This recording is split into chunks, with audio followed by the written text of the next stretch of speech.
Chapter 226. Penetrating the Mountains.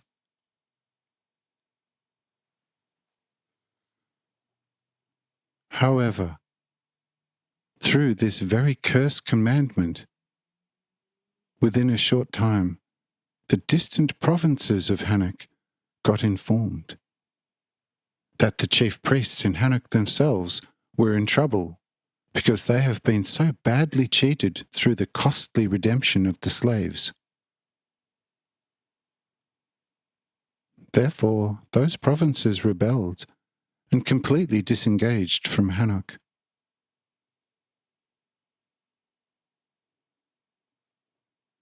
When the chief priests in Hanoch got word of this action, they lost it completely, because they were told that such disengagement of the distant provinces were caused by the machinations of the Highlanders, and such reporting was enough to put the chief priests in a state of the most terrible, wrathful rage.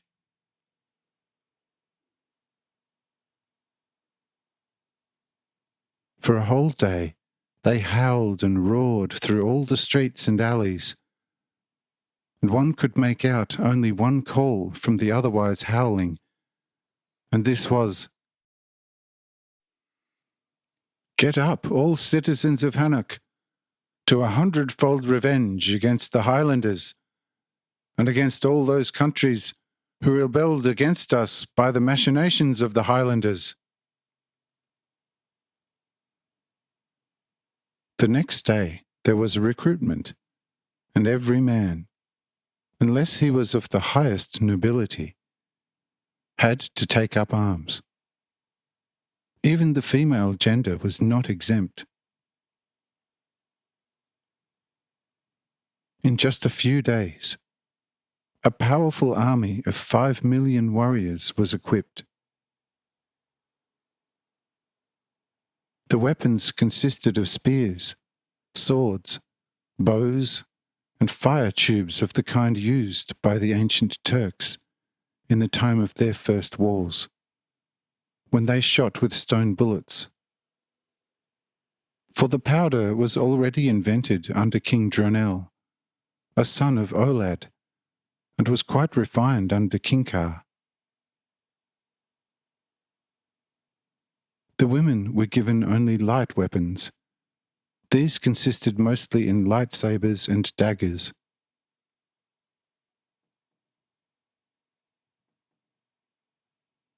When the army was ready, the chief priests came all haggard and issued the following order: "Let half of this force, under our personal command, proceed to the most severe chastisement of the provinces that have risen up. No life must be spared. Everything must fall by fire and sword."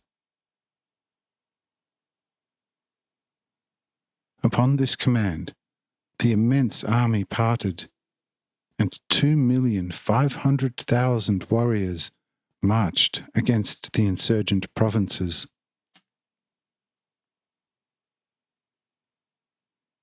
An equal number was ordered to march against the Highlanders. But how? That was an entirely different question. The commanding chief priests decided finally that the mountains had to be excavated. To this effect, a number of 150,000 men were ordered to take mining tools and drive shafts through the mountains. Engineers had to immediately apply their measuring art, and the work was set in motion with terrible vigour. At 500 locations, the mountains were torn open, and 2,000 to 3,000 fathoms deep shafts were cut, not vertically, but horizontally. But they never emerged anywhere.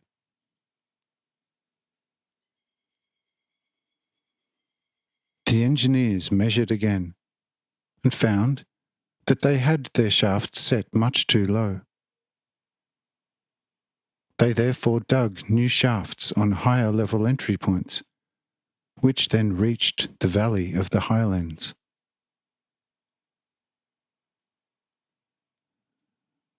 But the Highlanders observed through their spies where the Hanochites started their shafts, allowing them to calculate exactly where they would break through. Such sites were piled high up with wood and set on fire once the Hanochites broke through.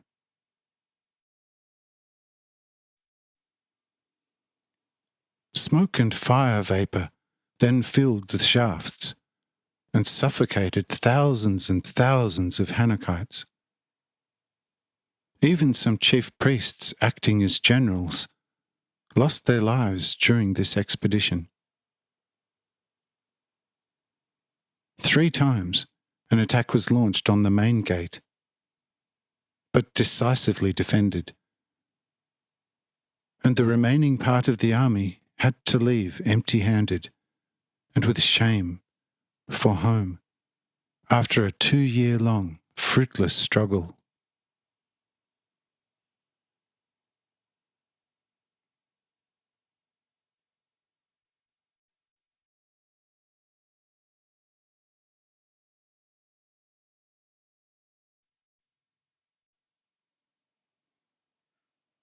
Chapter 227. Among the priests.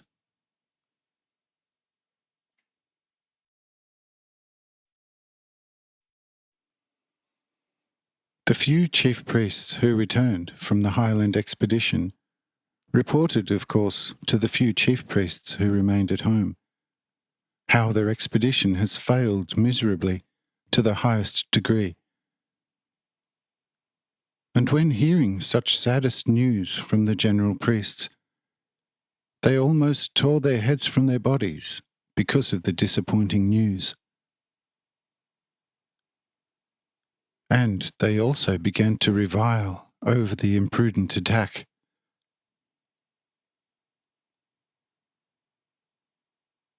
The general priests, however, said, "Reviling is easier than fighting.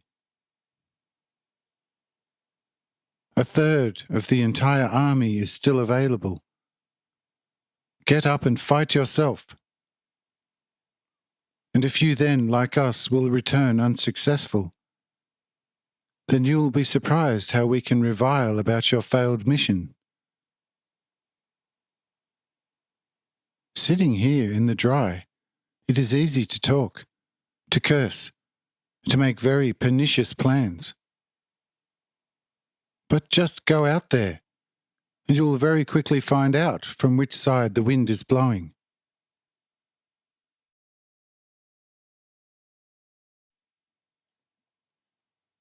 We have driven about 500 shafts through the otherwise impassable mountains, and victory should have been ours.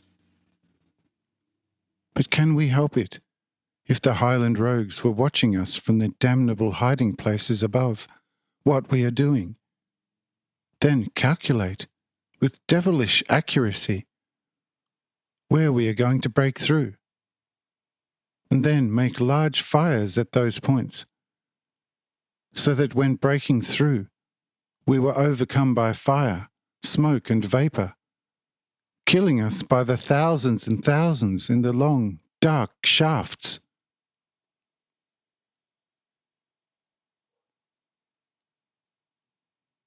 And when we then made 3 bitter attacks on the main gate, we were greeted each time with countless stones from the high walls, and lost our lives by the thousands. Through this lesson we learned to recognise that the cursed Highlanders are impossible to defeat, neither by ruse nor by whatever means of violence.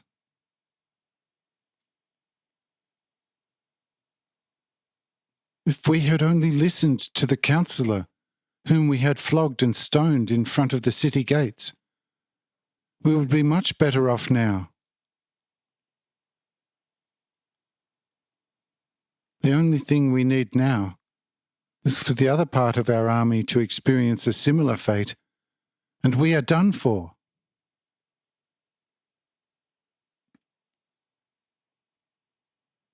Upon this reply, the chief priests who stayed behind sulked even more, and even began to threaten the field generals.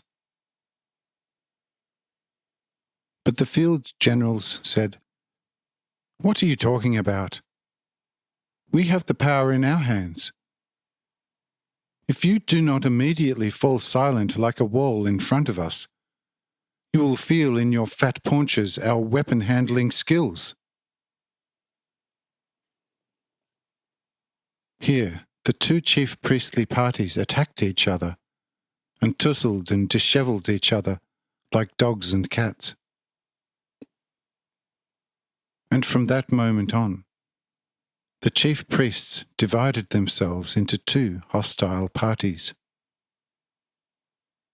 And the people of Hanoch did not know now who was the cook and who was the waiter. They waited for another 3 years in this division on the effects of the other army, but in vain, because they had walked over to the provinces and killed their own generals and everyone who were loyal to them. What emerged from that, the following will show.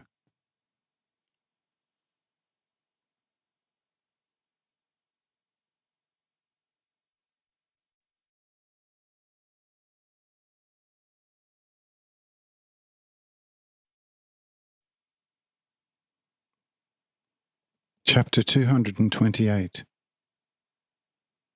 War Council. Final good advice. Spies.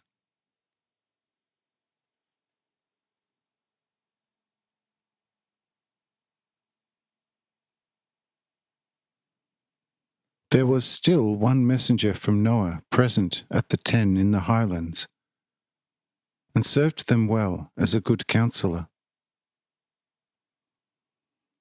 In certain matters, even Gurat, the former junior priest, was asked for advice by the 10. And the 10 summoned a council and discussed what they should now undertake about Hanoch. But Noah's messenger advised them and said, "Let Hanoch be as it is, because from now on they will never bother you. For through your resistance they fully have realized the total impossibility to ever conquer you. The Lord God Sabaoth will anyway know how to chastise this city, even without your intervention, in a way that they will wear out like a rotten tree in the forest. Stay as you are now, and the Lord will bless you in future, and will enhance your wonderful country, and will make it fertile, so that it will produce food in abundance for 100 million people.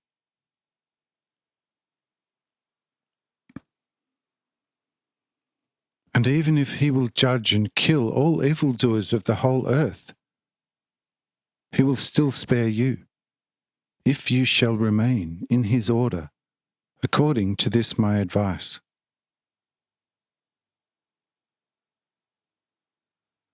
But if you go out and make war with the people of Hanoch, and with the people of many other cities and countries, you will badly perish when God will judge by his old anger all the evil world.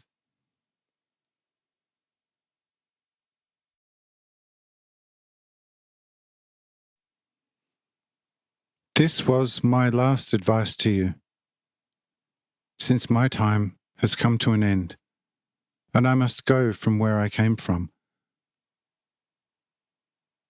Always remember this, my advice, and you shall find grace before God. But if you act otherwise, you will then recognize it in the judgment, that I was a true messenger from the eternal Lord to you. But your free will should not be restricted thereby in the slightest manner. For no one has the right to restrict the free will in his brothers in whatever way. Because this right the Lord has left to every man for himself alone. And so every person can limit his own will as he pleases. The more he will accomplish this, the better it will be for him. For this reason I only gave you the advice, but you can do what you like.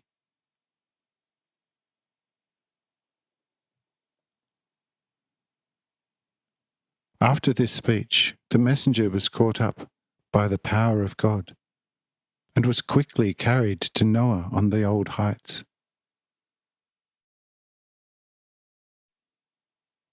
The sudden disappearance of this highly respected messenger by the 10, and all inhabitants of the highlands, left a mighty impression on the 10, and they recognized in him a truly divine messenger.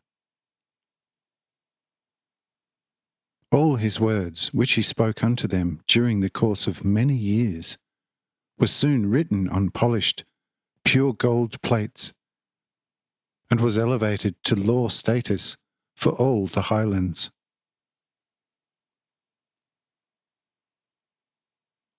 For 5 years all went well. But after that, the Lord wanted to strengthen their trust in him through a small trial, and this was enough to make a large number of their former virtues to disappear. The trial merely consisted of nothing else than that the Highlanders caught 1,000 spies, sent by Hanoch to the highlands, near the main entrance.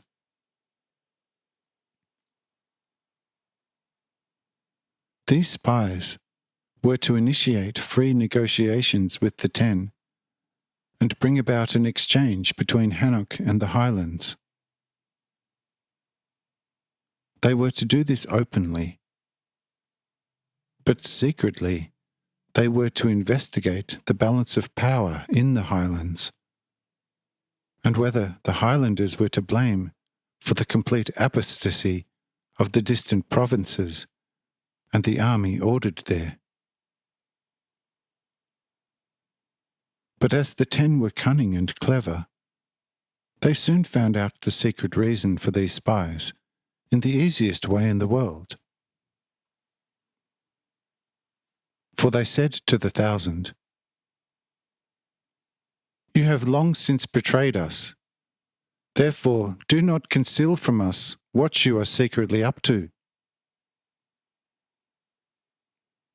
Whoever of you is caught telling a falsehood will immediately be thrown over this high rock and will find his grave in the bottomless lake below." For the high rock on which the castle of the 10 was built, at the bottom level with the highlands, flanked a very deep lake with a circumference of 3 hours' walking.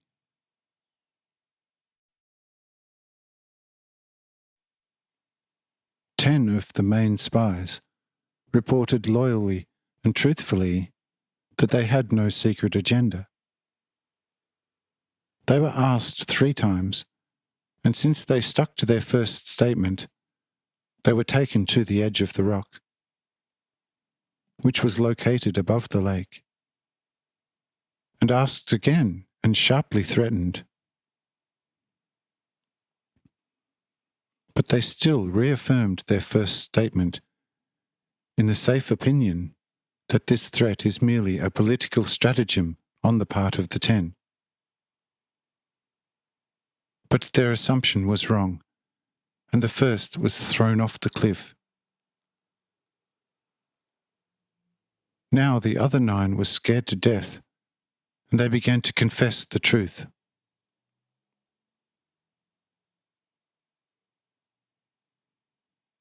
When they were finished, they were guided back to the interrogation room and were forced to betray every minute detail of Hanoch. Some held back on some issues, but one of them was once again guided to the rock and thrown over the edge.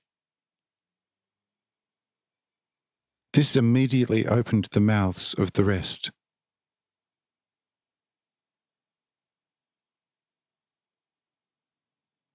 Only when, in this manner, Hanoch was completely betrayed, all others except for 10 were thrown over the edge of the rock. But the remaining 10 were sent back to Hanoch to tell the chief priests that this is the way how spies from Hanoch are rewarded in the highlands.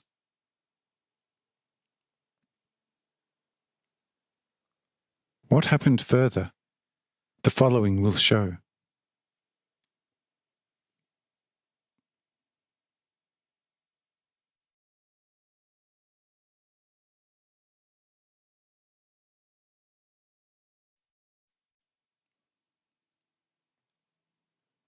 Chapter 229. The Chief Priest's Mission.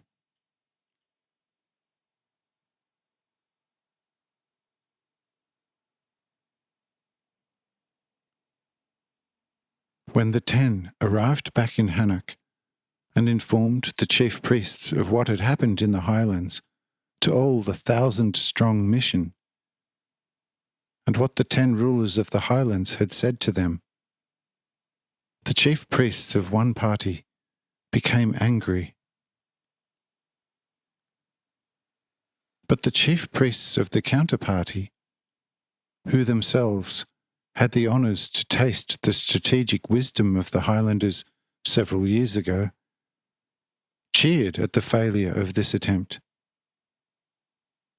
And because they knew that Hanoch was full betrayed, and that the 10 in the Highlands were well informed about the invidious divide between the chief priests, they recalled the counsel of the messenger from Noah, and decided among themselves to comply with this advice.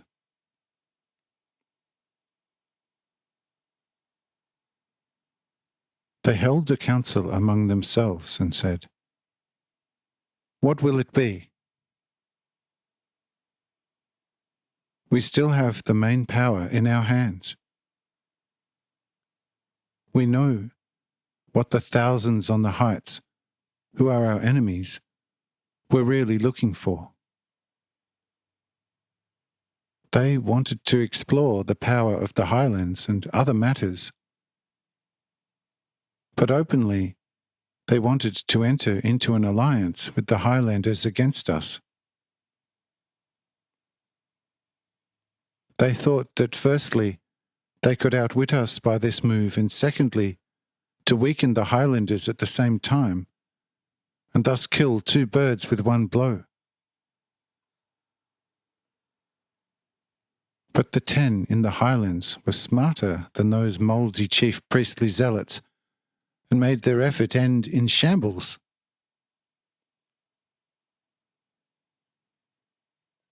Now the matter is up to us. But we will follow the advice of the Highlanders, as far as it still can be followed.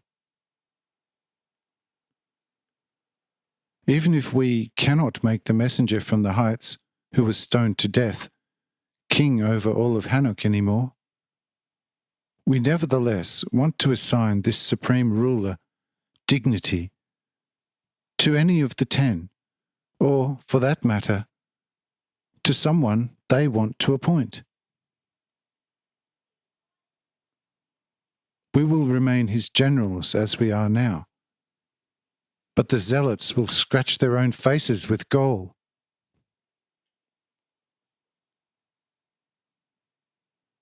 we now have to select a deputation. How would it be if someone from us with a fair number of deputies get up there and hand over to the 10 in the Highlands the large golden keys and the 1,000 crowns of Hanoch, which we have fortunately in our hands? The 1,000 crowns came forth from the erstwhile 1,000 ruling councillors.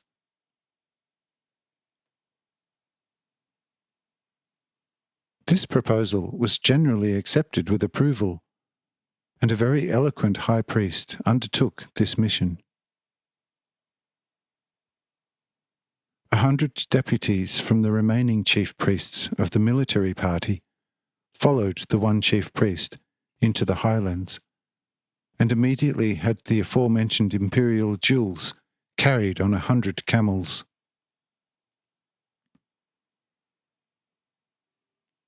Once in the highlands, the whole caravan was led under heavy guard to the 10. When the 10 caught sight of this one senior priest, the old wrath began to stir, and one of them said, "Do we finally have a gilded one in our power, so that we can cool our old revenge on him?"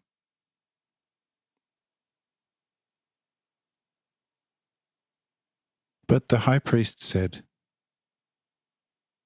"This is not the way it should be, because also to us as to you, a conciliating messenger from the old heights was sent.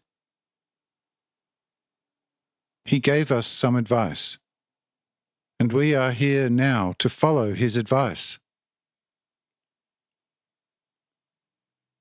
The messenger was unfortunately killed, mainly by our domineering zealot chief priest party, at the time when you demanded that he should become the sole ruler over all of Hanoch.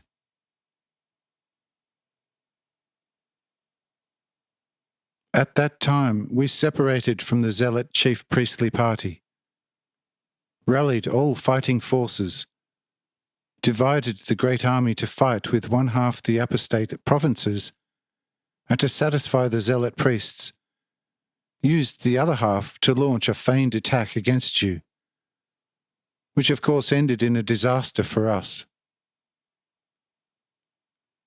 But we nevertheless have thereby achieved a good goal by getting the power in our hands, and are now, for some years, the rulers of Hanoch.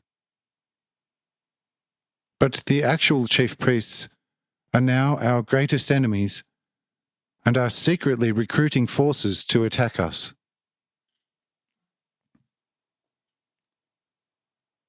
But since we are now completely in charge of Hanoch, and have the keys and the crowns in our power, we have taken them according to the counsel of the messenger from the heights, and have them delivered to you.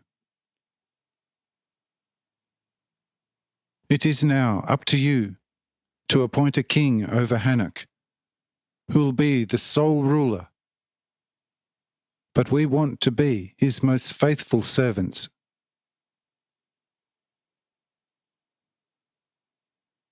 Here are 100 deputies at my side to reaffirm the full truth of my statement, and on the backs of the camels you will find the 1,000 to you familiar crowns and the golden key of Hanoch.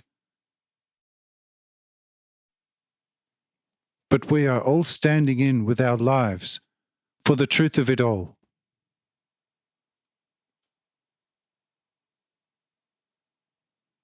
Here the 10 started to sing a different tune, and at once called for a large council meeting. What next? The following will show.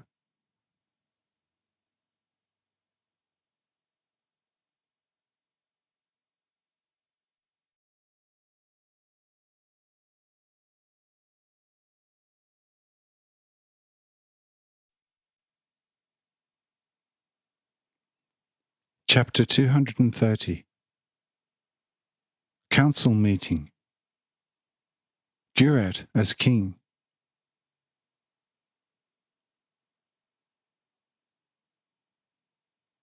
When the council, consisting of the many community leaders of the people, was assembled, the 10 discussed whether one of them should take over Hanoch, or whether they should grant Graz this assignment with the reservation of supremacy of the Highlanders over Hanoch and its land.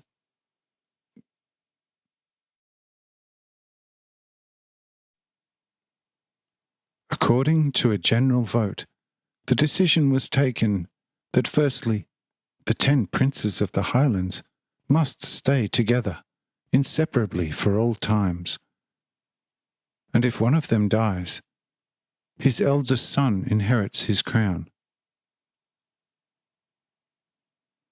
In the absence of a son, also the eldest son of another of the 10 may take up the crown, which have been left behind by one of the 10 deceased princes of the Highlands, who does not have a son. And secondly, that the kingdom Hanoch should forever stay in the family Graz. Only if a descendant of Graz does not have a son, then such had to be reported to the supremacy of the Highlands, who then would determine the right king for Hanoch. Nevertheless, henceforth every king will be tributary to the Highlands, even if he was not selected by them, because indirectly he is it anyway, by being a son of a previous king, and thus possesses the royal inheritance right. For every inheritance right must seek its validity in this current Highland resolution, as if it was a new appointment.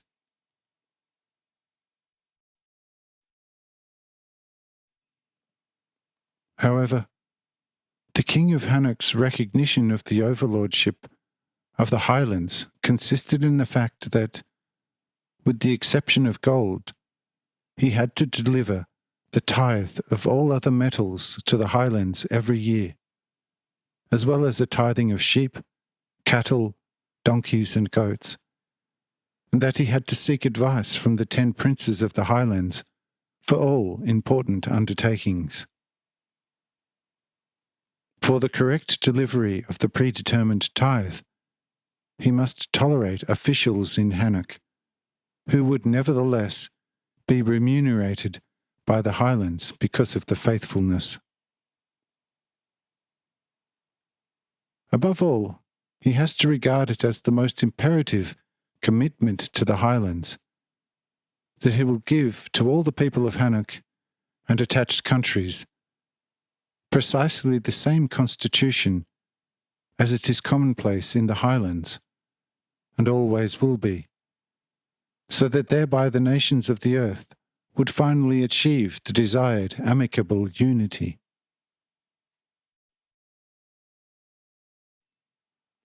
For keeping these useful rules, the Highland princes undertake to tangibly support and advise the king in Hanoch in any proven case of emergency, and this will remain valid for all times of times.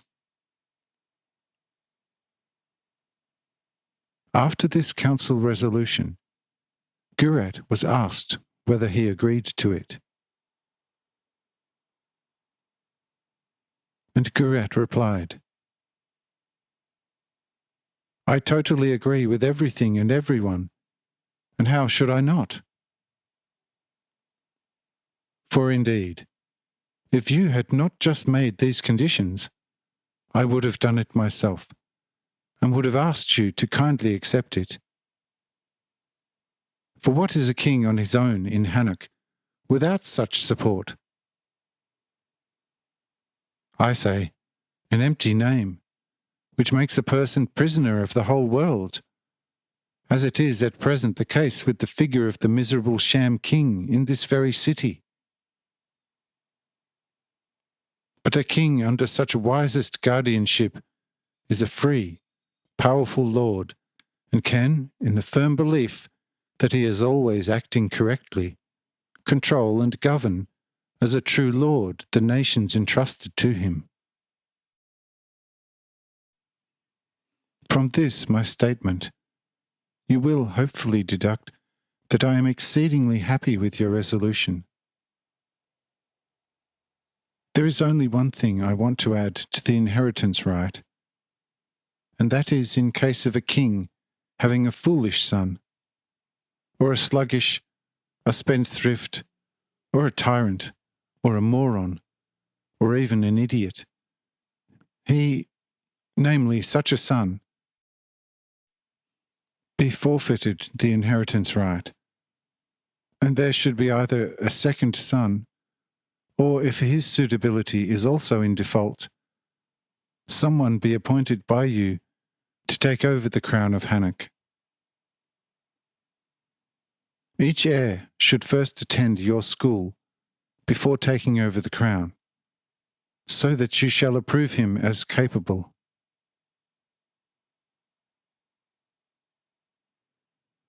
This annex of Graz was received with the greatest applause. And thus Graz was anointed and handed the keys and the 1,000 crowns, of which each, at present, would be worth 1,000,000 fine guilders.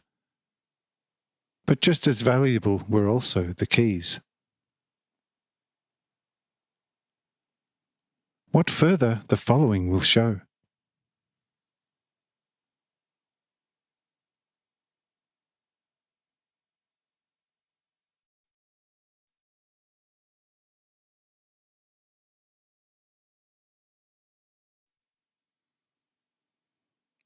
Chapter 231. The Sacred Acts. Relationship between Hanoch and the Highlands.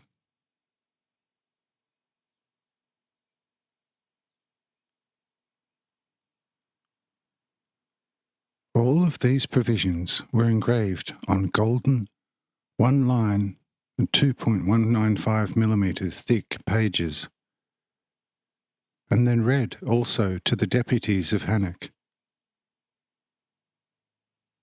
When they expressed their satisfaction, they were asked to sign everything with their names, but only with their short names, and not with their several L's long, which were still vainly used by the aristocrats in Hanoch names. These signed documents were now held by the 10 in safekeeping, and were called the Sacred Acts. After this operation, they then proceeded to the sanction and determined the penalties for transgressions of these sacred acts, which penalties were thus determined that the Highlands must always be regarded as completely infallible, and that, because they had not killed the messenger from Noah, thus only Hanoch alone could therefore be transgressing and become worthy of the punishment, because the Hanochites had beaten and killed Noah's messenger.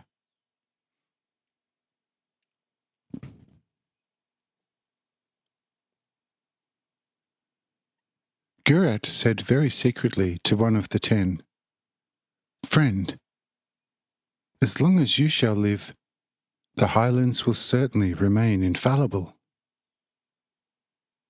But what if completely different heads will take over the government of the Highlands, who in time will tread your laws with the feet? Should also then the Highlands be considered infallible?"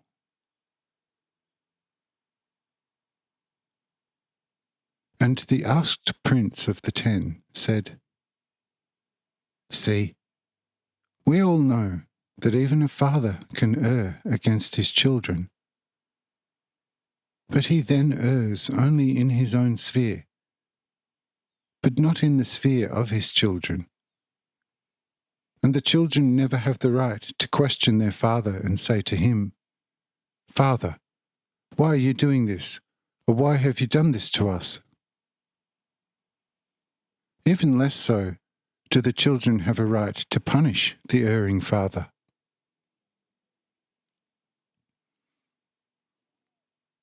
And behold, the same relationship as between father and child also prevails here, now between us and you. We are your fathers, and you are our children for all times of times. And this prevailing relationship is fair, because it is equal to the divine, where also God eternally is an all-ruling Father to all of his children. And we all have to live with this, because God has established this order from eternity.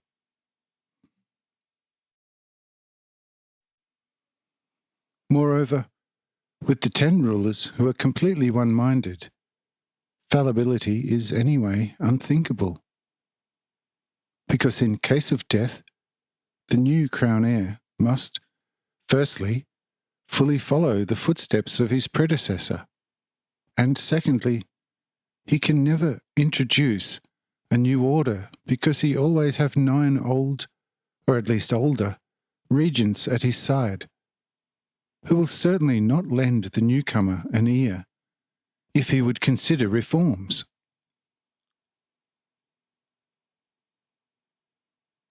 With sole rulers, reforms are conceivable. But with 10 rulers? Never. For the sole ruler can govern according to his whim, and is therefore also fallible, if he is not filled with the highest divine wisdom. But in a decarchy, that is not likely to happen, because there is always one prince who controls the other with his wisdom, and his necessarily high sense of justice. Therefore, also the number 10 is the divine number of order, because all of his laws are basically 10, as the old wisdom teaches us. And therefore, also our number of princes is already a guarantor for our complete infallibility. We can err as individuals, but never with general decisions.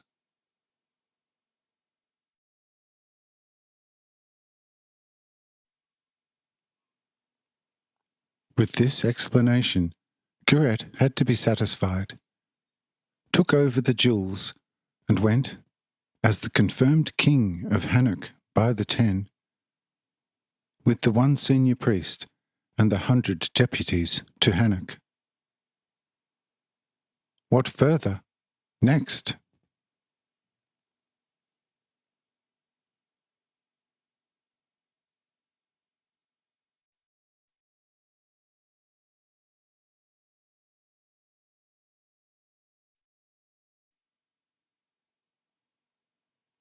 Chapter 232.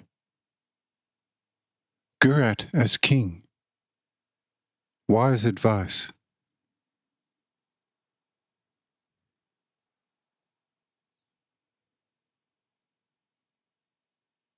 When the deputation with the new king arrived in Hanoch, he was most ceremoniously received by the war heroes party, and was immediately introduced as king and sole ruler to the high society of Hanoch.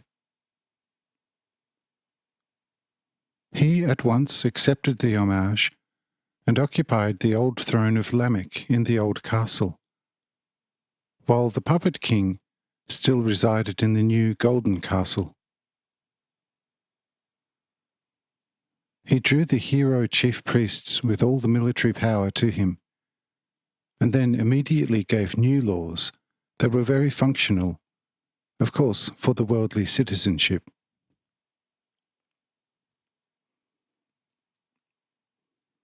All thievery and the right to rob was stopped, and those who had any slaves and did not immediately free them was for the first infringement punished with a substantial gold penalty, and for a second transgression given life imprisonment.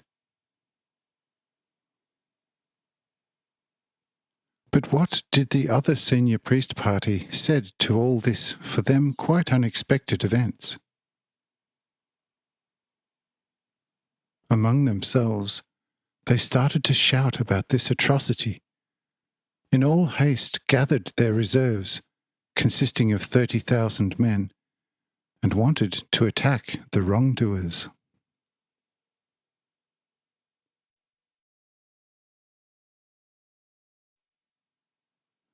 But a sober underpriest, who was on the verge to be appointed senior priest, stepped in front of the enraged crowd of chief priests and said, "Hear me, you mighty servants of the gods.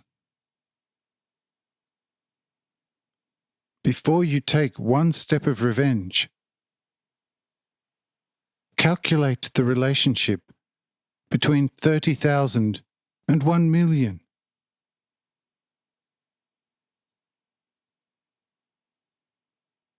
If they only look at us sharply, we are already beaten. Don't think about revenge where it is no longer possible, but either think about escape or an amicable peace pact. For who has the power in his hands is the Lord, and those over which he rises have no other choice than to either obediently surrender or, if there is still time, to flee. But I think in this case it will be wiser to choose the first above the last, for as far as I know, all the gates are heavily guarded, and it will be difficult to get out over the big city walls. In comparison, it is very easy to make peace with the new king. I myself want to attend to this business. Graz was my biggest bosom friend. He will still know me, and I am convinced that he will listen to me, will reappoint you in your positions, and will let you have some more benefits. But if you rebel against him, while he is already being homaged and sitting with full approval on the throne as the sole ruler, we all will lose our lives. And I ask, what was then the use of our revenge attempt?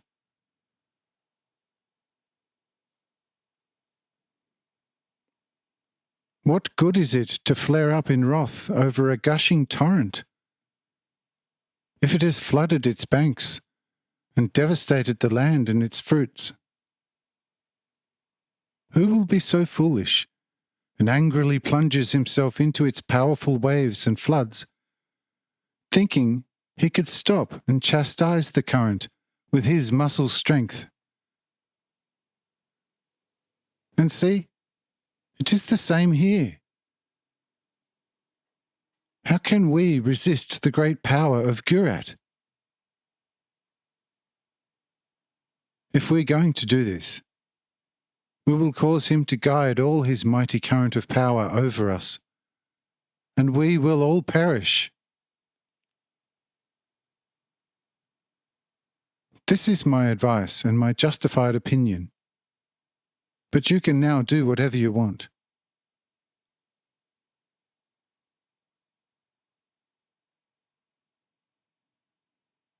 These words spilled like a cold shower over the fiery senior priests and cooled them down considerably. And instead of starting a revenge fight, they called together a council meeting and discussed how they could pay Graz a tribute in the best way possible.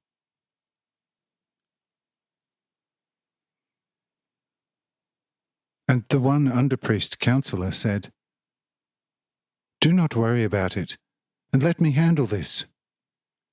tomorrow I will go to Graz and will negotiate with him. And you can rest assured that he will confirm you with very small changes in your dignity." With that, the chief priests were satisfied, and the councillor went to see the king.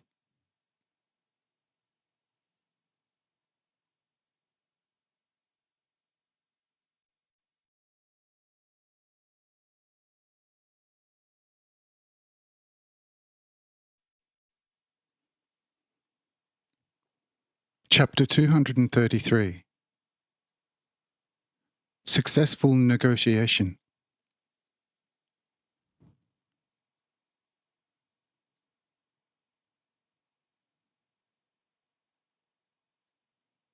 When the delegated underpriest appeared with some difficulty before King Gurat, he was very friendly received, and asked what it actually was that has led him to see the king.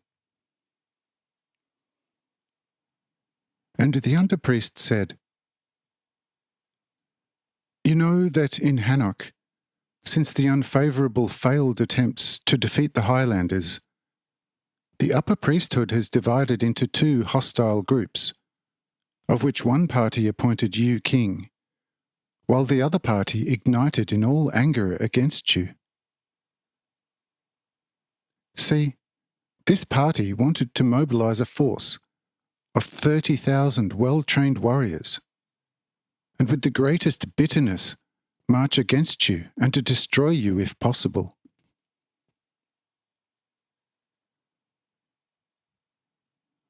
When I had heard of this decision by the enraged chief priests, I thought by myself, my former friend, now the lord and king of all Hanoch, has indeed a power of 50 times greater. But this force is spread a couple of days' travel over the whole city, and would therefore hardly be able to hold their position on separate points against a compact force of 30,000 well-trained warriors. When I thus calculated your risk, I thought by myself, no matter what the cost, I want to act as a counsellor and kindly warn the senior priests against such a dangerous undertaking. I did that, presented to the chief priests with the most lurid colours of the world, the great and certain risk, as well as the inevitable failure of their plan. And behold, they began to calm down, became cooler and cooler in their revengeful zeal, and were in a short time brought to the point to negotiate with you through me, which I also told them would be most appropriate under the given circumstances. And now I am here for 3 reasons. Namely, first, to inform you what was decided against you. Secondly, as a negotiator between you and the high priests. And thirdly, as still your old friend and counsellor. As such, I advise you, therefore, that you keep the senior priests as servants of the gods for the people, with a few suitable changes, because they still have a strong following among the weak-minded people. But we know what these follies mean, and know that nature is the true God. I think you will understand me what I want to say by this. For you know as well as I do that only the blind, common people must be turned to a God, or even better, to multiple absolute supernatural God beings, and must fear them and obey the king willingly to avoid the supposed punishment of the gods. And therefore the chief priests are placed as if on cue, and are also ideally suited to uphold the illusions for the people. Therefore they should not be set aside so easily. We insiders, of course, do not need them, For we know the forces of nature and its laws according to which they perform perpetually. That is my advice. Follow it, and you will be successful.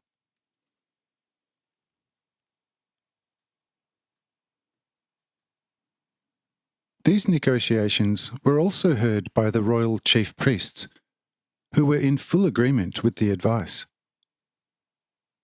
And the king said, "Brother, you, my dearest old friend, you have made me a big debtor.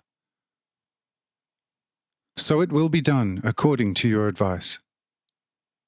But since you are such a perceptive man, I assign you to implement the appropriate changes of the senior priest caste, to inform me about it, and I will then at once add my 'let it be done' to it."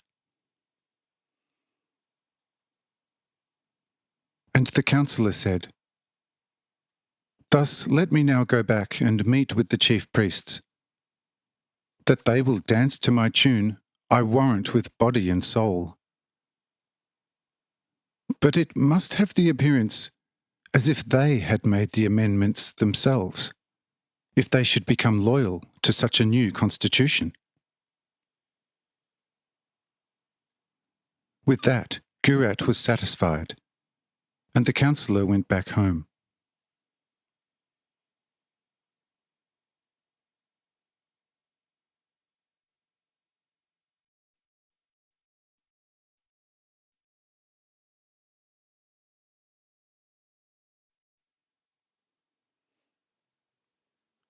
Chapter 234.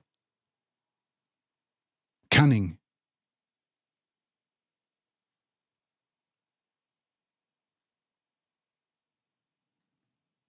When the counselling underpriest returned to the chief priests, he was immediately besieged by 1,000 questions. And fortunately he could speak as quickly as a windmill rattles, and answered the 100 questioners with a babble of words. But no one understood a single syllable of what he said. He therefore was admonished to speak clearly. But he answered and said, "So give me time. Let me first catch my breath, and don't ask everyone at the same time. Then I will be able to give the favourable news from King Gurat's side clearly enough. But if you all rush at me at once with your questions, I must scramble as quickly as I can so that every questioner is satisfied as quickly as possible. Whether he understands the answer or not is all the same."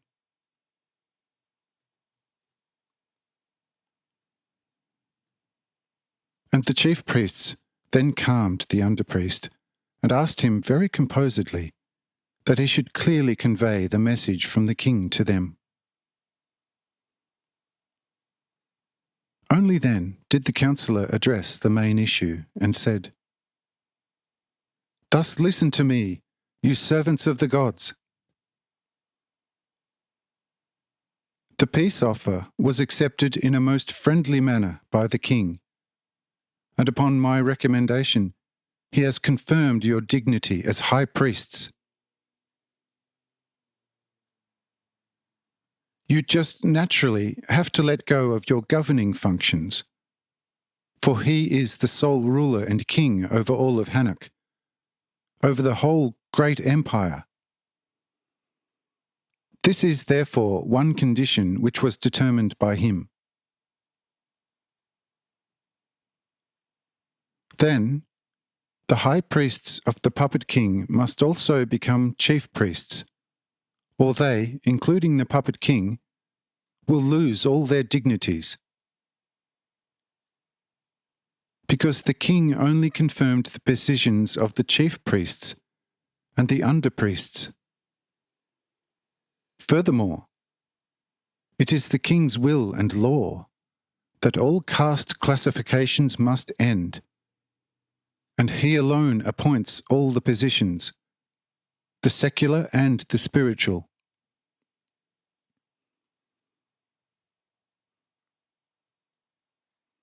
He takes full possession of the gold and treasures of our palaces for his state affairs.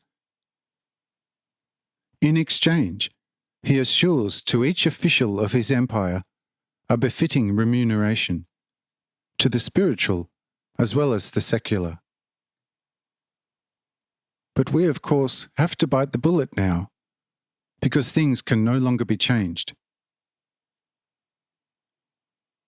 He also knows, just as we do, that our idolatry is nothing but an illusion for the people. He therefore reserves the matter of idolatry, or more correctly speaking, the matter of illusions for the people, for himself to conduct as the head, through secret orders to you. But you, then, must become his well-advised executors of his will.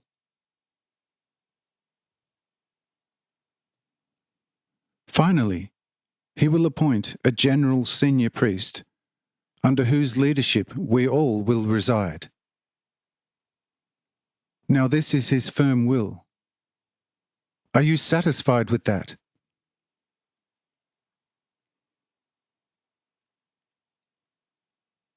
At first, all were completely silent on this declaration. But after a while, all the chief priests shouted a common curse, and out of sheer fury did not know what to do. But the underpriest said, "Yes, what is the use of all that? Can we change it? Initiate an uprising against the powerful, if you desire, to be first impaled and then roasted alive. For this is how he threatened me, to deal with all rebels."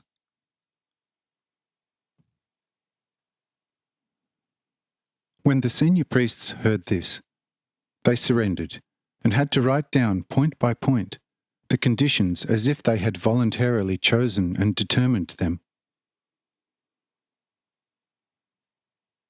When this document was finished, the underpriest took it and went to the king. What next?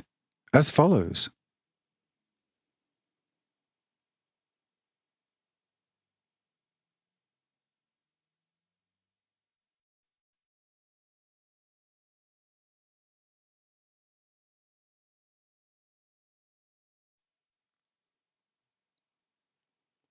Chapter 235.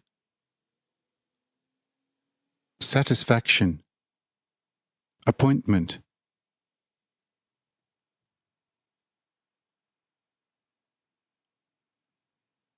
When the consulting underpriest arrived at Graz, he immediately asked him what progress he made with the chief priests.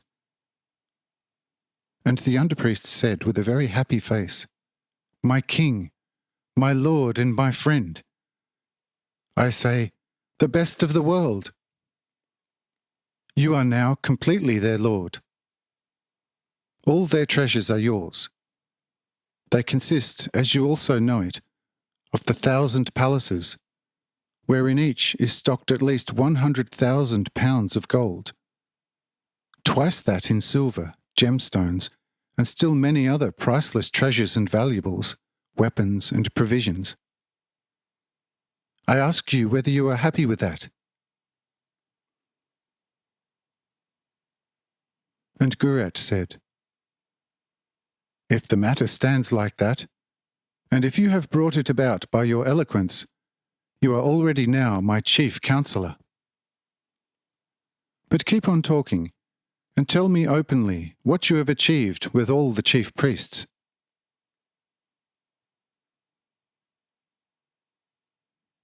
And the underpriest said, "My king, my lord and my friend, it would be a pity to strain my tongue in vain here.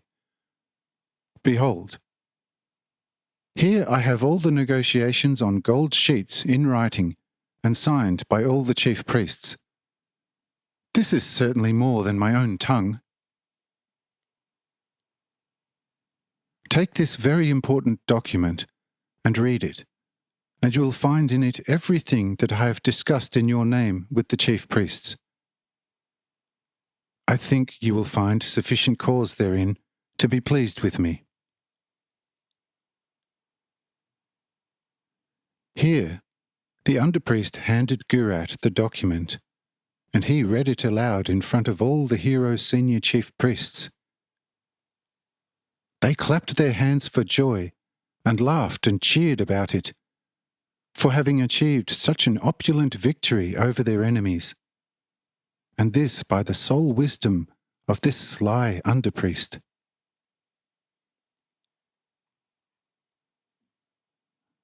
But Gurat asked the negotiator, saying, "But friend, you told me before that it was necessary for the chief priests to state their own conditions, of course, with the reservation of the royal interdict right,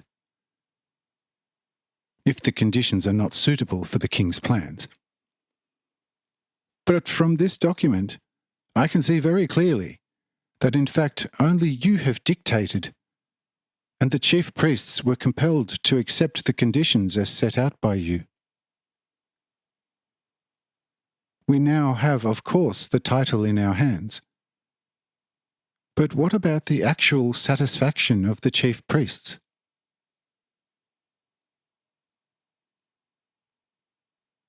And the underpriest said, "Yes, if you want to look at the actual satisfaction of the chief priests, then you may just as well resign your kingdom and have all your friends here murdered. Only then you will be able to satisfy the chief priests, but not through anything else.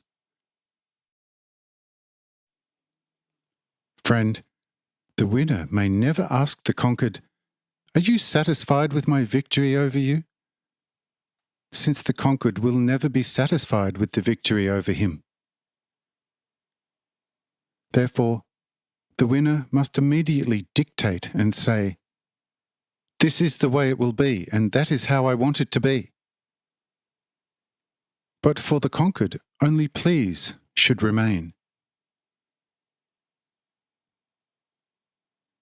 Great applause from all sides followed this speech, and Gurat immediately promoted this underpriest to general chief priest, and his first main, court, and secret adviser.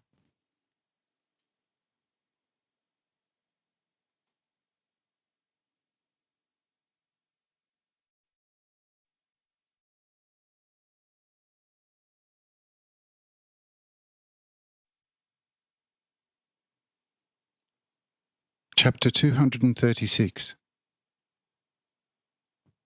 Reversal of order.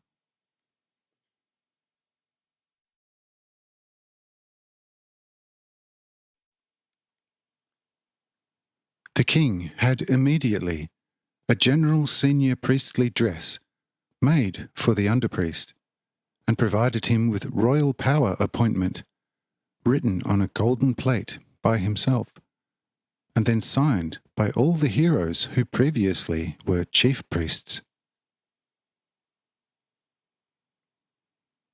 With this document and dressed in the general senior priest clothes, the underpriest went back to the chief priests. When they saw him so terribly honoured, they enraged and shouted, "So it is! Also you were a rogue among us. Verily, whatever happens to us, for this outrage you shall be punished by us chief priests with death. You, still to us faithful underpriests, arrest this beast and throw him together with the general clothes into the abyss where the living fire blazes."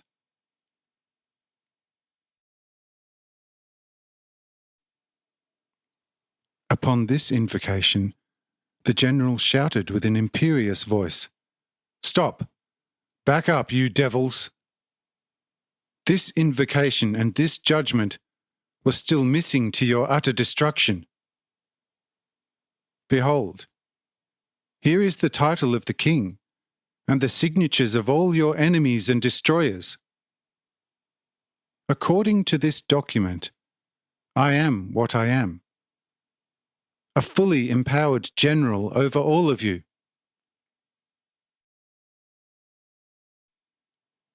Here, under my dress is the king's sword, as a sign that the king has also put your miserable life in hell in my hands, as the document shows.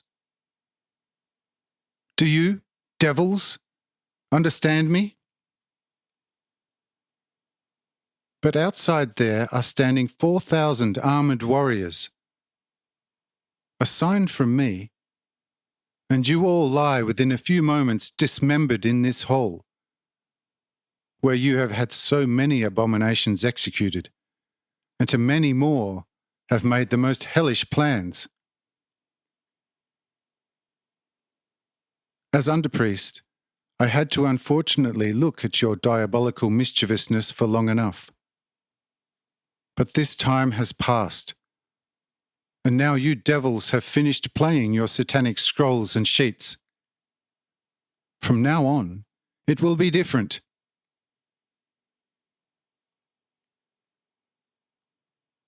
Here, the general suddenly drew his sword and gave a sign. And in this moment, from all sides, armoured warriors with shiny, mighty swords and spears invaded the hall. And the general asked, with a mocking tone, the shocked senior priests, "Well, where are your faithful underdevils now? So that they can take me prisoner and drag me into the living fire. I ask you now, don't you want to take revenge on the rogue among you? Has your desire to do so evaporated? You hesitate. Am I not here?" But the chief priests foamed with rage and dread simultaneously, for they regarded themselves as lost. But then the general said, "Surely, if you were not that bad, I would have let you hack to death. But you are too evil for the noble sword. But I will reverse you and make you underpriests, and your faithful underpriests to chief priests. And so it will be done."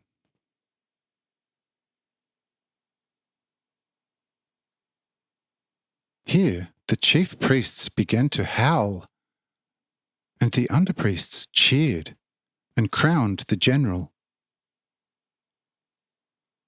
The chief priests had to exchange their clothes with the underpriests and immediately move into the homes of the underpriests and vice versa. And thus this scene ended.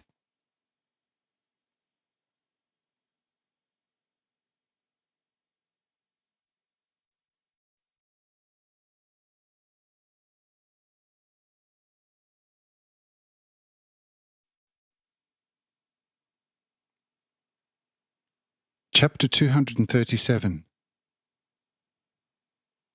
Dethronement.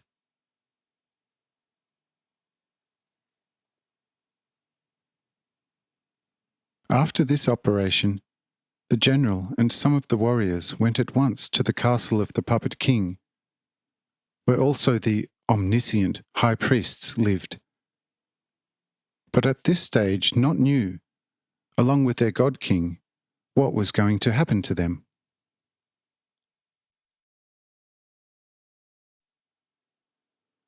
When the general arrived there, he immediately asked to be admitted to the king. But the high priests opposed the request of the general, because they, including the king, did not know anything of the changes which had taken place during the past few days in the city of Hanoch.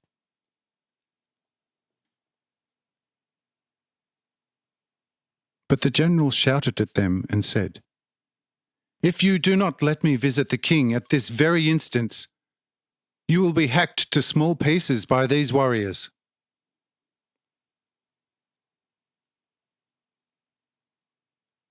When the high priests who guarded the king heard such threats from the general, they became enraged and pulled out their hidden daggers from underneath their clothes and shouted,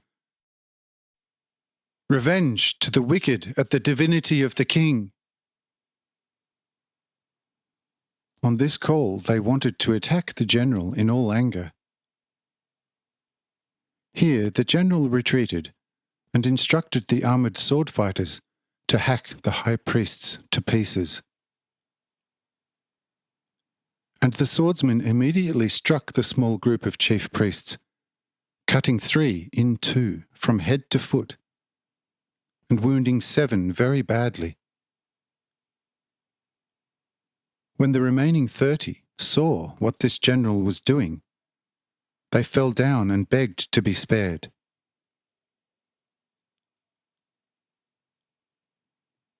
And the general called the warriors back and said to the supplicants, "For now, hand over your weapons at once, and then open the gate for me so that I can get to the king. You will find out what is to happen to you in the king's chamber." At this very sharp address, the pleading chief priests immediately threw down their daggers and opened the hall where the king had just ascended the throne, in all his golden robes, to receive those coming from there and to ask them about their request. When the general came to the steps of the throne, the king, astonished at his boldness, asked him, "Man, you mortal beast, what do you want so boldly from me, your God, your eternal Lord, whose throne is golden from eternity? Do you want mercy from me or punishment?" And the general spoke in an ironic tone. "O God, Lord and King, behold, I want nothing more and nothing less than that you should now renounce your eternity and divinity and become a bourgeois human animal like us. But as for this castle and this eternal throne of gold, they already belongs to someone else. But descend just a little. Here you will exchange your gold clothes for ordinary bourgeois ones, and then go out into the fresh air with all your friends." And the god gnashed with anger. Go out! Go out! Otherwise I will rain fire from heaven."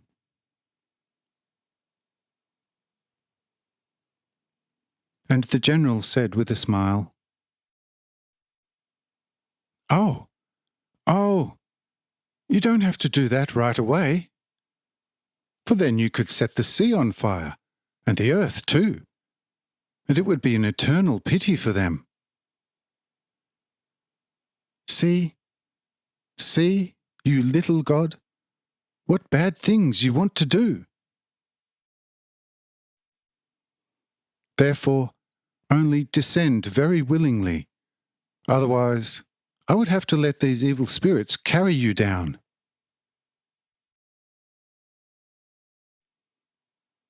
At this, the king stamped his foot, and some natural magicians hidden behind the throne made smoke and threw glowing coals up into the air. But the general laughed and ordered the evil god to be pulled from the throne.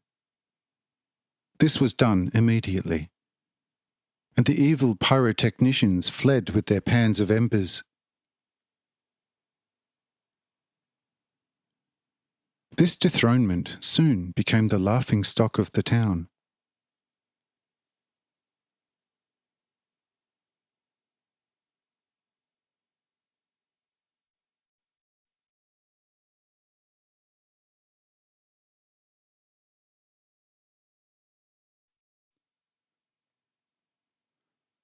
Chapter 238. interrogation, pardon.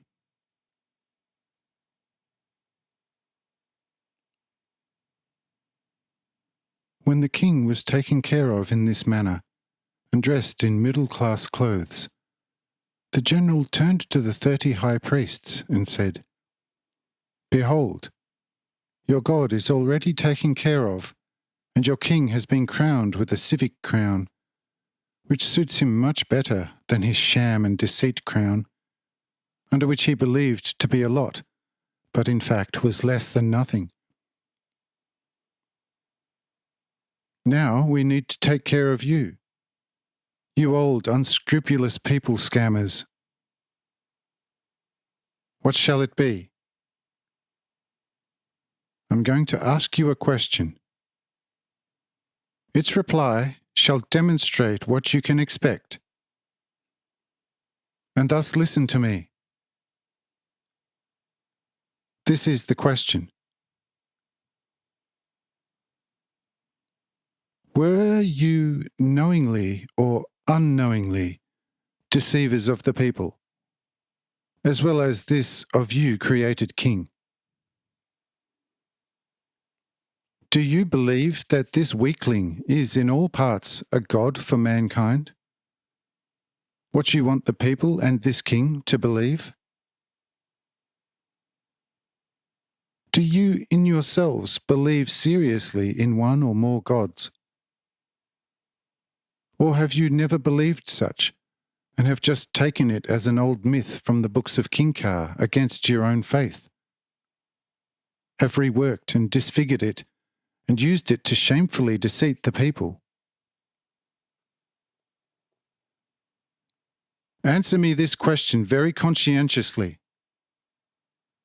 Every hesitation and any willful reluctance will be punished with the sword. And thus begin, for the first time in your lives, to openly confess the truth with your mouths. Let it be done.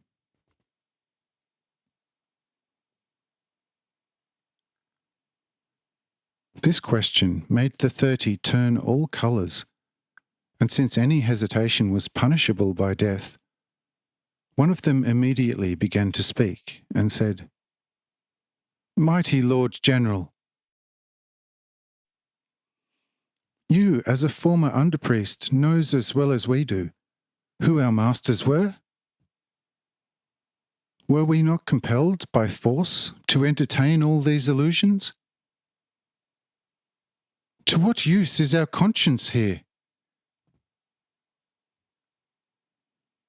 The pressure on the stomach is more sensitive than that of the heart. With the most miserable conscience, one can still live, but not with an empty stomach. That is why we also appeased the heart, so that we thereby get something for the stomach. And you, as an underpriest, had to do the same, since the daily filling of the stomach, just as ours, is impossible to ignore. You already knew for a long time, just like we do, how much truth there is in our mythology. You knew that this doctrine was the most utter and shameful deceit of the people. Why did you not, as a true philanthropist, go to the chief priests and question them about their blatant injustice? See, even you had to remove your conscience, so that firstly your skin remained unharmed, and secondly your stomach did not feel the pressure of emptiness. I and we all spoke very often among ourselves. It is shameful how the people are being deceived by us. But to what use? Could we change it? But if you have now succeeded to break the power of the senior priests, and raised yourself to become the Lord, then remember that we are also human beings, and that what we did, we were forced to do.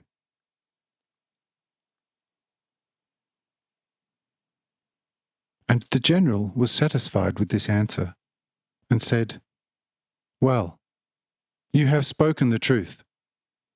Thus I will spare you.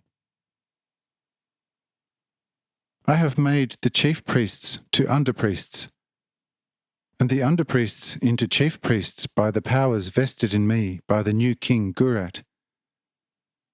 And as general chief priest, I also demote you now to under-priests of the first rank. So be it."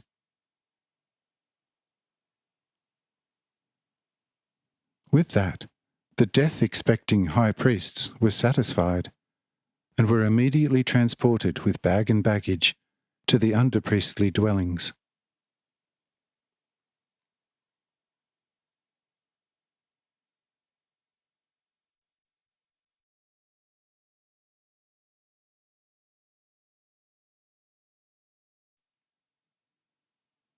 Chapter 239. The Puppet King.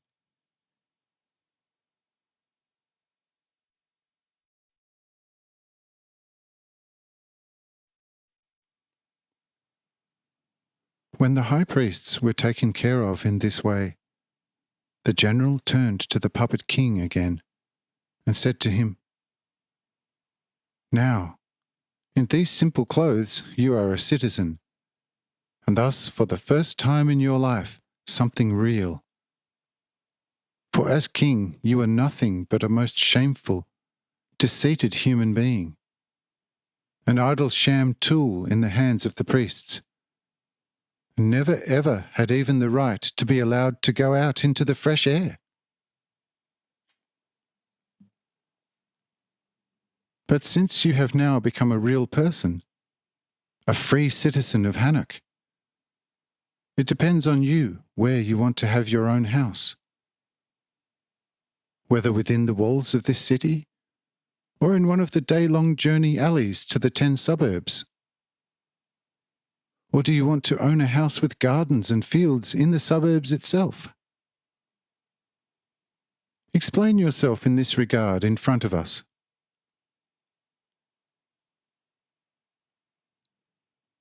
And the puppet king said, still very angry, "What right do you perpetrators to my holiness have to ask me such a question?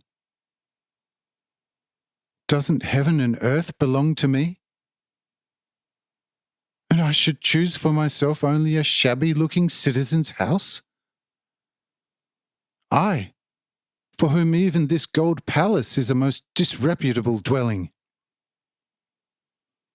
I, creator of heaven and earth, who have lived since eternity in temples built of suns, should live here on my earth in a common citizen's hut?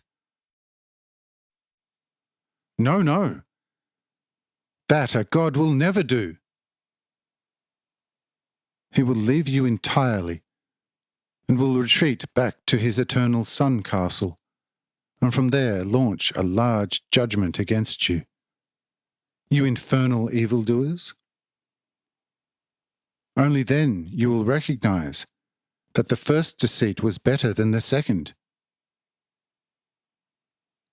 I therefore do not accept any citizen's dwelling, or any other house, neither inside nor anywhere outside of the Great Wall. But I will leave you completely forever, and leave you to the most ruthless judgment. Do you think if you need an iron sword to implement your plans, a god also needs weapons to execute his plans? Oh no. Just a hint. And the sky is no longer, and the earth is no longer.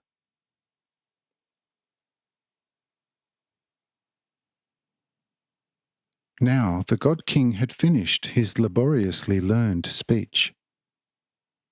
For such and other similar speeches could be found in the books of Kinkar, and our God studied several of them, and at certain occasions used them, since a god must speak a little wiser than any other man.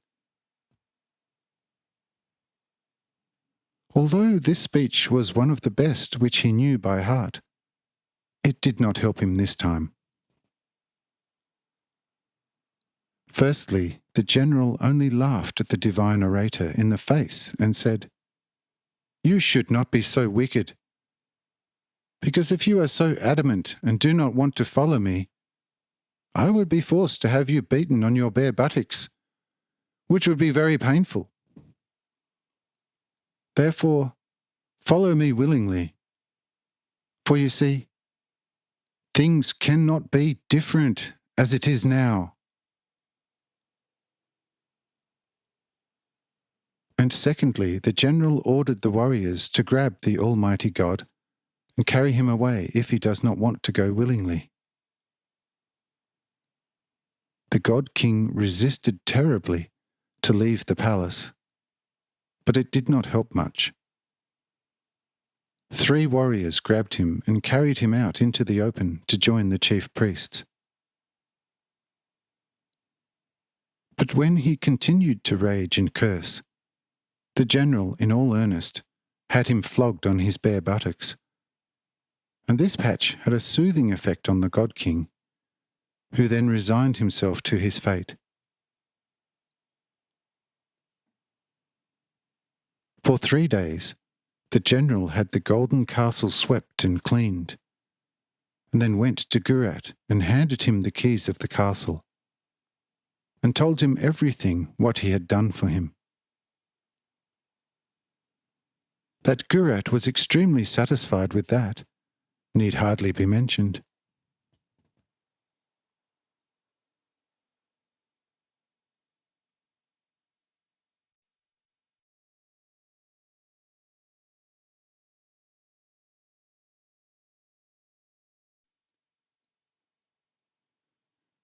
Chapter 240. Further Reforms.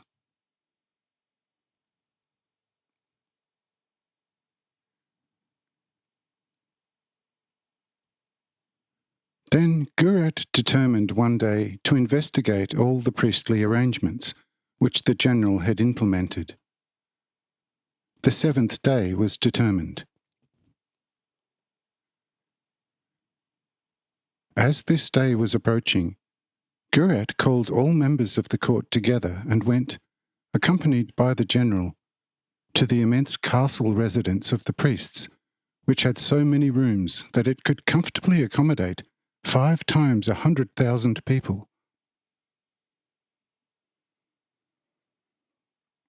When Graz entered this great castle, which was well known to him, he was, as a former comrade of the now new chief priests, received with the greatest honours and congratulated beyond measure. But when he came to the under-priests, no one moved, and everyone turned his face away from him.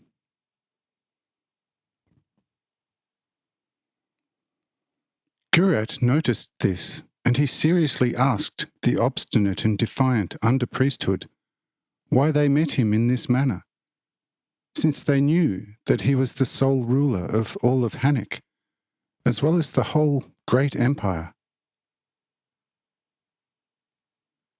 The under-priests said, "We do not recognize you as a ruler over us, but rather as a rebel against our rightful and by all the gods determined supremacy. We have to obey you because you have seized all the power.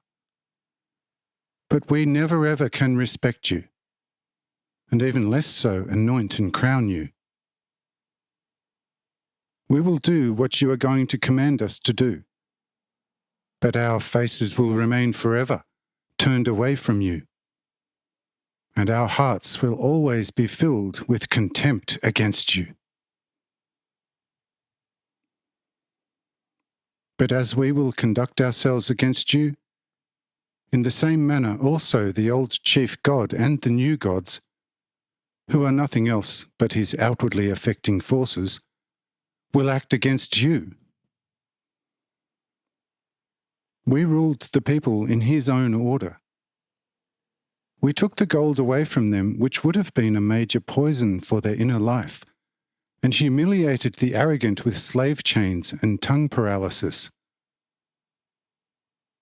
But we made one mistake, and that was that we kept the yellow poison for ourselves. It had us poisoned and blinded us, and we could never see through the plans of our enemies. That is why we now languish here as poor guardians of the eternal interests of the old God.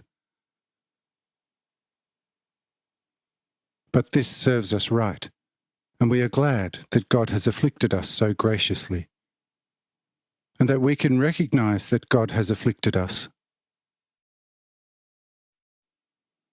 But you have completely distanced yourself from us, as well as from God, and you will never find a reconnection with Him. It is not a matter of losing our power, however. It matters that we have been killed halfway, when we would have brought the people back to the old order again. But now this has happened. You now have killed all the spirit in the people. Nothing lives in them any more than the forces of nature that you think is the only God. Therefore, the vessel has become full, of which once Cain received a message and Pharak prophesied, and the judgment of God is already sitting on our neck. That is why we give you here the curse instead of a blessing. These are our last words to you.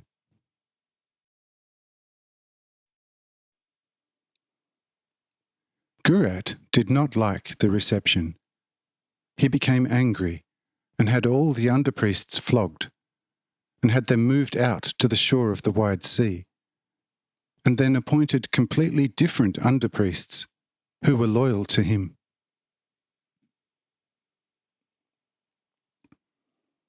With this expedition, every trace of me, the only true God, was eradicated, and the totally inane and darkest paganism had its beginning.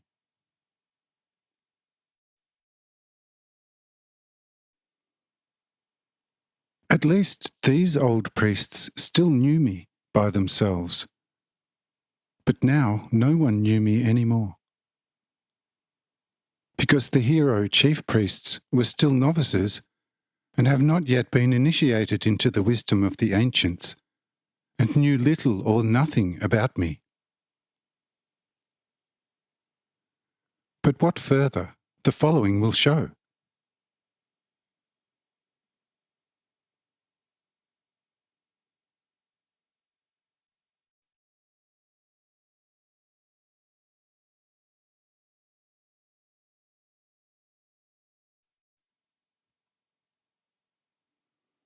Chapter 241. Council Meeting.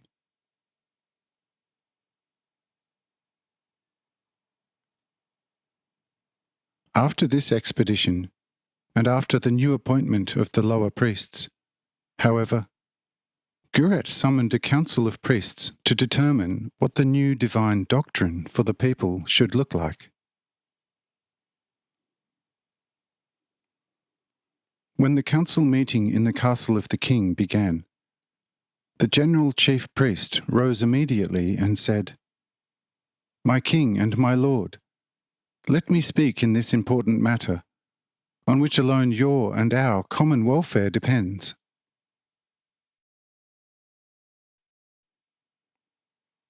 For if we are setting this teaching up clumsily, and do not give it the greatest pomp and splendour, it would be as if it doesn't exist at all.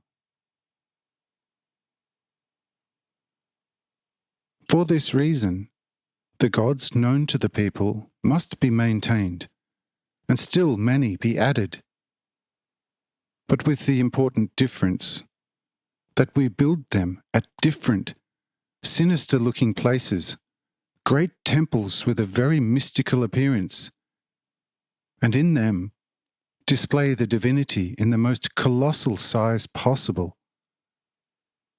because everything colossal powerfully impresses the watching people and shakes their soul. For each deity, we must also appoint priests who need to be familiar with all aspects of spiritual politics and must be able to let their deity produce the appropriate miracle by means of natural magic. Such priests must be educated in mechanics and chemistry, and the smarter he can produce miracles, the better he will be off. Because it should be far from us to remunerate those priests from the treasury. But everyone will be told, "Behold, the temple is a fat cow. You will be placed there as a cat.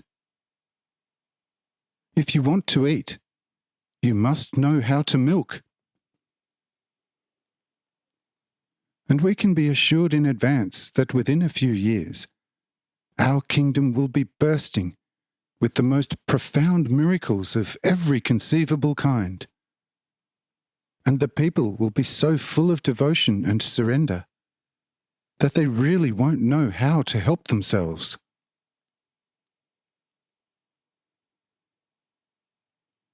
Above all, however, it must be ensured that every priest of a temple with a particular deity observes the greatest secrecy, that he is always sober under pain of death towards every man of the people, that he must also be difficult to talk to, and if he does talk to someone, that he speaks as unintelligibly as possible. For what the common man of reason understands, he does not consider divine. But with every temple also, a versatile speaker must be employed, who properly understands how to praise the miracles of the temple and the deity to the people. The schools for training such priests and speakers, however, must only be located here in the city of Hanoch.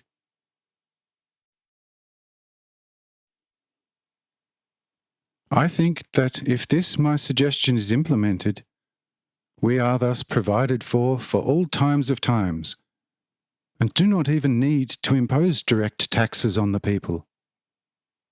Because the temples with the gods and priests will anyway elicit the treasures from the people in the most innocent way of the world.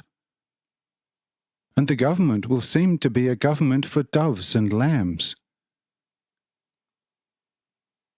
But that the world wants to be deceived is an old, well-known fact. Thus let it be deceived. But now one more thing. You, King, should recognize the supremacy of the Highlanders? I don't see what good that would do. I think we stand on the ground, and should therefore be firmer than the Highlanders. Do you know, King, what we are going to do there? See, we are going to take away the staircase, and the Highlanders should then see how they can come down to us, which means we are going to scrape off all the possible accesses to the highlands for 100 man heights, and the Highlanders can then grow themselves wings if they want to come down to us. For the time being, I will not say anything further, and leave the rest to you, O King.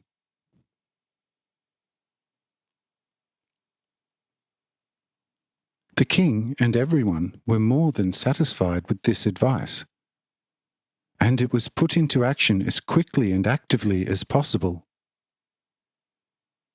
The very next day, all the architects, sculptors and miners were called together.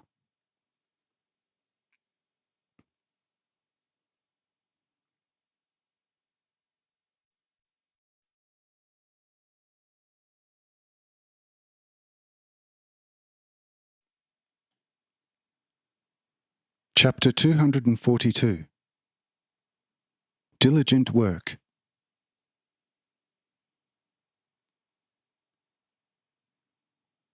The miners took 200,000 men, each equipped with the tools necessary for their tasks. The engineers examined the possible access points to the highlands and identified about 50, which in an extreme case could be made passable from above. If anyone wanted to go up from the bottom, he could reach the bottom of the ravine walls, but it was not possible to climb over its towering heights. However, the Highlanders could climb down the walls by means of rope ladders, and from there reach the lowlands.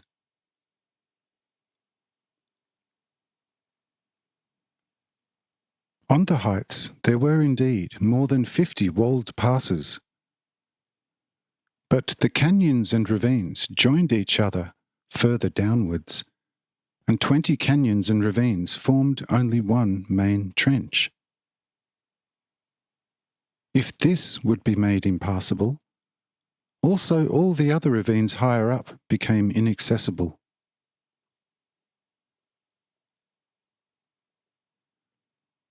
In the course of 3 moons, the 50 entrances were carved vertically at 200 man heights, and not infrequently at a width of 40 to 100 klafter.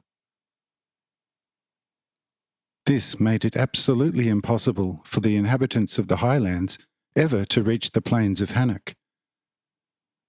And so this work was conveniently completed in such a short time, which in the present time would certainly require several years.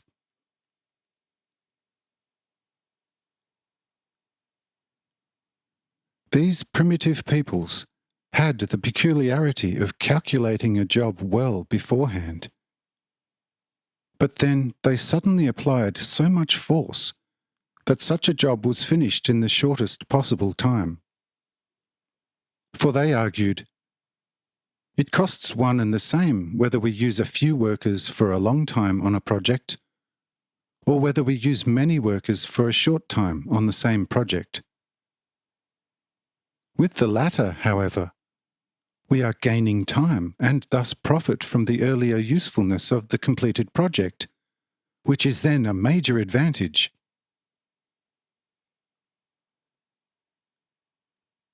In worldly terms and speculation, they were certainly quite right. Anyone who wished to observe this rule spiritually would also fare better than in the way of his lukewarm arrogance. In the same way, 2 million workers were ordered for the construction of the temples, and in 1 year all kinds of temples without buildings, in all about 1,000 in number, were built and provided with everything.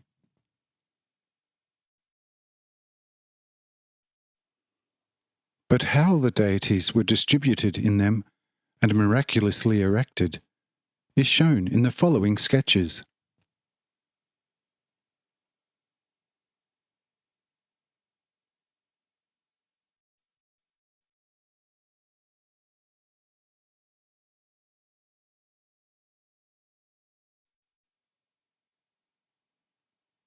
Chapter 243. Idol Temples. The Ox Temple.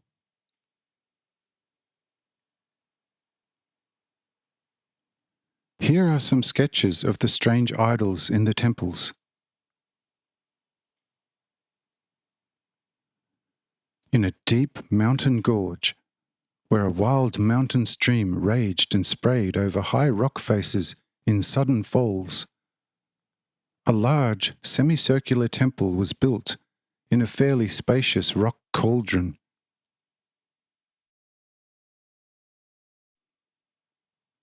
The front wall was straight, and it was adjoined by a semi-cylindrical rear building, which was then adjoined by the residential building of the priesthood in question.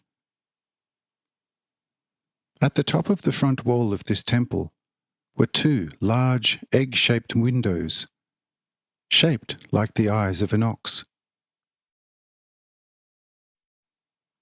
A few klafter lower, but just in the middle between the two upper windows, there were again two elongated round windows, but placed quite close together. But their elongation was vertical compared to the horizontal of the upper two windows corresponding to the eyes of an ox. Finally, at the bottom was a gate 4 klafter wide, supported by 3 black pillars, and 1.5 fathoms high, which from a distance looked rather like an ox's mouth. And since the entire front wall around the upper and lower windows, and around the gate, was painted to look like the head of an ox, and at the top of the wall above the eye windows were 2 projections like 2 horns, and on both sides of the front wall, parallel to the eye windows, were 2 large sheet metal ears, from which a mighty smoke was constantly coming out through pipes. This front had the very dreadfully magnificent appearance of an ox's head. The inside of the temple was painted dark red, and in the background of the temple, as if in a huge niche, stood a colossal ox made of sheet copper. Its hind feet were so thick that it was quite easy to get into the large belly of the ox by means of a ladder and perform all kinds of dazzling tricks. But the trickery consisted of this. During pilgrimage visits to this miraculous temple and idol, the enormous head was constantly moved up and down by means of an internal lever. Powerful bellows was attached to the inside of the belly.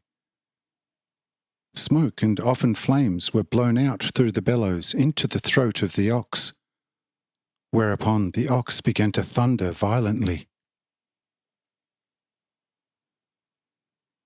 And when the terrible thunder came to an end, only then did the orator in the belly of the ox take a large metal mouthpiece and addressed a few incoherent words to the trembling people. Then the ox became quiet, and the high priest came out through a back door, lit a censer and determined the sacrifices for the people and the next sacrificial time.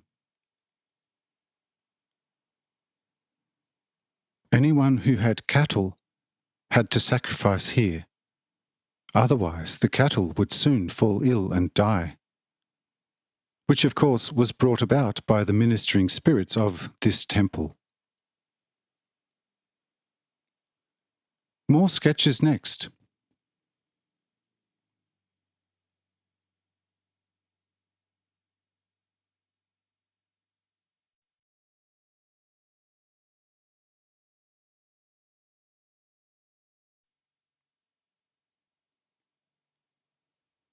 Chapter 244. The Sun Temple.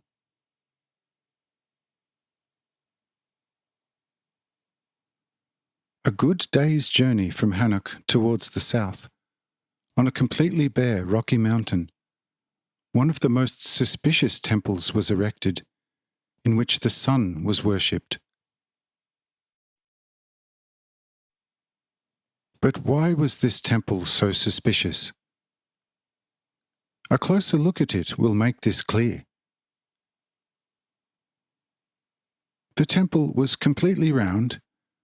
One half of the temple had a solid wall, while the other half was open and consisted of 6 pillars that supported the conical round roof. On the side of the wall facing the evening, the priestly dwelling was firmly attached and had room for 100 priests and was the same height as the temple, which was 10 klafter high and the same in diameter. Right in the middle of the fixed wall of the temple was a finely polished concave mirror, 2 klafter in diameter, made of thick sheet gold, which could be directed back and forth and up and down in all degrees of a semicircle by means of an elaborate mechanism. At a distance of exactly 10 klafter from the focal point, towards the evening, round sacrificial altars 5 feet high and 4 feet in diameter were placed between the 6 pillars. An underground passageway led from the priest's quarters directly under the central altar, which was naturally the middle one of the 5 altars between the 6 pillars. This altar was hollow. Underneath it was a lifting machine, which lifted a stone plunger that fitted exactly into the hollow of the altar.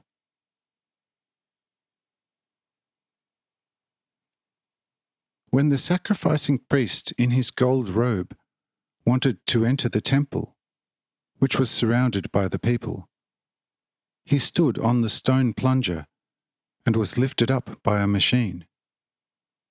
Naturally raised the golden lid of the altar with his head, and in this way suddenly stood on the altar as if by magic, with a golden hammer in his hand.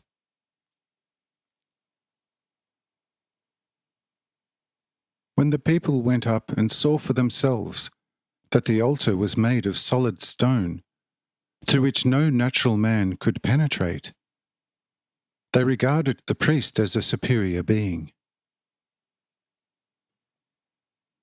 Then the priest covered the altar again and muttered some unintelligible words, and then knocked 3 times on the lid of the altar.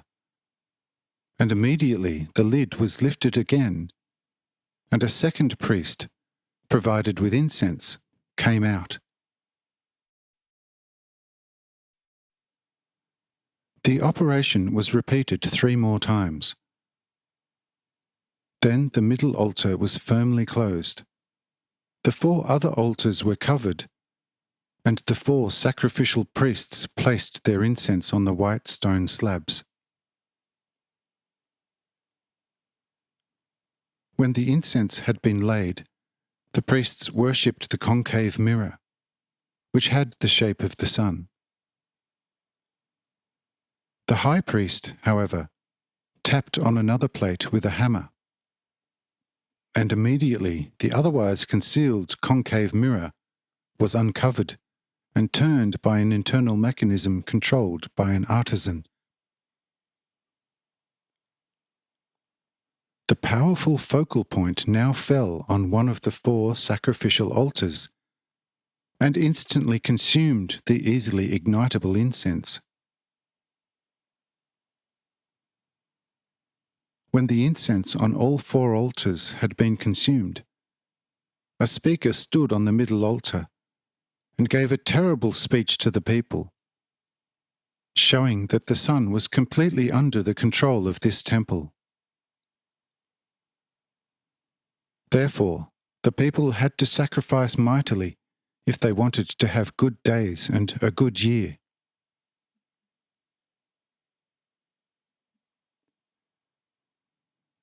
I need say no more about this work of Satan, for any thinking person can easily see what effect this deception must have had on the very dark people.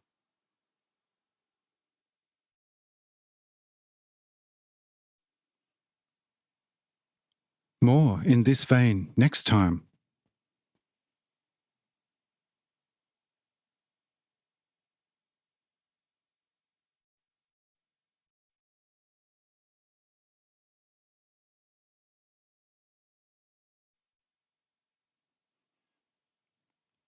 Chapter 245. The Wind Temple.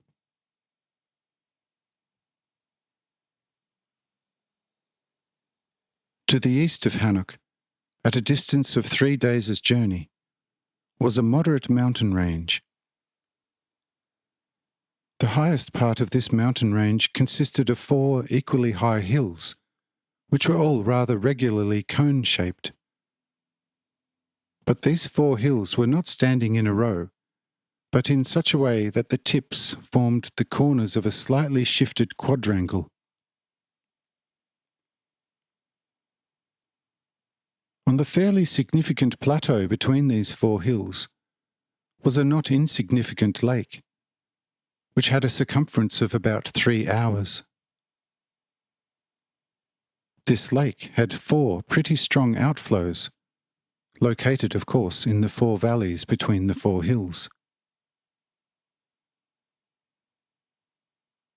On each of these hills was built an open columned temple, and a little lower, almost at the lake, were the residential buildings of the priests, but which did not have any visible doors. For from the opposite side of the hill a tunnel was dug, which was the only access to the buildings. In the same manner, an underground passage led from each of the residential buildings to each of the temples on the top of the hill.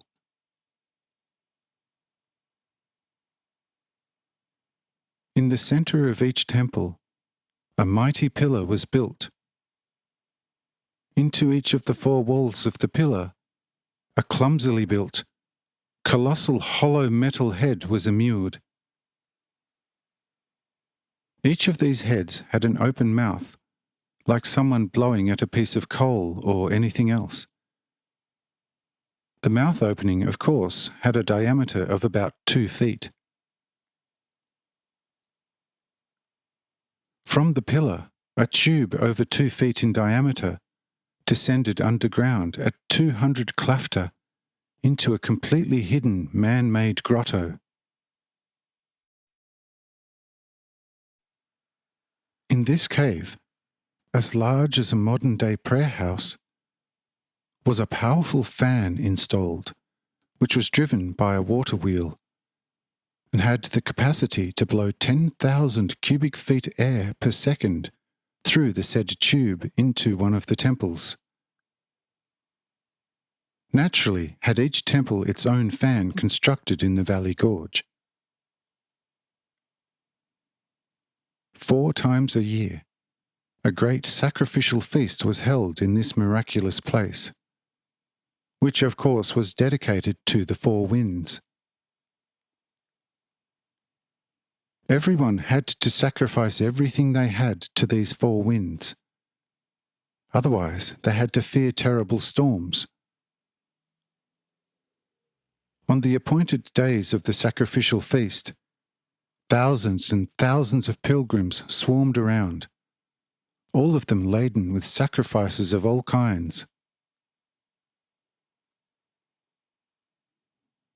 When the temples were well surrounded, the priests in the temple would suddenly appear, as if by magic, through a hidden door that had been artificially attached to a pillar, signal with a flag to the area where the secret vault was located, and at once the mechanics set the vault into full operation, and from the mouths of the 4 colossal heads on the pillars began to issue a stream of air so powerful that it had the force of a hurricane even at a distance of 20 klafter.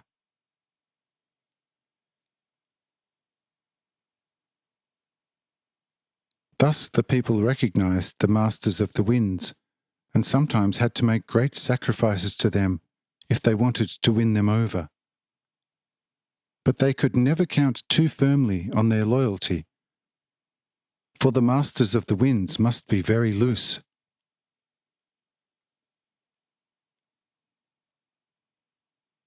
The same blower could also be directed at the surface of the lake through other tubes, which then caused the lake to ripple quite a bit, especially in the area where the tube joined the waters of the lake.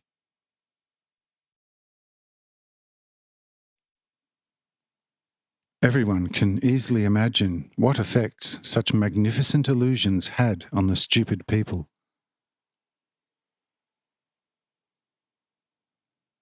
More of these sketches next time.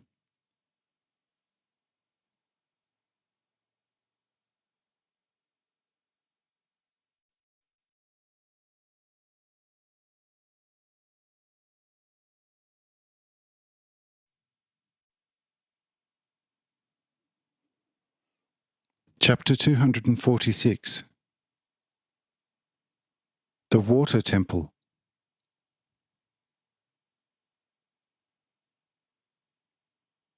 In a likewise mountainous area, which was located a 2 days' journey northeast of Hanoch, a temple was built for the water god. But how? The following brief sketch will show.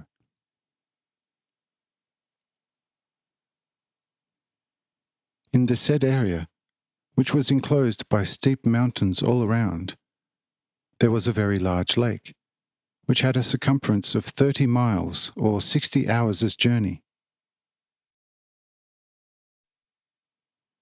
In the middle of the lake, however, was an island which had a surface area of at least 4 square miles, and was filled with cliffs and other small but quite steep, fountain-rich mountains, through which the more flat part of the island was quite well irrigated and thus very fertile.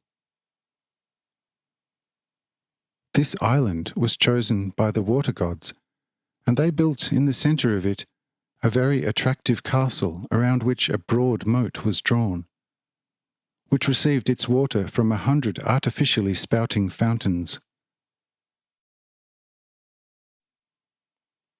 In the middle of this quadrangular castle, a majestic open temple was built, in which there was standing in a large shell carved out of stone a colossal water dragon, which, however, was not made out of stone, but artfully crafted from an alloy of copper sheet mixed with gold. On the back of the dragon rode a colossal man figure, which was made from the same materials, which, driven by an inner, very simple mechanism, continually turned its head back and forth, and from time to time raised its right hand. As often as this figure raised its hand, a powerful jet of water shot about 12 fathoms high into the air from a pipe mounted on top of the circular roof of the temple, which was for the stupid people, of course, a most wonderfully surprising spectacle.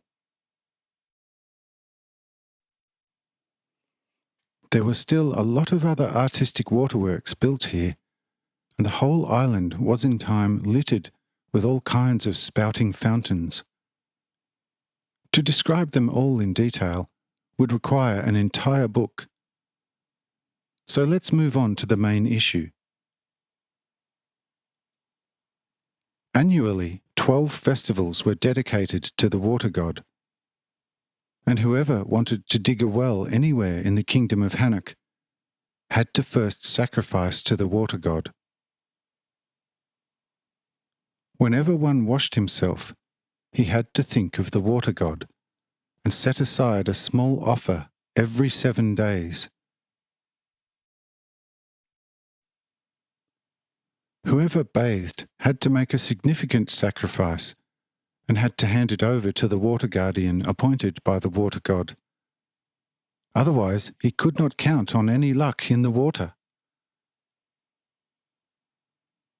Thus also launders, boatmen and fishermen and all sorts of people who used water had to sacrifice to the water god regularly, or they could expect unforeseen calamities, in which they were usually brought by the watermasters who were stationed everywhere near the waters.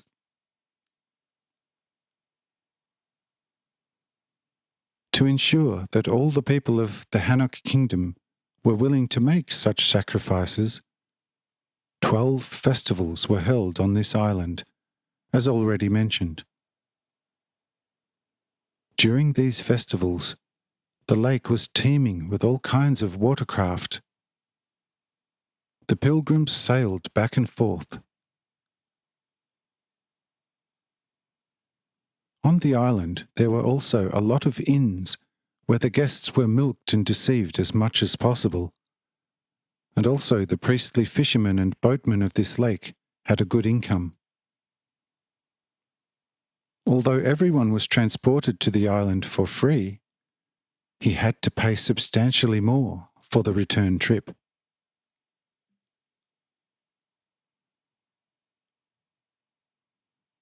I do not think it necessary to know more about this atrocity.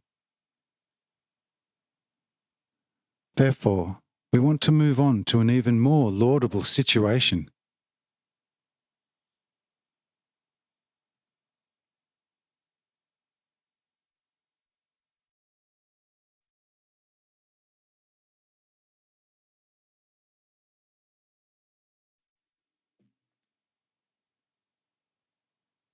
Chapter 247. The Fire Temple.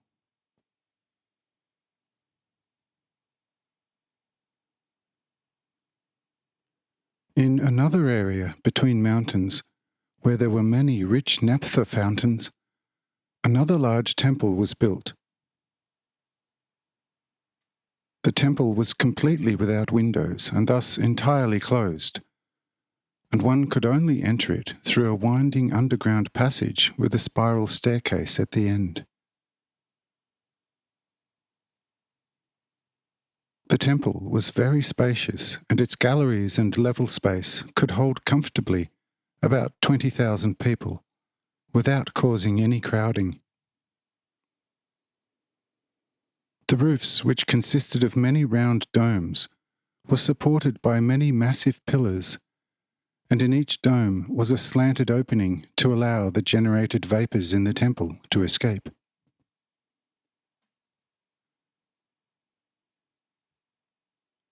In the elongated, niche-like background, an immensely colossal, naked statue of a man was erected on a staggered, round frame. This statue sat on an immensely large stone cube, which had a diameter of 4 cubic klafter, thus an area of 16 square klafter and a volume of 64 cubic klafter.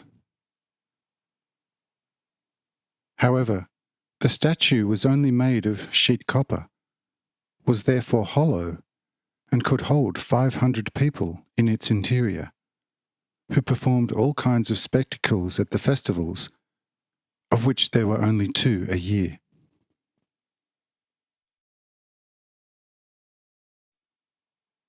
Around the enormous scaffolding of the statue, at a distance of 3 klafter, namely forming an ovoid circle, 200 1 klafter high and 2 feet in diameter round altars were set up, under which a rich naphtha fountain was routed. The altars were copper cylinders which were filled to the top with crushed pumice. According to the laws of attraction, the oil now rose through the pumice pores up the entire cylinder in abundance, and if one could only pass a small light over the fat surface of the altar, it was immediately engulfed in bright, very white flames, which resembled the so-called Bengal light.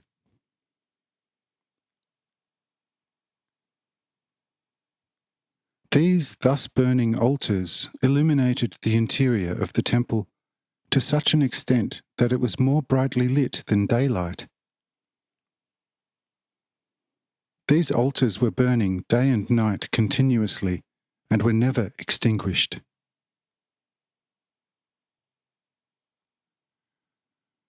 But there was still a lot more copper tubes running up the pillars and through all the galleries.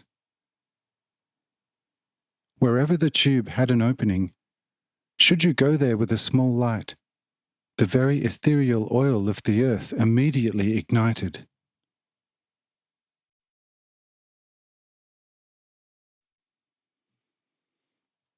Whenever there was a festival designated to this fire god and its servants, hundreds of thousands of pilgrims came from all parts and brought this idol many and rich sacrifices. The priests of this idol produced all sorts of fire spectacles. One firework outdid the other in size, splendour, and manifold magnificence. Especially at night time, the whole mountainous area was so enlightened that one could not tell when the day began.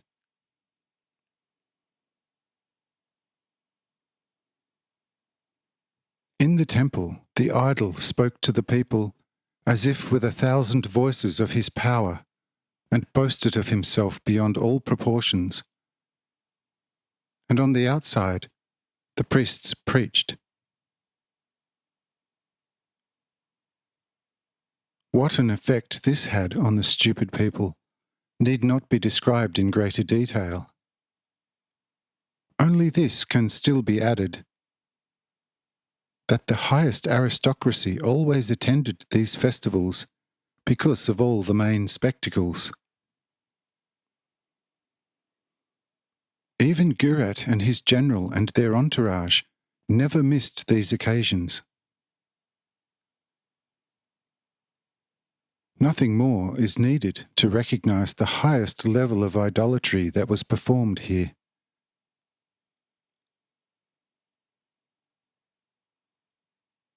Following even some more of the sketches.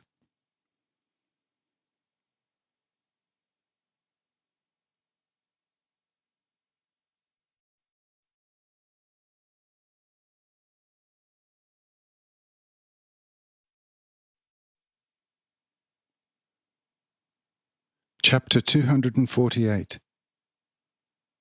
The Temple of Love.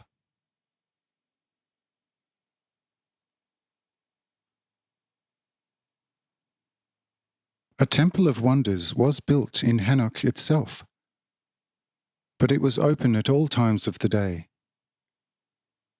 However, every visitor had to be prepared to make a proper sacrifice to the beautiful priestesses, the demi-goddesses, and especially the goddesses. Yes, how was this temple arranged, and to whom was here the divine worship bestowed? The following short presentation will show this in the brightest light.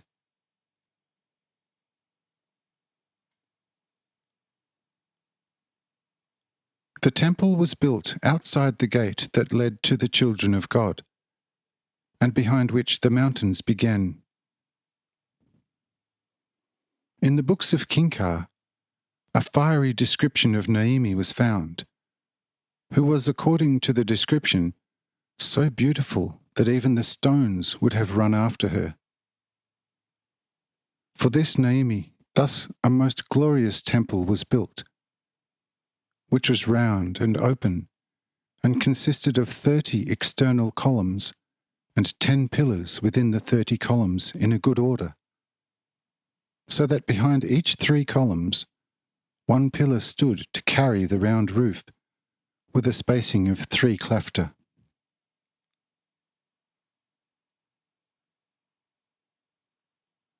Around the temple 3 palaces were built, one for the priestesses, another for the demi-goddesses, and the third for the full goddesses.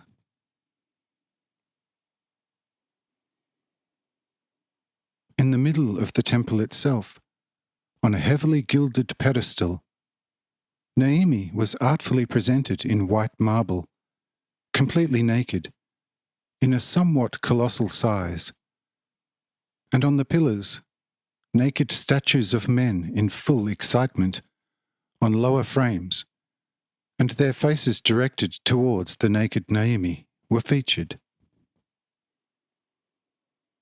Around the temple and around the 3 residential palaces, tremendously large gardens were laid out, which had no equal in splendour and artful construction.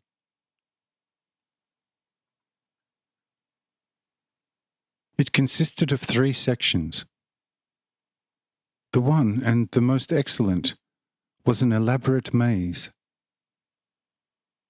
But the corridors of this labyrinth were not a closed wall, but consisted of dainty stake fences, which were arranged in such a way that one could look from one passage into 100 others. And if here and there a most beautiful full goddess teasingly showed herself, the worshipper of such a goddess could nevertheless not reach her, even if only 1 stake fence separated him from her.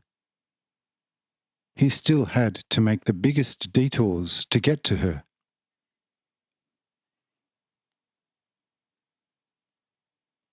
But the difference between the priestesses, half-goddesses and full goddesses consisted in that the priestesses were daintily dressed and otherwise had a beautiful face and stature.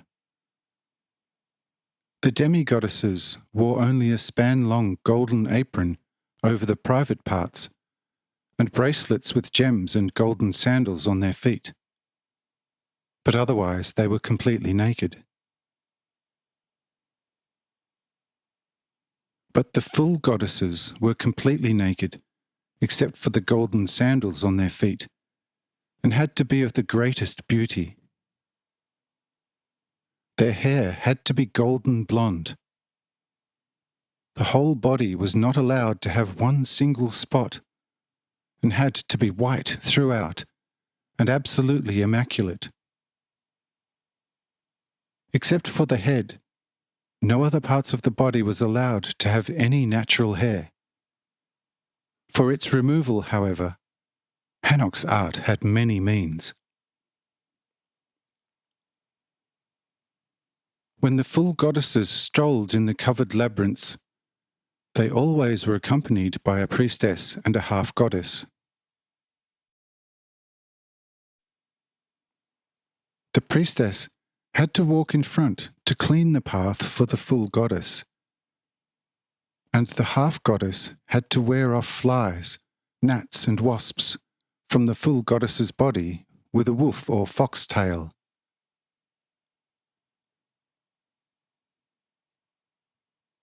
In the other two sections of the garden, which consisted of avenues, flower beds and summer houses, the priestesses were also able to conduct business.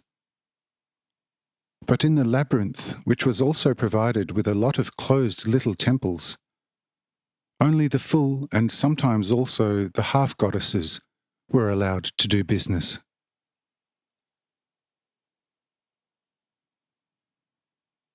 The deity of beauty had no dedicated festivals, but therefore the temple was open day and night with good lighting.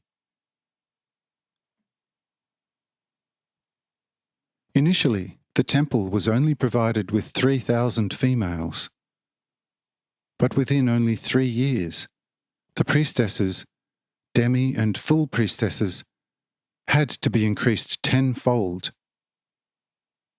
because they earned Gurat more treasures than any other temple. For the maze bristled day and night of admirers of the half and demi goddesses.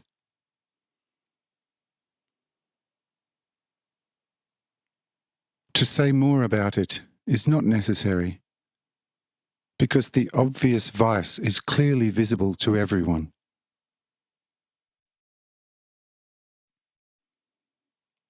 Let's thus turn to another sketch.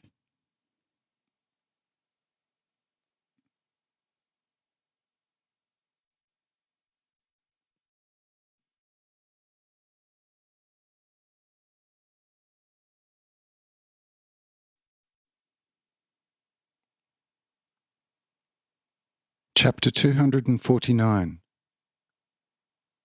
The Metal or Ore Temple.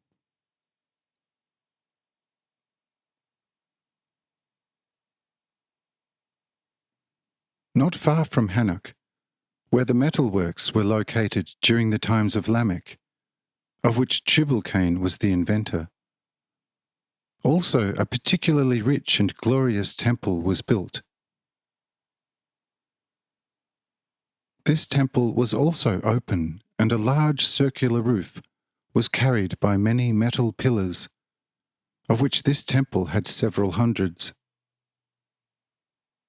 But the temple was not perfectly round, but more oval.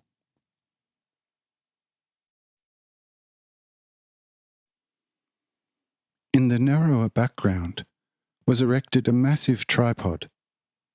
Its feet were 3 by 2 klafter high pillars, and the massive round disc they were carrying measured 3 klafter in diameter. On this round disc, a colossal, half-naked blacksmith was standing, artfully crafted from thick copper sheet. Before him, a mighty anvil was placed, on which lay a big lump of ore.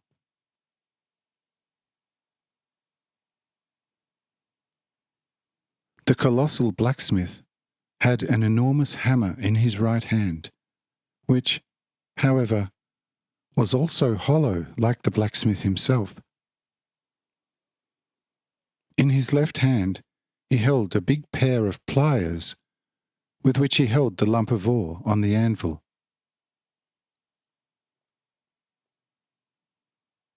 At the edge of the disc on which our blacksmith was standing, many smaller statues were displayed, also made from copper sheet, each embellished with a different metallurgical tool, thus presenting the attributes of the metal god and first metal master, who of course was none other than Tubal-Cain himself.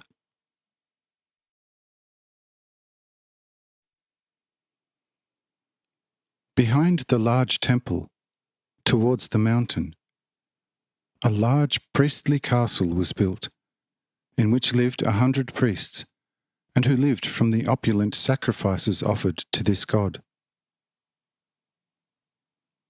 But behind the castle, the holy shaft was located which Tubal-Cain himself had dug into the mountain. For a sizable sacrifice, anyone was allowed to drive into it.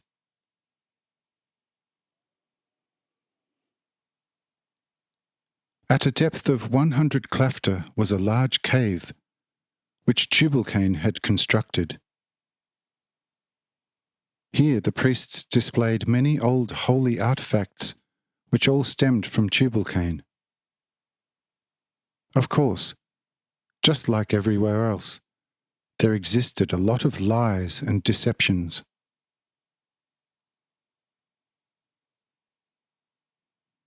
This god had only 3 annual festivals. At such festivals an ox was slaughtered by the priests, namely on the large round disc in front of the god. When the ox was slaughtered, the priest came down from the disc, and in a moment a mighty fire ignited under the tripod, increased constantly, and soon made the whole disc red hot. And the fire persisted until the whole ox was reduced to ashes on the disc.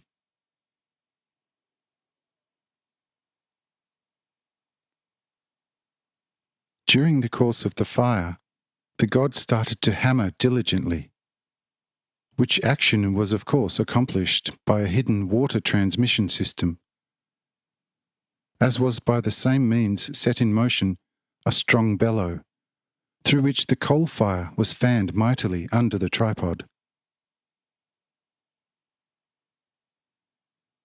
This sacrifice, which was always the same, was followed by powerful sermons in which the benefits of metals were praised, and of course the god of metals most of all. After this sermon, the sacrifices were received, and the pilgrims were then allowed to visit the nearby royal mines, which were also teeming with beggars seeking tips.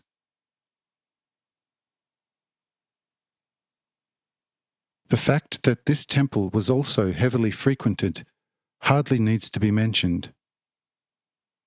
So enough of this abomination.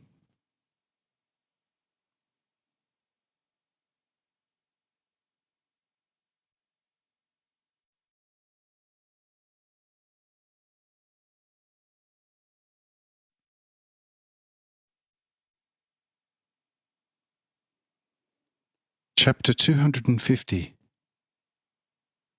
Other temples. Tax. The Highlanders.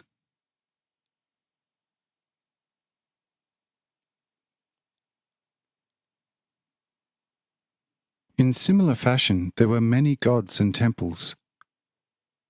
Nature had a temple in Hanoch, and then a somewhat smaller one in every city. The clouds also had a temple. The moon, the stars, certain animals, trees, springs, rivers, lakes, seas, mountains, and various metals also had their own special gods, temples, and priests. Every finger length you came across another temple.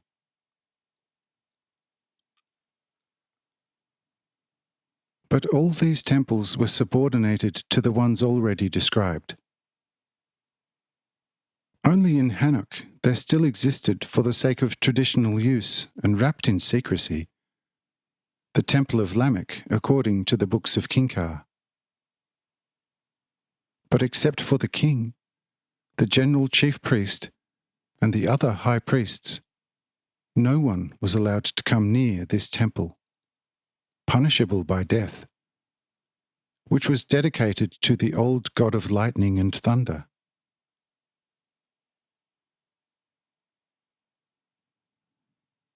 Only the Temple of Wisdom on the Snake Mountain was free, but no wisdom could be acquired in it any more. But instead, only a most mystical sorcery was performed. And in the centre of this ancient temple, an oracle was built where anyone could be lied to for money and other sacrifices whenever and as often as he wanted to. Of course, the common man took everything at face value.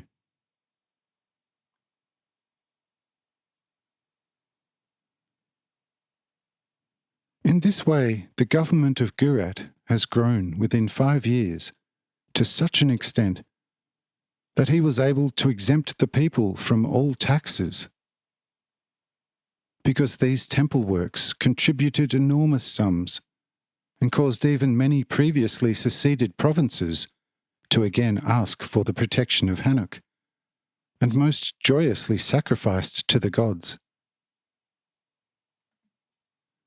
Yes, there were those so zealous for the nature of the temples and the gods, who made it a supreme grace when they were allowed to also build a new temple somewhere and start collecting for the king.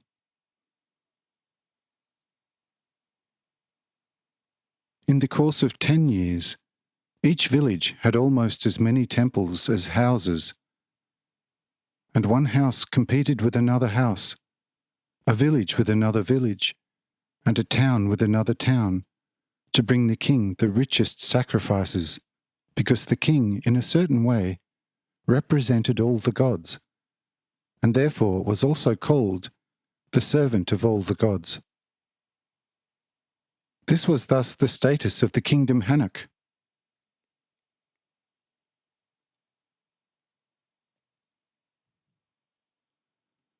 But what did the cut-off Highlanders do when they discovered what Graz did to them instead of recognizing their supremacy?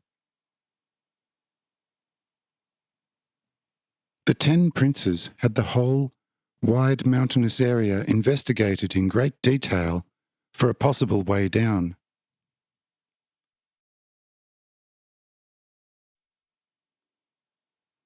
A year passed with all the studies of the terrain, but all in vain. For Graz had the whole area permanently guarded and had the mountains continuously vertically excavated wherever the mountains joined the highlands, so that one could see nothing but bare walls of vast expanses. Traces of Graz's work can still be seen here and there in present-day Tibet.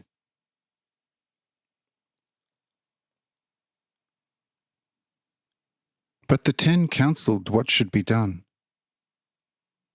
How is revenge possible here? 10 times a great council was held, but no cogent decision could be made. Therefore the 10 said, We therefore must set up other laws with regard to the procreation of children among us. Otherwise our, although great and fertile land, will within a short time become incredibly small for us.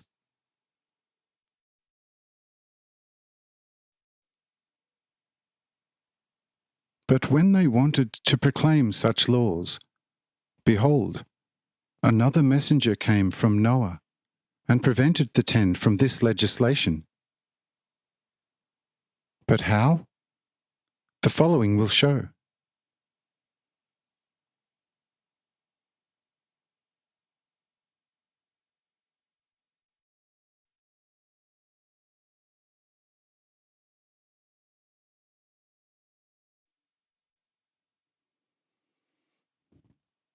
Chapter 251.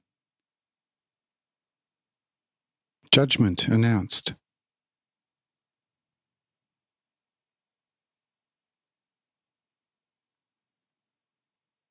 The messenger from Noah was received with great distinction by the 10, and was asked what should happen now, whether the decided law should be implemented or not.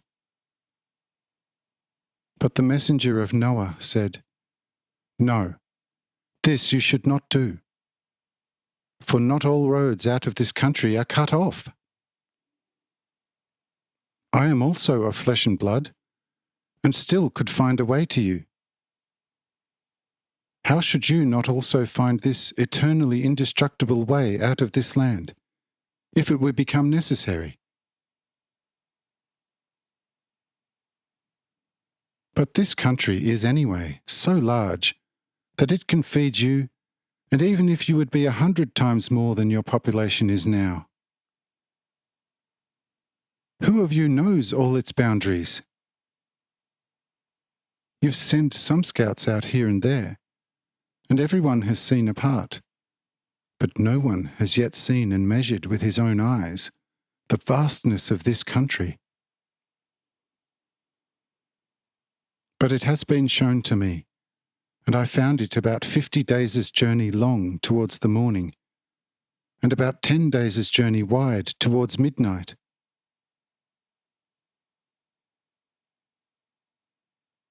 It is true that this country has been made almost inaccessible to all sides by Gurat with the aid of 2 million people, which has cost him large sums already during the past 10 years, and will cost him even more in the future.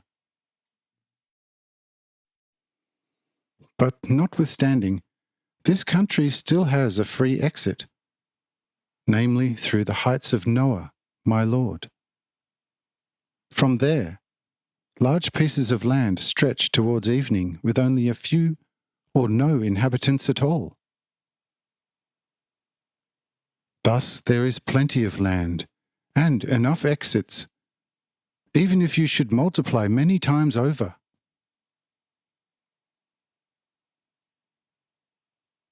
However, that I bring you this comfort is not why I was sent to you, but rather that I should proclaim to you the nearing judgment of God to all the people of this earth, who will not return to him, and not keep his commandment, which he has given at the beginning to the fathers of the heights and the kings of the depths.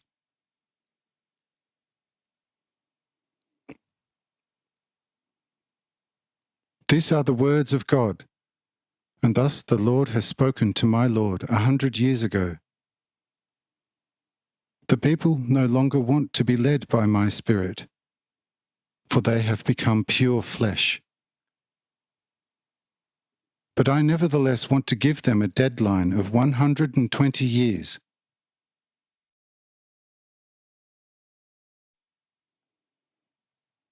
And again the Lord spoke and said, Noah, send messengers to all parts of the world, and let all creatures be threatened with my judgment.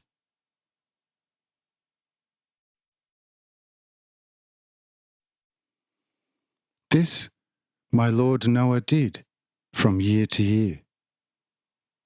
But many messengers had themselves beguiled by the flesh, and never conveyed the message. Now it has been 10 years since my brother was with you, and another in Hanoch. From you the brother has returned, but the other was killed in Hanoch. From then on, Noah annually sent a messenger secretly to Hanoch, and 30 to other cities. But the messengers were blinded by the idols of Hanoch, and became flesh. But therefore God's patience has run out, and 3 days ago he again spoke with Noah and said, Noah, move with your people to the forest, and have 1,000 slender and straight fir trunks cut, and have them finely cut to squares, and place the cut logs together, and let them lie there for 5 years. I then will tell you what you should do with it. The carpenters have already laid the axe to the root. 100 years have elapsed fruitlessly. Now, only another 20 years are left. Therefore, return to the Lord in all seriousness if you want to avoid the judgment. For as the 20th year from today will have expired, the Lord will open the floodgates and the windows, and with great floods kill all flesh of the earth.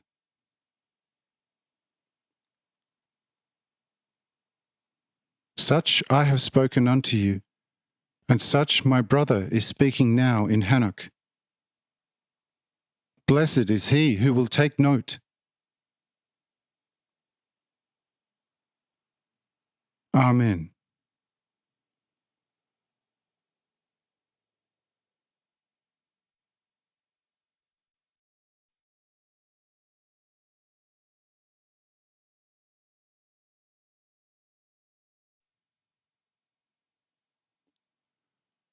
Chapter 252. Reaction.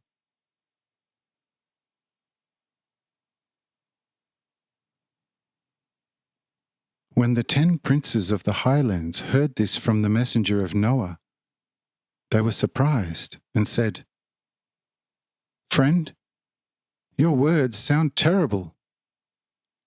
You proclaim us here a doomsday. What should we do then to avoid such judgment? For what, do you think, is Noah going to use the 1,000 cut trunks? But the messenger said, Concerning your question's first point, I know very well that you know the old God, who talked with the fathers and quite often has taught in Hanoch and anointed the kings, what Kincar has very accurately recorded in his great books. These books you know, and once have finished reading one of them when you performed the temple guard duty. In addition, you have heard 1,000 oral traditions from the freed slaves, who consistently told you whatever they knew of this only true old God and Lord of heaven and earth. And in addition, you also know as well as I what precisely this God wants with us, and what is our duty.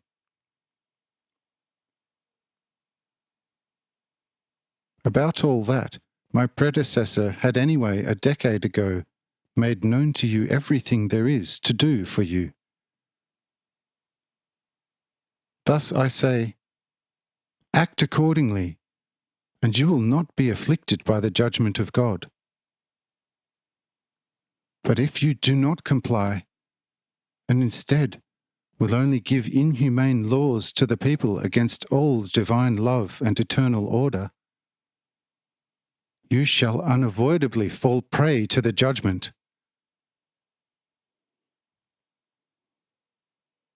This is a response to the first point of your question.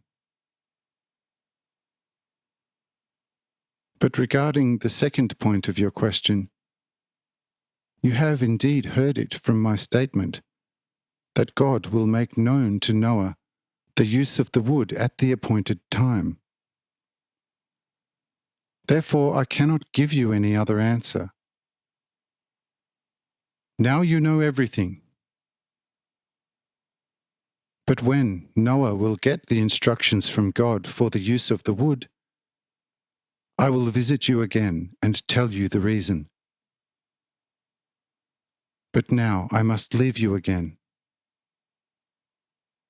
Do think of this message and be active accordingly. Amen.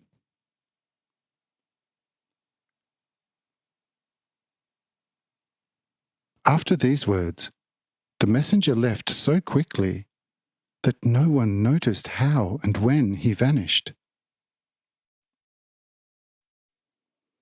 And the 10 contemplated what they should do. But they did not reach an agreement. Therefore, they called together a strong council meeting and discussed, pondering the message of the messenger. But the leaders said, "We are of the opinion that the issue of the old God has always been ambiguous, and that politics invented a God under all kinds of forms. The old wizard on the heights has lost all his people. He wants to become a powerful ruler again. Therefore, he now also relies on politics for his magical tricks to frighten us. But we are too enlightened now to be duped in this way. Therefore, we stay with the first resolve. Proclaim the law, and the matter will go ahead even without God and Noah."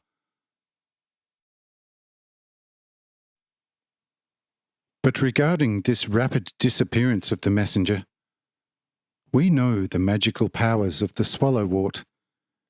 Enjoy some of it and one becomes invisible. If we could find this herb, we could do the same.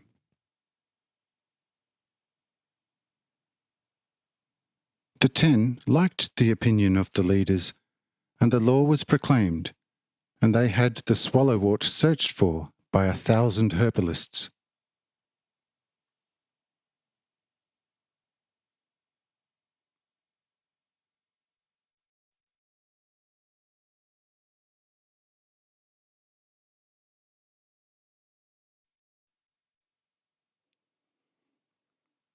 Chapter 253. A messenger in Hanoch.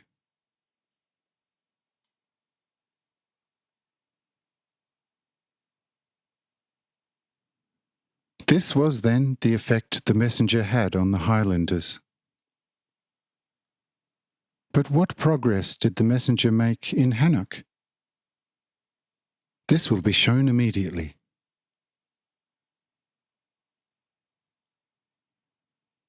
The messenger to Hanoch was directed straight to the general chief priest.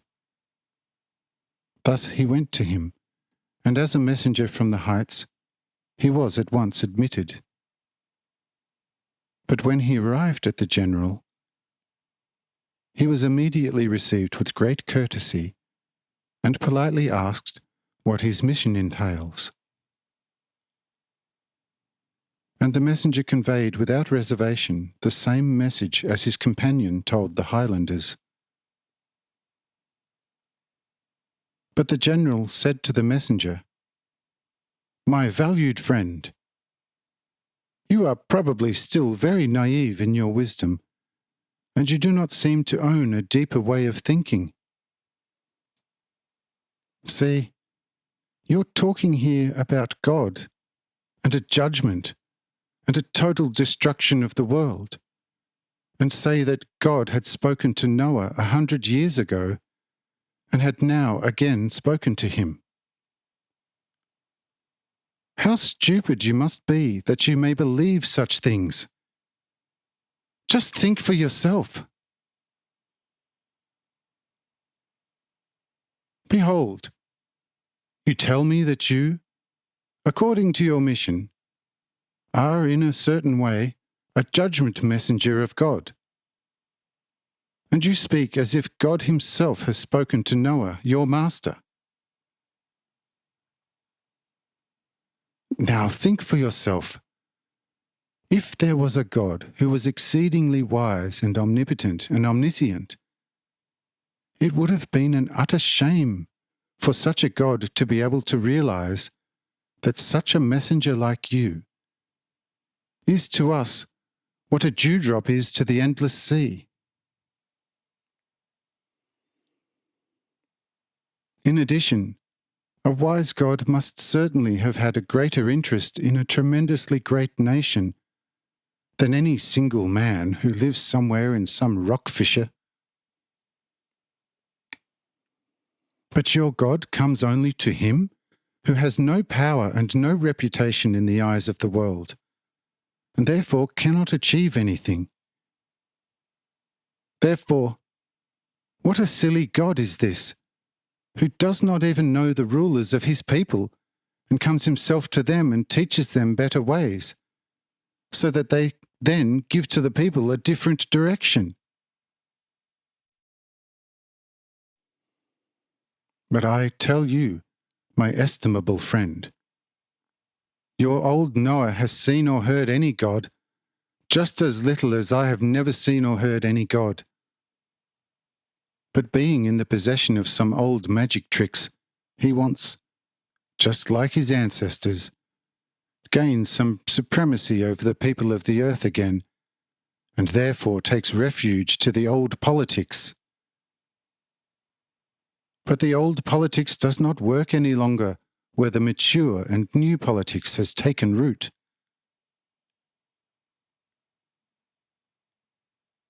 Have you ever seen or heard God yourself? Or did you hear God speak to Noah? Or did God equip you with some worthy miracle powers? You negate this.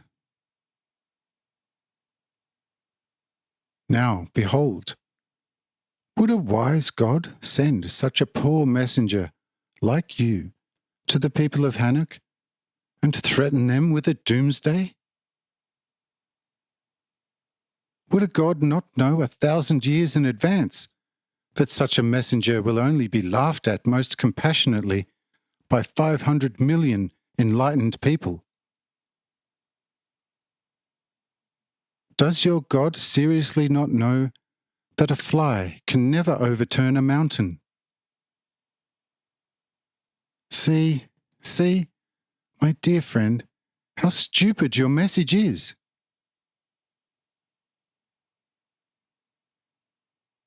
If there is a God who is supremely wise and omniscient and omnipotent, he will use completely different, more effective means worthy of a great people for our eventual conversion than those old political means that are already out of all use with us. See, we are now live in the most beautiful order. We have no wars. We collect no taxes.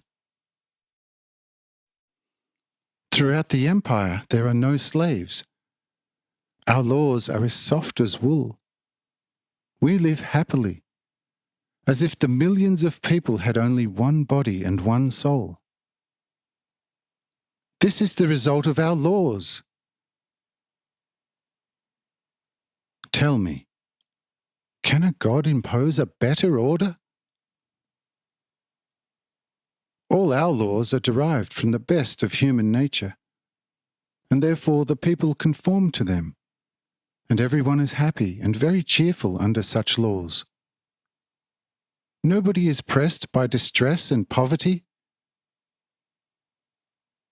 Tell me, my righteous friend, can there still be any better government and order?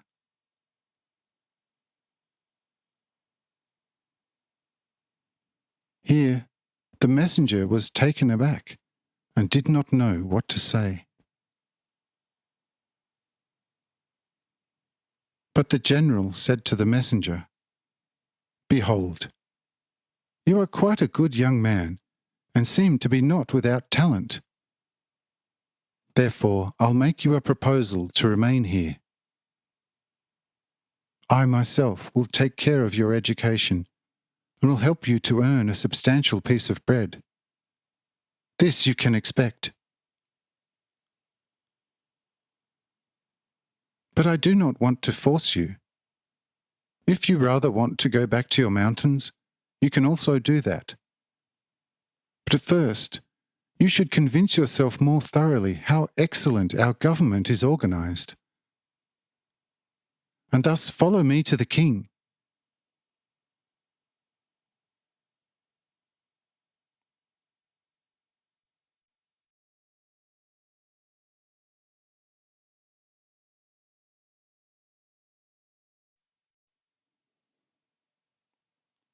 Chapter 254.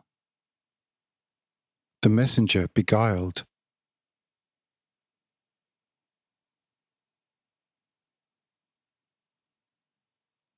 The messenger gathered himself and followed the general to the king Gurat.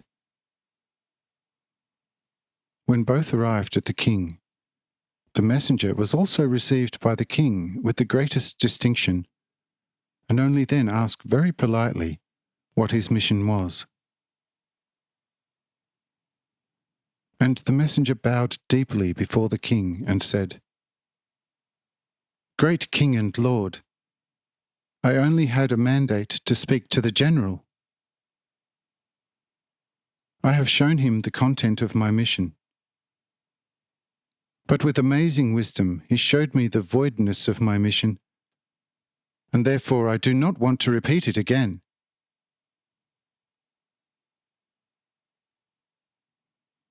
From this answer, the king realized that the messenger was intelligent, and thus said to him, "Now listen to me, my son. Because I can see that you are a well-behaved young man, and seem to have some other talents, I want to adopt you into my house, and want to give you teachers who can instruct you to read, write, and do arithmetic, and also in various other arts and sciences. Once you are equipped with such knowledge and skills, I will make you a great man in my great empire, and as such you will enjoy a high standing everywhere, and you will have a good life, and the people will carry you on their hands, if you can prove yourself useful to them. Are you satisfied with proposal?"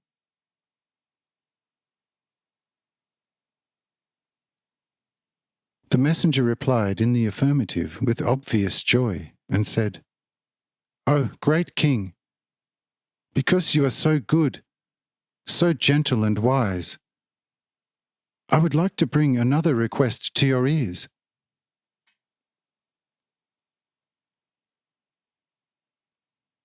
The king granted this to the messenger, and the messenger said, "O king, hear me. See, my father's name is Mahal, who is a brother of Noah. But this my father is already 500 years old, and is still very strong, as if he was only 50.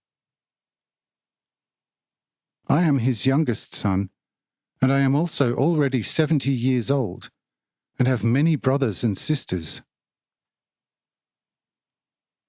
However, I do not want to speak of all that, but only of my sister who is a year older than me. She has grown into my heart. Can I also ask her to come here, so that she can be with me? And I will be 1,000 times more happy to remain here than staying here without this divinely beautiful sister."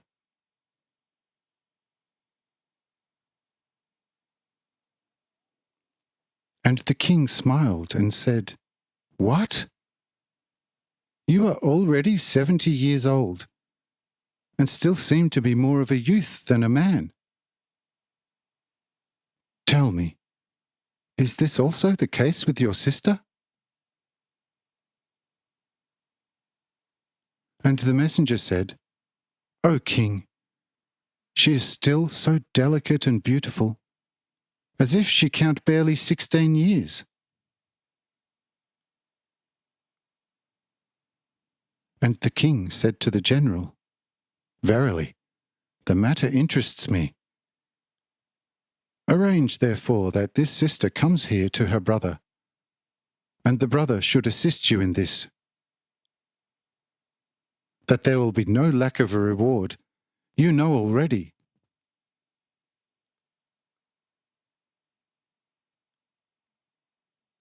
Here, the general immediately engaged the messenger, talked to him, and already the very next day, a very crafty hunting expedition for the sister was undertaken.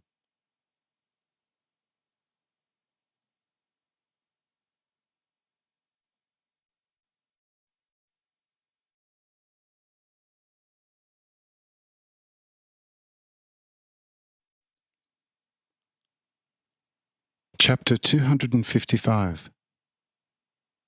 Walter and Agla.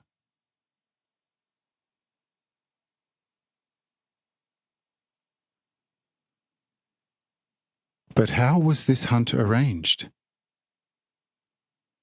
The messenger, the brother of the sister to be hunted, had to borrow his clothes to a criminal who was sentenced to death because of a severe crime he committed. But this delinquent was told that the death penalty would be waived if he succeeded to bring the sister of the messenger, from whom he got the clothes, to the king in Hanoch.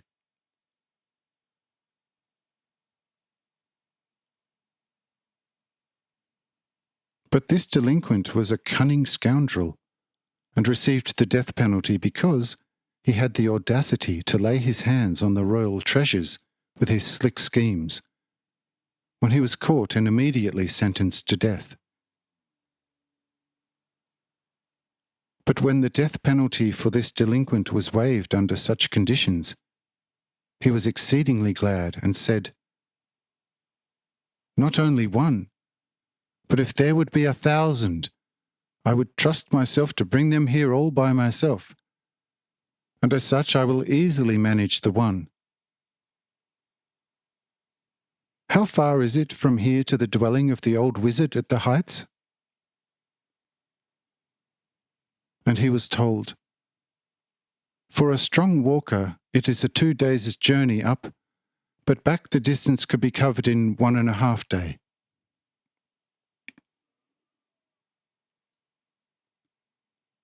And the delinquent said, Give me 1 or 2 guides, so that I will not be delayed by going astray, and I will be back with the loot within 3 days, perhaps even earlier.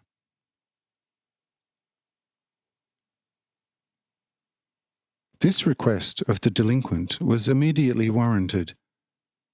3 armed guides were assigned to him, and at once he left for the hunt. But on the way, the 3 guides said to the hunter, What is it we will achieve?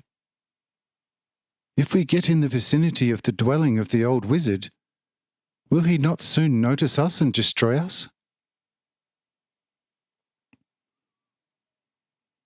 But the hunter said,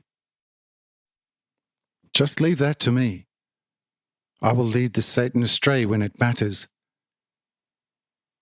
If we get close enough that the shouting of a strong man can be heard, you start to call Walter. This is the name of the brother of the sister we want to catch. She loves her brother, and when she hears someone calling his name, she surely will be the first to go and see who is calling. But I will then run away from you for a while towards Hanoch. And if she will recognize me as her brother because of the clothes, she will follow you without resistance.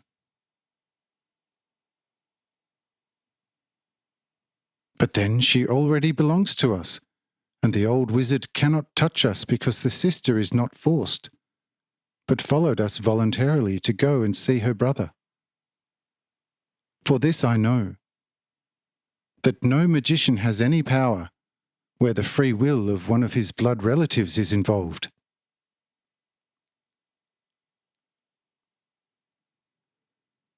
Thus the hunting plan was made, but was never executed because Agla herself was on the way to Hanoch for the sake of her brother, and met the deputation already halfway. They recognize her by her exceptional beauty and by the cry, "Walter! Walter, my brother!" when she saw the hunter. But the hunter explained the matter to her, and full of joy, she followed the 4 men to the big city.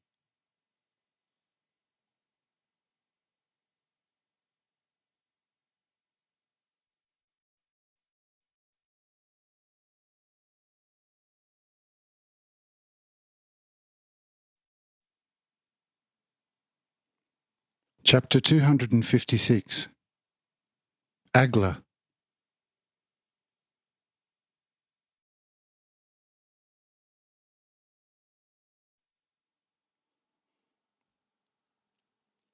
When the sister was brought to the king in the castle and looked at from head to toes, the king was astonished beyond measure of her beauty, and immediately had Walter called to show him his beautiful sister, so that he could confirm that she was his sister. But when Walter saw Agla, he immediately was in tears for joy, fell round her neck, and kissed and greeted her as his beloved sister.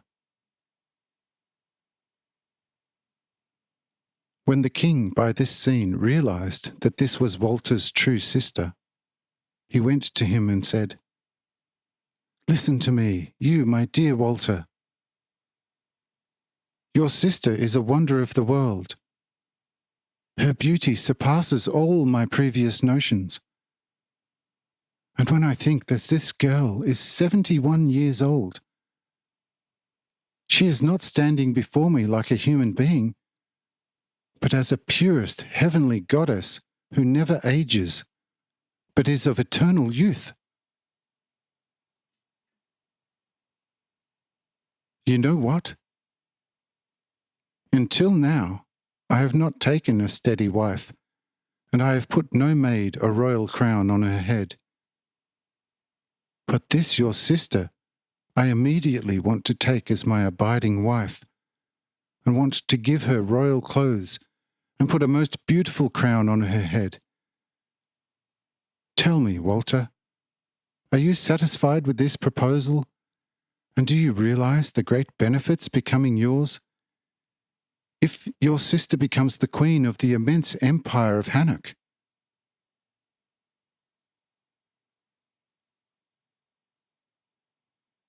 Here Walter was taken aback, and for a while he thought back and forth, and did not really know what he should say.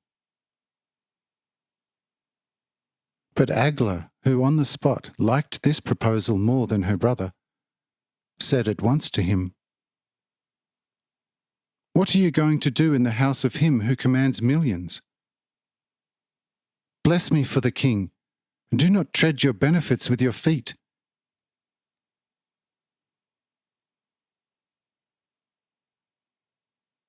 When Walter heard such talk from his beloved sister, he spoke very excitedly. "I am not going to bless, but curse you in my chest, since your love for me, who would have died for you, did so quickly extinguish. O king, take her, the faithless. I bless her for you, and leave her to you with every fibre of my life, since for me she is no longer worth the dust of my feet."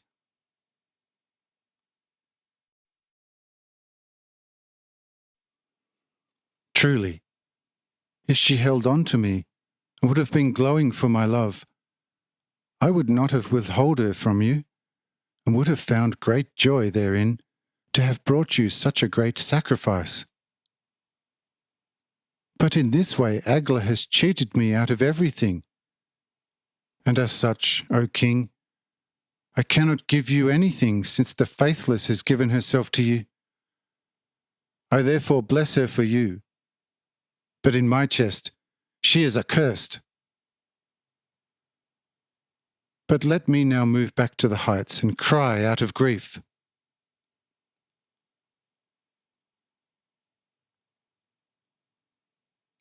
And the king said, It should not be like that, my Walter. I will also have you wear royal garments, and will then take you myself to the temple of my goddesses. Should you find a liking in one of them as a formal viceroy, you stay here. If you do not find one to your liking, you can then return to your eerie mountains.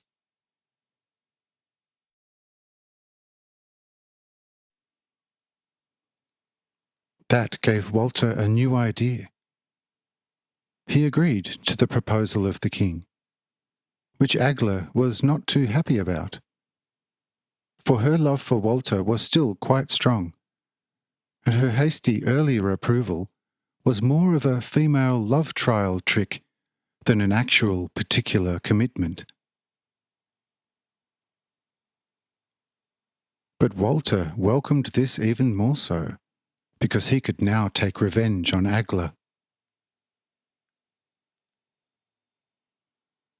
But Gurat had immediately brought royal clothes for both, with which they dressed themselves.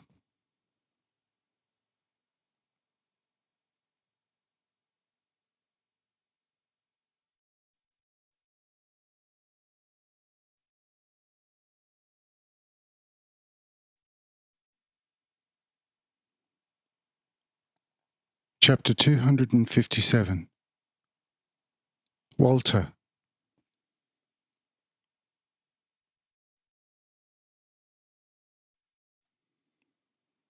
Gurat called upon the general chief priest and went under royal escort of all his court officials and servants, and with the royally dressed Walter to the certain temple.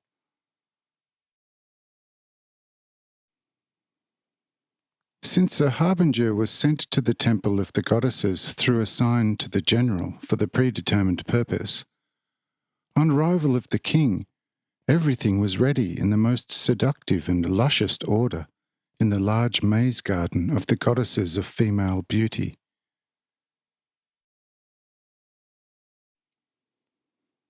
Hundreds and hundreds of such main goddesses swarmed, accompanied by the under goddesses in an already known manner, through the maze.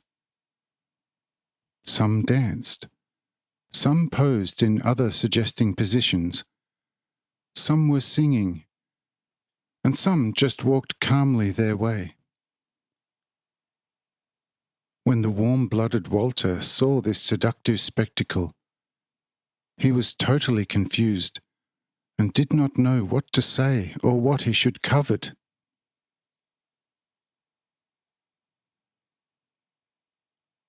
But when Gurat noticed this to his great delight, he said to Walter, "Friend, as it seems to me, it will not be too difficult for you to forget your beautiful sister. Tell me, have you already picked one of these goddesses?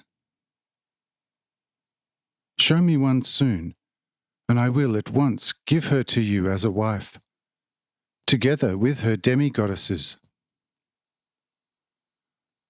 Or, if you like more than one, then tell me, and they shall be yours. For here, in my kingdom, every man is allowed to have more than one wife. Although I think that you will have enough with only one goddess and her demi-goddesses."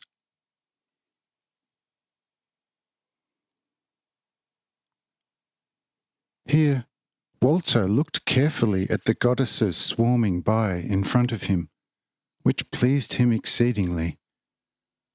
For each one looked at him so sweetly that after a while he said to Gurat, "O king, I'm not only asking for one, not 100, but I ask you for all." for they are all too gorgeous that I could select only one. Therefore give me all, so that no one gets offended should she not become elected."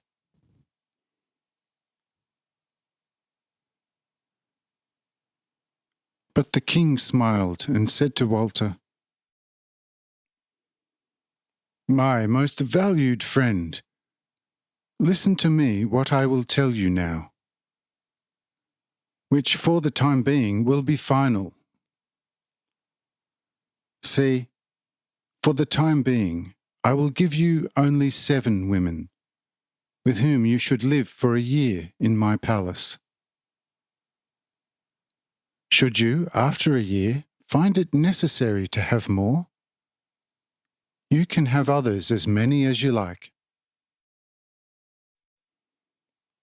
Should the 7, however, be sufficient for you, you can stay with the 7, which would please me more, since all these goddesses are available to you as a viceroy, daily anyway, for a modest sacrifice." When Walter heard this from Graz, he immediately agreed to this advice, took the 7 women together with the demi-goddesses, and, when the goddesses were dressed, went overjoyed with his new wives and Graz back to the royal palace again.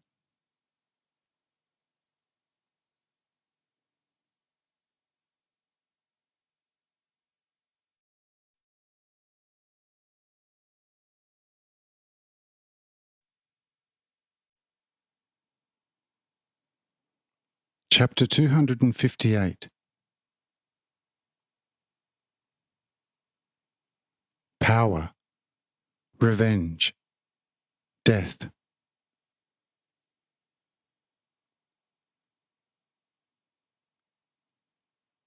But when at home in Graz's palace, Agla saw what her brother had done, she became angry in her heart, and even more so demanded from the hand of Graz and the crown that she, as queen and co-leader of the great empire, could take revenge on her brother, as well as very specifically the beauty goddesses.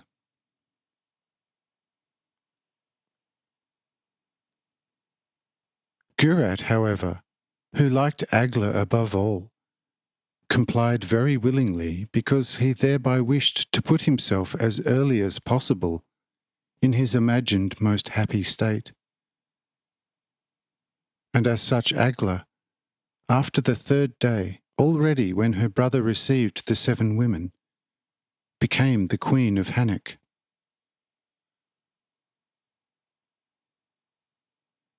Agla then became extremely tyrannical, and everyone who crossed her way had to bow before her to the ground.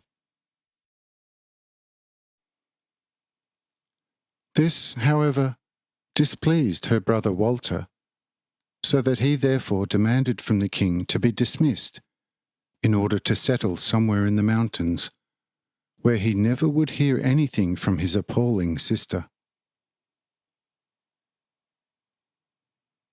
But Graz, who was virtually obsessed with Agla, did nothing without her consent, and therefore asked her what she had to say about the resolve of her brother.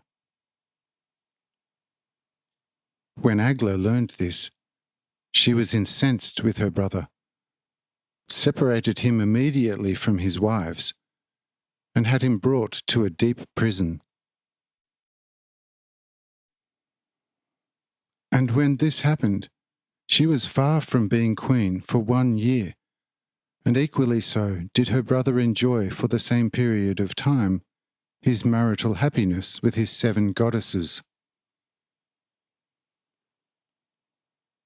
The general chief priest, however, was also displeased that Agla had her brother thrown in jail for no reason and cause.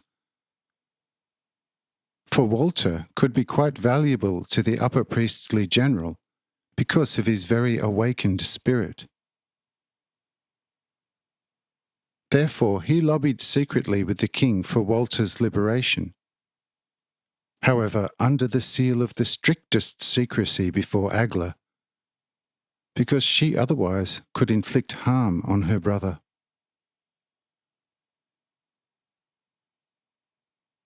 But the king said, "Everything would be all right, but how are we going to open the jail, since Agla alone has the keys, and on top of it has placed her most trusted guard in front of the prison?" And the general said, "This is, after all, very bad, but leave this problem to me. I'll bring the matter in order again. I will raid the prison guards at night with a small fighting force and blast open the prison gate by force. And the trusted guard will be compelled to accept the matter." Gurat agreed to this advice, and in the same night, and after a total of 2-month detention, Walter was free again. After Walter was freed, the chief priests wanted to place him under their protection, but he only wanted to flee, and thus he was allowed to escape. But when Agla learned what had happened, she sent captors after him to recapture her brother and kill him wherever they would find him. And the captors, anticipating a good reward, walked quickly in all directions, overtook Walter on his way to the mountains, and killed him. This was then his end and his reward, because he left the ways of God. And this was the beginning of the most cruel government that has ever existed in Hanoch.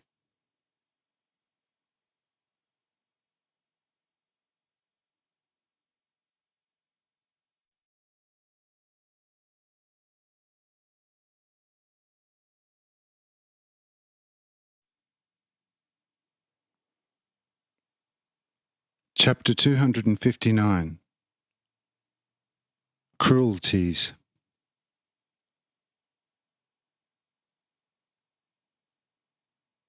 The captors, however, to assure themselves of their reward from the queen, cut off the head from the slain Walter, wrapped it in a cloth and brought it to the queen. She was initially shocked at the sight of the head, but soon recovered and said to the captors, "Your loyalty has been proven. You have destroyed my greatest enemy. The enemy of my love you have killed, and you have deserved your reward. Here is 100 pounds of gold. Take it as your well-deserved reward. But take the head with you, and bury it somewhere in the garden of the beauty goddesses. There he can gaze forever at those who are more to him than I. If you have buried the head, then go to the 7 women who still live here in a lower part of the palace, and bring them here, together with the 14 sub-wives. What then has to be done, you will be told at the hour. Do your job well, and the reward will not fail."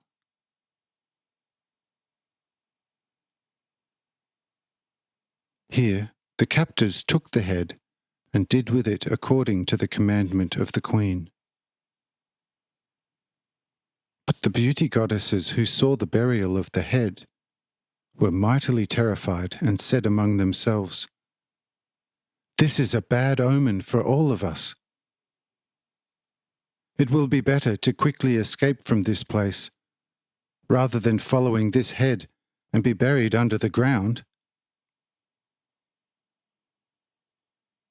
But some wished to speak to the general chief priest He, though, was too busy with plans to make the king mistrustful towards Agla, and therefore was not available. For his anger towards the queen was too great. Thus the goddesses had to wait anxiously for things to come.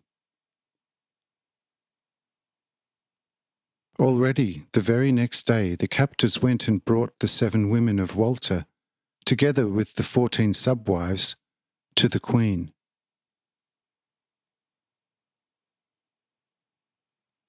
When they came before the queen, she asked them, "Are you not mourning Walter, who has been killed by my power?" Here the women began to cry and lament. And the queen said, "Thus your love for Walter was great, because you mourn his certain death? Behold, also my love was great for him, because out of love I had him killed, so that he should not be yours. But I can see now that you suffer because of this loss. Therefore, I want to put an end to your suffering. Strip all the women and tie them naked to the columns of this my royal hall." And the captors did so at once. When the women, together with the sub-women, were tied naked to the columns, Agla herself took a sharp-pointed dagger and walked to the tethered wives and spoke to one as to the other, probing their bodies in the region of the heart. "So there throbs the heart that loved my brother?" Then she pushed the dagger into the heart of the bound woman and said, "This is your reward, you wretch!"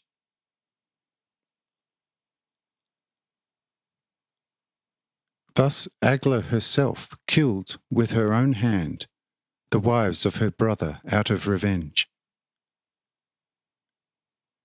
And the king, although learning about it the next day already, did not dare to say to her, "Woman, what have you done?" Because he loved and feared Agla.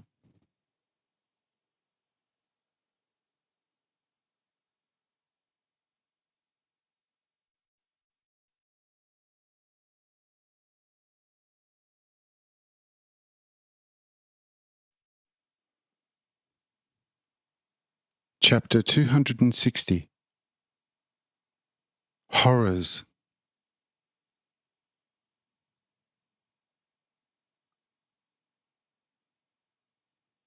Thereupon Agla ordered the captors to wrap the stabbed women in black cloths and to also bury them in the garden of the beauty goddesses.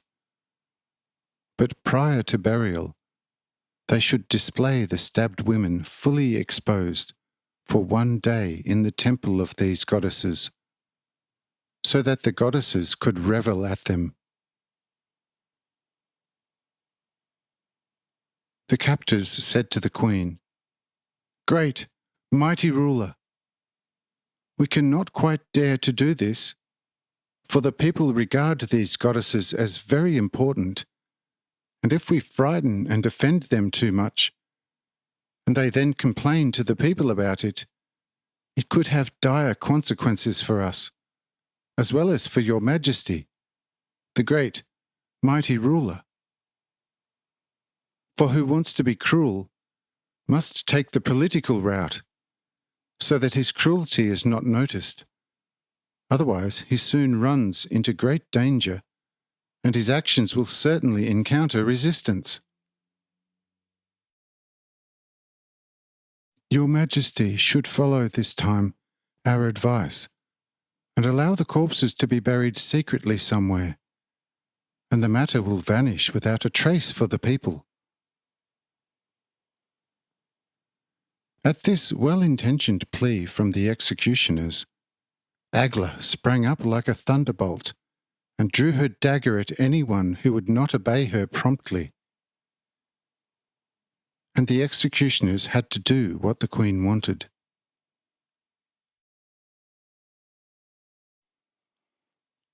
The bodies were therefore untied, and each individually wrapped in a black cloth, and were transported in broad daylight on 21 camels to the large garden, where they were exhibited completely naked in the temple of Naomi. The executioners, however, when they had put the bodies on display, hurried away like thieves, leaving the camels and everything else behind, and said to themselves, "We have been lucky this time to have escaped unharmed. For the next job like this, the fury of a queen can go and look elsewhere for other henchmen. We will never serve her or the king."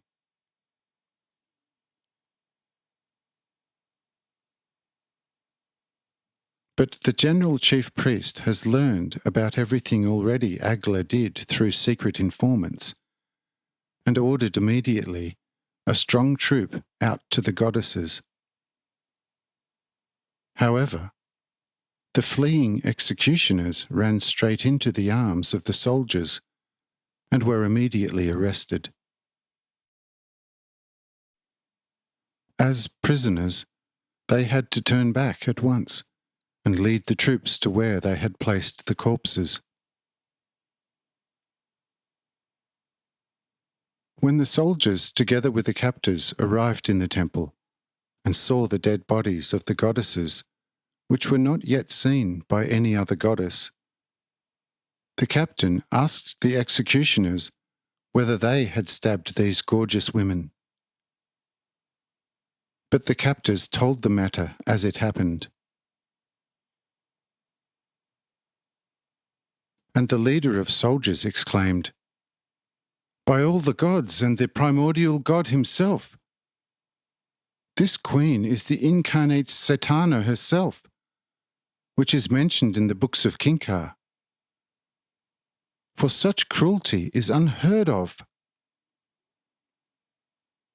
How can we get rid of this snake of snakes? She sits on the throne. All hell is at her disposal. Shortly, this will turn into a life in this city from which tigers and hyenas will take flight."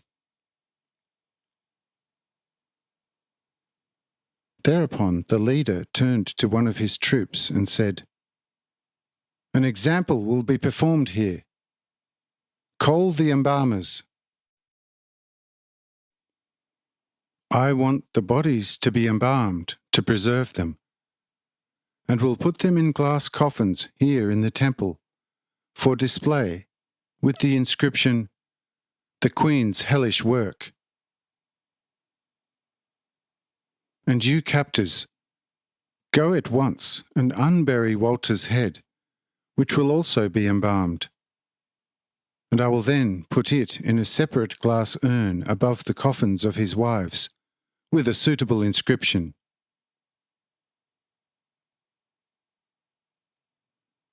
And all this happened immediately according to the leader's firm will.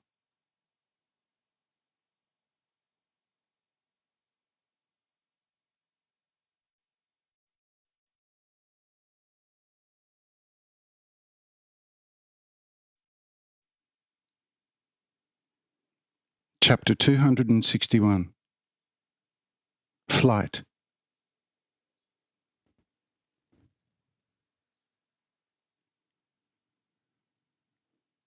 In the course of 8 days, the bodies were embalmed together with Walter's head, and then placed in the glass coffins in the temple of Naomi, as already mentioned.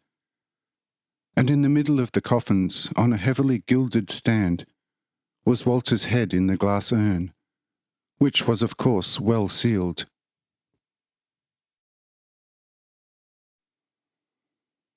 When this work was completed, the captain of the troops went to the startled goddesses in their big dwelling and told them what had happened and invited them to look at the embalmed corpses.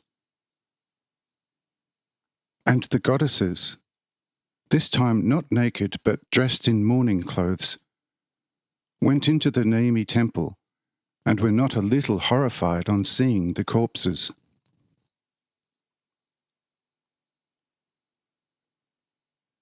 After a long pause, the chief goddess asked the leader of the soldiers with a trembling voice, "If this is the Queen's work, what can we expect in the near future?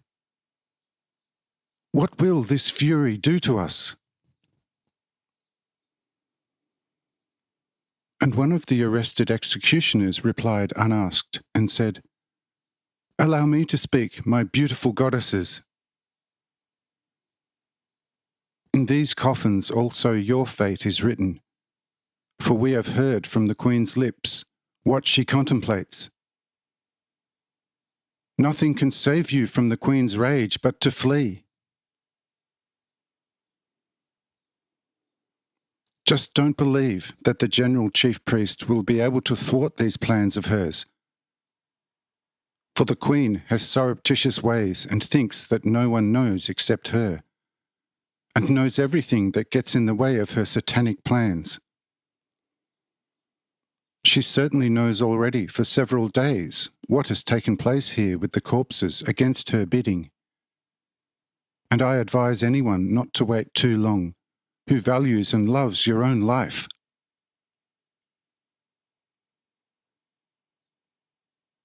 The captain of the troop took this speech to heart, and he said to the goddesses, "The chief executioner seems to be right. Therefore get ready so that we can take you under safe escort to a place where you will be safe from the Fury's anger. Your subsistence will be taken care of wherever we will take you, because to do this for you, we have specific instructions from the general." The goddesses agreed at once. Each took her treasures and left in haste with the soldiers and the captors. However, not an hour went by, and the Queen's most trusted servants arrived with a strong force of soldiers, who were equipped with many ropes, swords and lances, and with orders to destroy the protective force of the general, gag all the goddesses, and then to also murder them and display them alongside Walter's women. However, this time the Queen did not succeed to execute her plan. But how she responded to this, the following will show.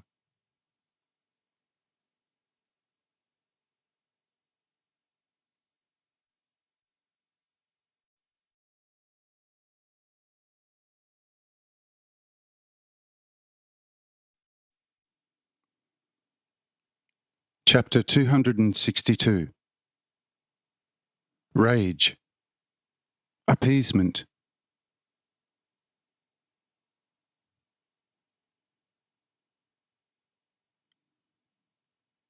But when the most faithful servants of the Queen, with the strong detachment, to their great astonishment found the dwelling of the beauty goddesses completely empty, they turned back and reported this immediately to the Queen. The Queen, however, on learning this, raced like 1,000 furies and began to seethe of rage, and vowed to pursue the most bitter revenge on the chief priest general.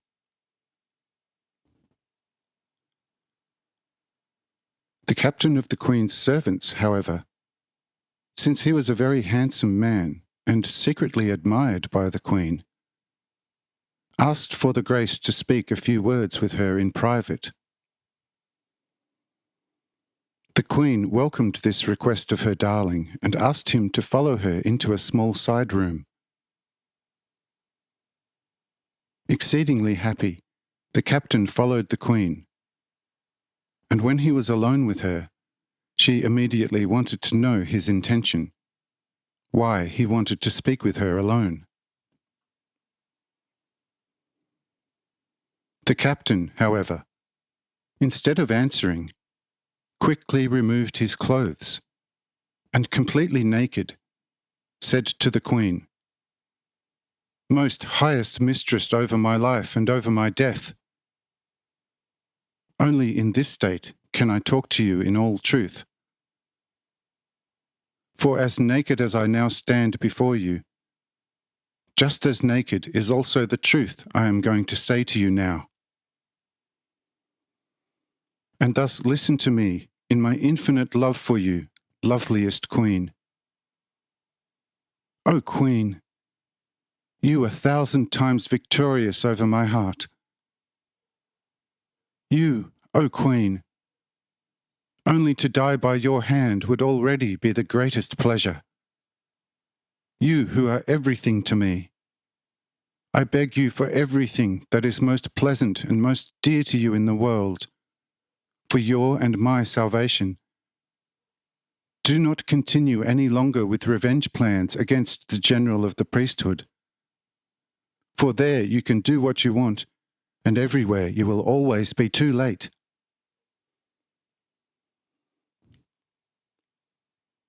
Do you think, my life, O Queen, your husband has the power in his hands? Oh, there you are greatly mistaken. I tell you, Graz is only a name carrier, and as a king stands in great esteem only as a heartfelt bosom friend of the general. But woe to us all, if we would succeed in turning things around and make the general our enemy. As naked as I am now standing in front of you, as true and certain we, including the king, are going to be lost within a few minutes. Even now, there are already placed 500,000 battle-ready warriors around the great palace of the general. Only one nod from him, and within the hour we are no more. For several days now he has not visited the king, and also does not allow the king to get to him, although the king is just making another attempt to win the general's favour. Yes, he even wants to present you as a gift for the general, if he only could regain the friendship of the general. From this, O Queen, you can recognize the power and greatness of the general and how dangerous your plan against the general is.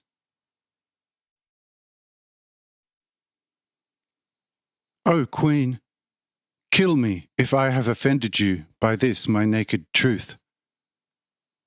But I could not resist the power of my love for you, to warn you about what could bring total destruction to you.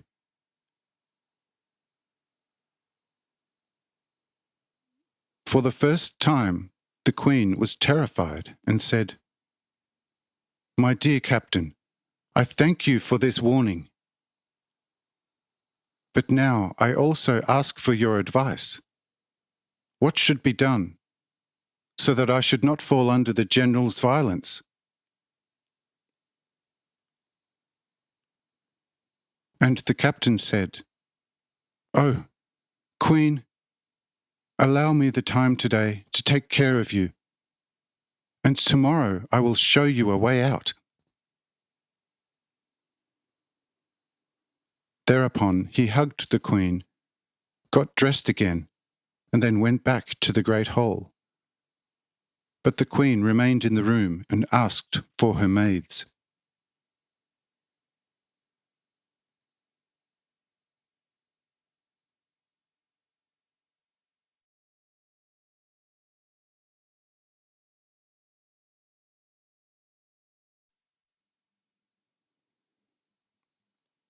Chapter 263. Cunning Advice.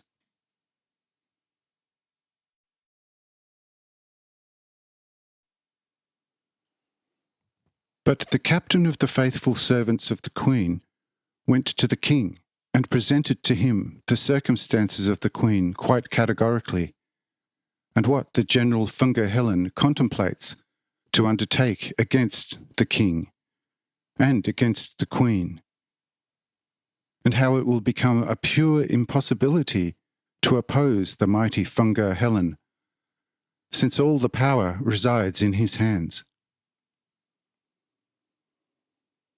And Gurat said to the captain, "Yes, my friend, you are right. I know very well where I am standing now with Funga Helen. But what can be done about it?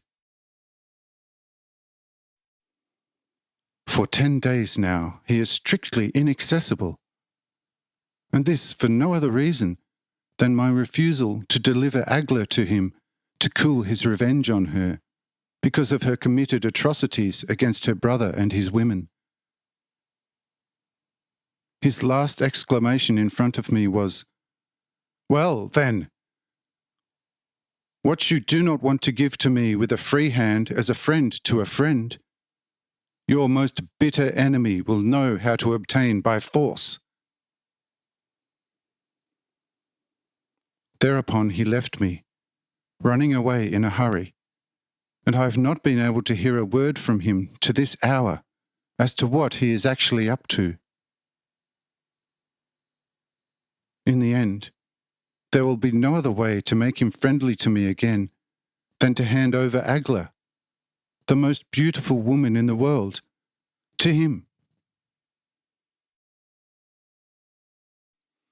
Tell me, my dear Captain Drohuit, what can be done differently?" And Drohuit said, "O King, here are only the two ways possible. To either let the Queen escape under my protection, or to hand her over. But the one is no less dangerous than the other. But I've come up with a crafty plan.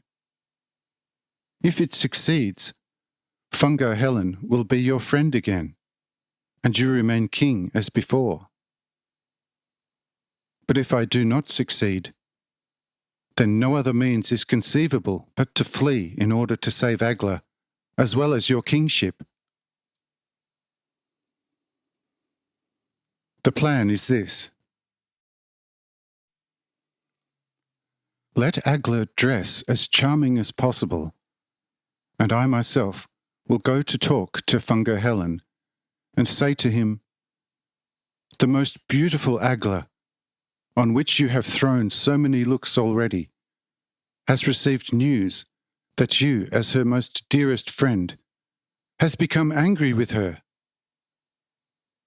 She thus asks you that you should only once more lend her a sympathetic ear, and you will receive from her the most satisfactory and for your heart completely reassuring enlightenment about her enigmatic cruelty.'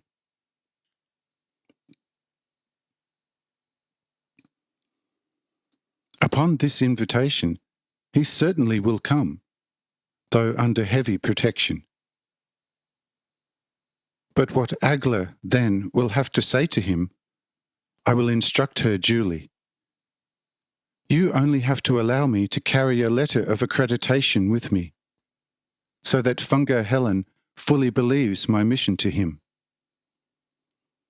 And I am convinced the matter will be put to rest again. That Funga Helen, at the sight of the most beautiful and charming Agla, will be open to negotiations, I am convinced in advance.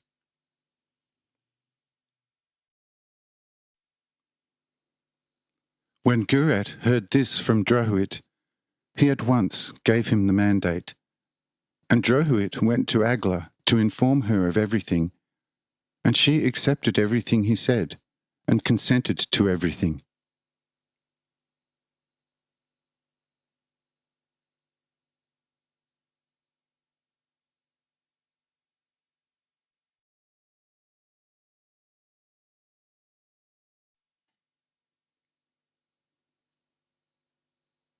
Chapter 264. Intrigue.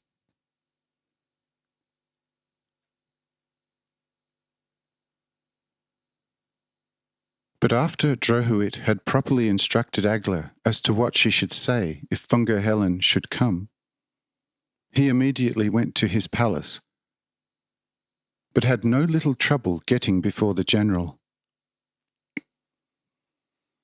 But when he reached the general with the greatest difficulty in the world, the latter asked him with a grimace and said, "From where do you come, bold traitor of your life, and what is your mission?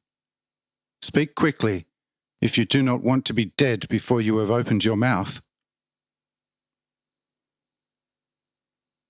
Drohuit, although shocked at first about the very unfriendly reception, for he did not imagine the general to be so angry, after a while took courage and also said with a very excited voice to Funga Helen, "Friend, if you receive me like that, since you are the one who actually gave me my position at the court, and were always my most intimate friend, I will not speak one word despite the immense importance of the subject which I have to report to you, although your and all the world's well-being will depend on it, as well as the life of the heart.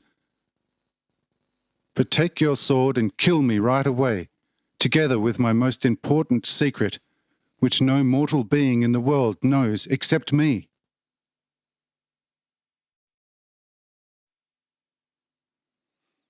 After this explanation, the general said more gently, "Friend, calm down. It was only my initial excitement. But now I recognize you again as my friend, who has provided me with some good service in the past, and perhaps even more so in future. And as such I ask you, say what you have to say, and I will put my ear to your mouth."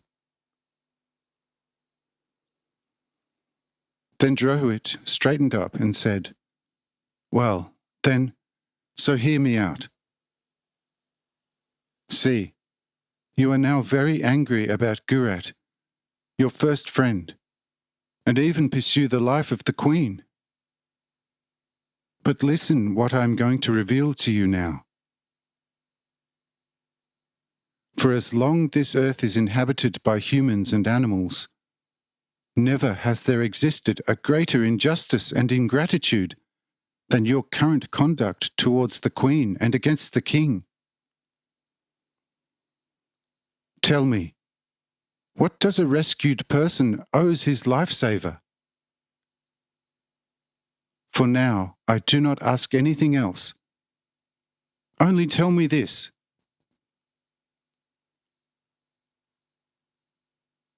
The general looked at Drohuit and spoke in excited suspense. "What are you talking about? Speak more clearly. Explain yourself, so that I can run to my lifesaver and worship him."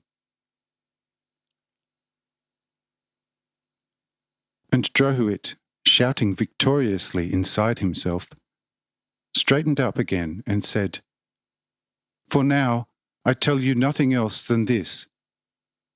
The Queen, who loves you as her right eye, and whom you strive to destroy, the same Queen is your lifesaver in a way that the whole world has never experienced before. I do not say more to you, but go, and you'll learn from her what she has done for you. Then you may well kill her, if you have the heart for it. But if you are suspicious about this my statement, then take an escort with you. And here is the letter of accreditation which the Queen herself gave to me for you. You will easily recognize that I am certainly not a traitor against you." Here the general shouted, "Agla, I have misjudged you. You, the great queen of my thoughts.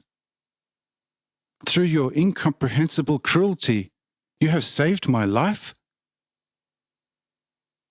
Let me go to her at once. About this I must know more."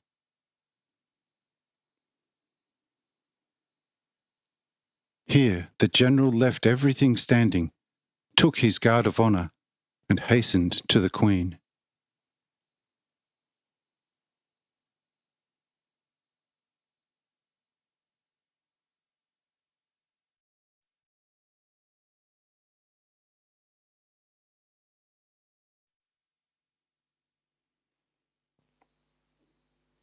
Chapter 265.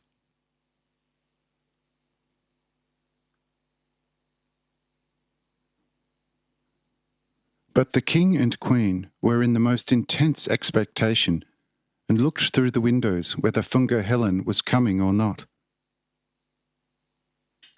How amazingly large was now the joy of both, when they saw the general with Drohuit on his right side, accompanied by a large guard of honour, approaching the palace. The queen immediately went to her room, and the king to his, and each expected for themselves the man on whom the weal and woe of half the earth depended at that time.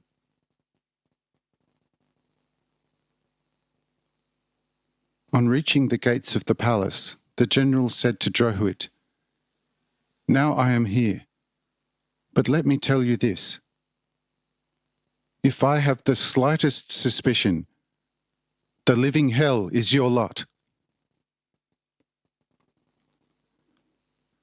And Drohuit replied, "Truly, I shall not fail to jump in if you are not received with the greatest, most unfeigned love and respect by both sides, and find not confirmed every point I made." And Funga Helen said, "Well, let us therefore go up and convince ourselves of everything." Here Funga Helen at Drohuit's side, and under the escort of his honorary guard, went up to the second floor of the tremendously big palace, and went first to the king, who received him with open arms, under the exclamation, "My brother! My salvation!" This reception stirred the general's heart, and his mood already changed for the better. And he asked the king whether his friendship would not be better than his hostility. And Gurat replied, "Oh, brother, if you are my enemy, then I am no longer a king, for I owe you everything. You are alone the order, and therefore the support of my house. How could I not be eager for your friendship?" Here Funga Helen hugged his old friend again, and said to Drohuit, "Come closer, for I now realize that you meant well to both us, and so you can become the third in our friendship league. But now let us go to Agla and see how she will become one with this covenant." Thereupon the general went between the king and Drohuit, followed by the shining guard of honour, to Agla, who also ran towards him with her most charming open arms, and embraced him with all the strength of her love. This most unexpected reception left such a soothing impression on the general that he was hardly capable to utter a word with his mouth out of this sheer feeling of bliss.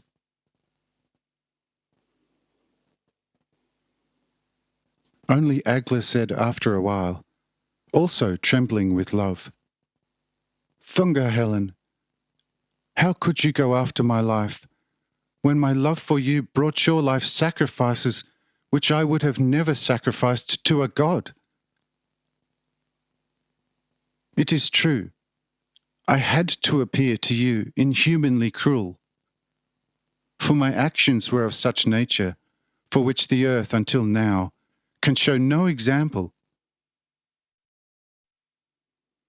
But the earth until now have not known a female heart that would be filled with my love for you, Funga Helen. But the great carrier of life also does not know a female mind who knew how to appreciate the grandeur of a Funga Helen. But I can boast with such a mind, and therefore my endlessly great love for you, and the deeds which I committed for you, Funga Helen, are explainable.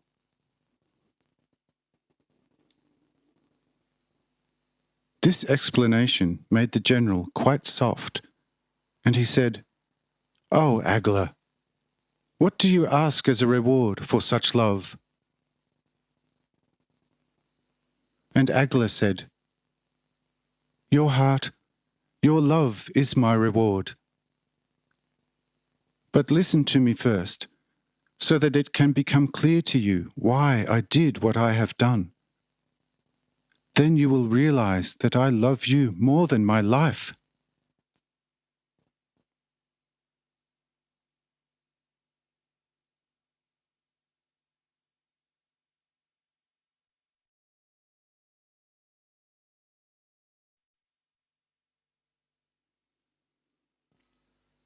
Chapter 266. Hypocrisy.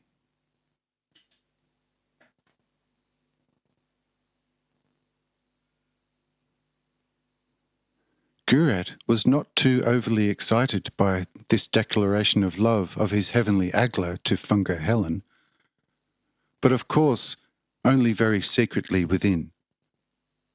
For openly, his non-compliance would not have been at the right place here. But what else could he do but watch such a declaration of love with highly amused eyes? For it was a mistake either way. 2 sour apples left and right. He had to bite into one of them. That was better than having to bite into both. But also Drohuit was displeased by such declaration of the Queen to the general, and would have loved it to be directed to him. But there was nothing to do but smile to an evil game.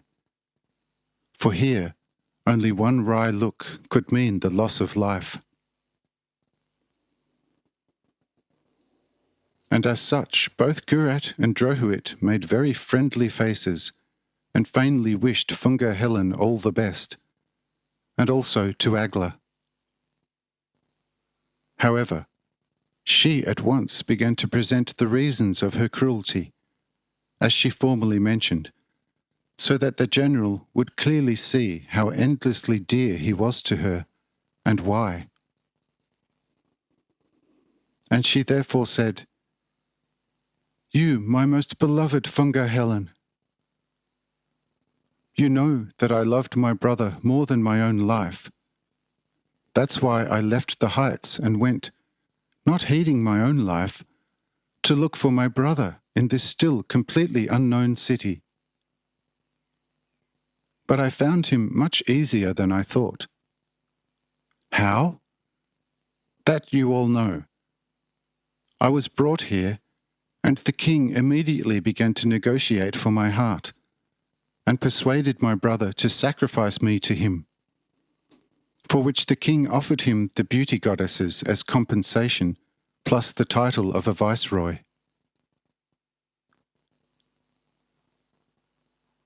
At the first glance I saw my brother wavering. This upset me beyond measure, that he could have a wavering heart towards me, for I have risked my life for him. I overcame myself, stepped up to him, and in order to test his love for me, I myself advised him to swap me. And he, who in any case loved me only a little, instead of risking his life for his poor sister because of her inner, higher value, swapped me, the purest being, for some venal whores who never recognized an inner life value.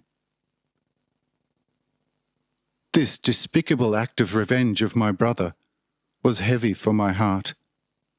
However, I could not change what has been done.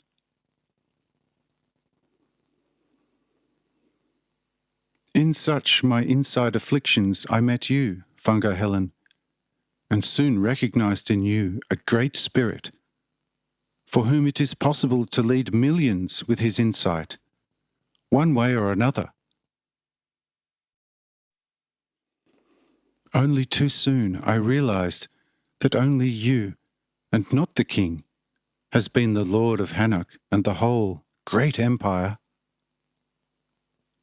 Then I thought, oh, man, if I could reveal to you my eternal truth about the true destiny of man from God, as I have it in me, and if I had your love, what endless good could you bring about? But when I saw you, Funga Helen, pretty close to my heart already, and realized that my brother's standing began to increase with you on my account, I suddenly discovered a shameful conspiracy of my brother against you. And I therefore had him thrown into the dungeon myself, since his life was still dear to me, which he would have lost otherwise, when his treachery would have been recognized. I visited him daily and tried to convert him, but with little success. When I, with great difficulty, was halfway to recovery with him, you found out that he languished in prison, and thus freed your greatest enemy. He fled to destroy you with the help of the highland people, to whom he would have shown a way out. It was now a matter of life or death. I thus sent captors after him with orders to slay my brother wherever they met him, because if he had been brought here alive again, you would have made a high-ranking personality of him, and he would have left in secrecy and would have betrayed you to the highland people. They would have then attacked you like fierce tigers and would have butchered millions. And if I would have betrayed him to you, what would you have done to him, and perhaps also to me?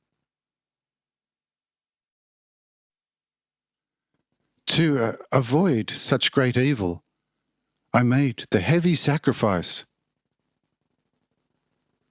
Now judge whether I am therefore as cruel as you suppose. But I am not finished yet. Therefore, hear me out.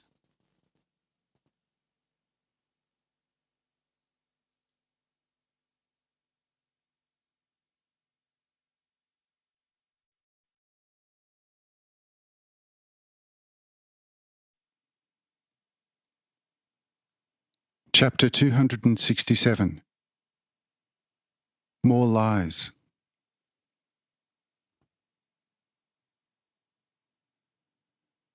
And Agler continued,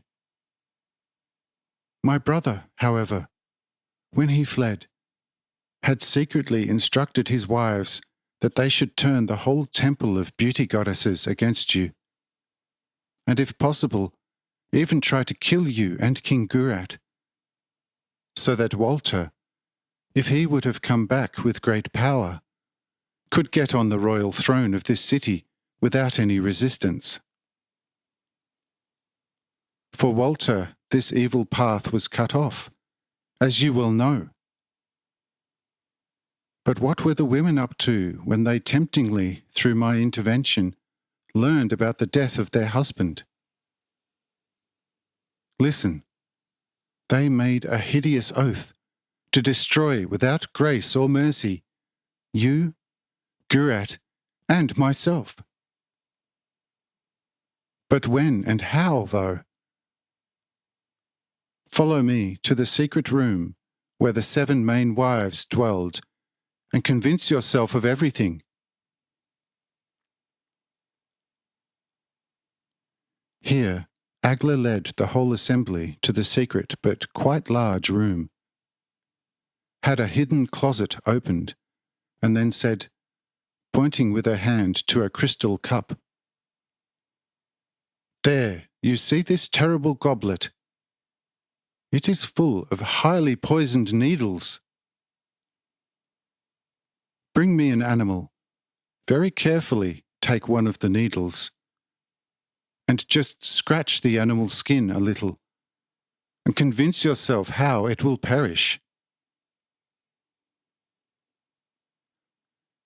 Immediately, a large calf was brought in and scratched just slightly under the belly with one of the needles, and the calf was killed instantly. All were horrified about this amazing effect. And Agla said, "Try it on other animals and the effect will be the same. Or if you have a rare criminal who is doomed to certain death, bring him here and do the same to him. Most certainly, no moment is quick enough as to how quickly and completely painlessly such a needle would kill him."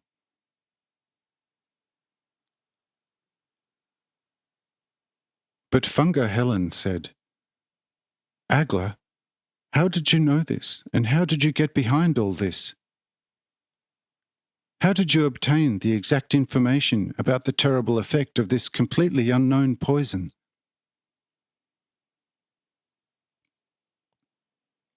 And Agla said, "Look here, our great friend and lifesaver Drohuit told me about all these things, and as an undercover co-conspirator, got everything from the women, what they in particular wanted to undertake against you.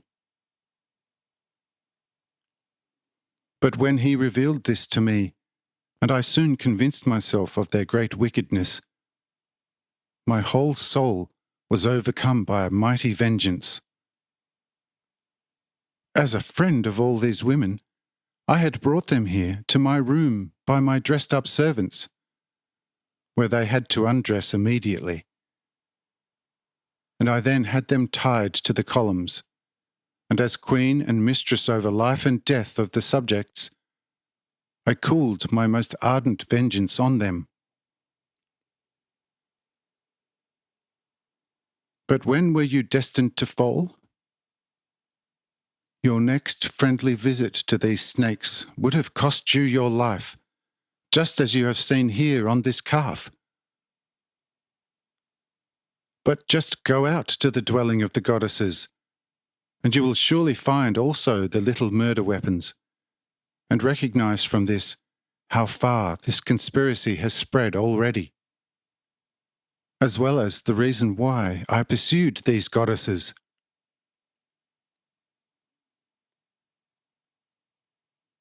But if you want to know from where these goddesses obtained the poison, just search the garden, and in an arcane corner thereof, in a glass house, you will find a sapling which has pearly drops on its stem.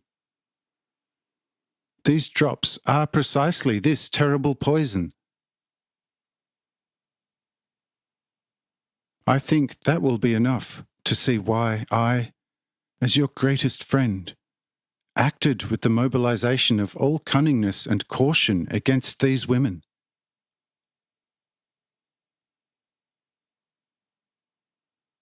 Funga Helen and the king were quite pale, and no one knew what was really happening to them.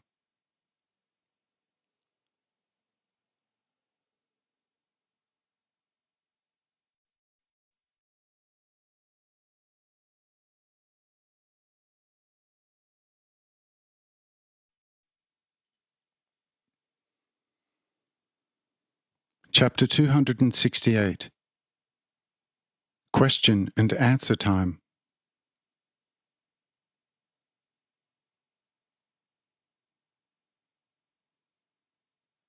When the first surprise and quite terrifying amazement of the three had settled somewhat after a while, Funga Helen looked wide-eyed at Drohuit and said to him, "Drohuit, either you are an emissary of the good gods and the old wrath god, who is also good as long as one precisely does his will, but if one only slightly acts against it, he becomes full of wrath and wants to destroy the whole earth. It may be that you are an emissary of this god, or you are an envoy from the lowest and most dreadful hell, which is the prime residence of Satan. For otherwise it would be completely impossible that you alone came behind all these secrets, which would have remained unknown to me. See, in this large city, which counts more than 100 times 1,000 homes, nothing happens and nothing can happen, which is not known to me almost at the moment of it happening. What devil, what Satan must have orchestrated this conspiracy, which remained hidden from my senses until this dreadful time, where I had to learn about it from the hot mouth of Agla? And how did you get behind this truly most horrific, satanic, hellish conspiracy? Just explain that to me, and I will be at ease with everything. But if you cannot, then all lions, tigers, hyenas, wolves and bears will become your company.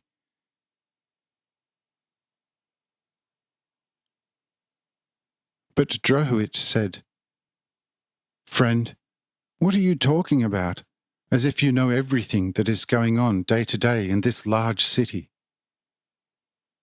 I tell you, only masks fall into your senses, but never the deeper circumstances. Who can discover my thoughts to you? Can I not talk and act deceivingly, so that my words and actions must appear suspicious to you? While in my thoughts I have quite different plans for your benefit. Or I can speak and act very righteously before your eyes.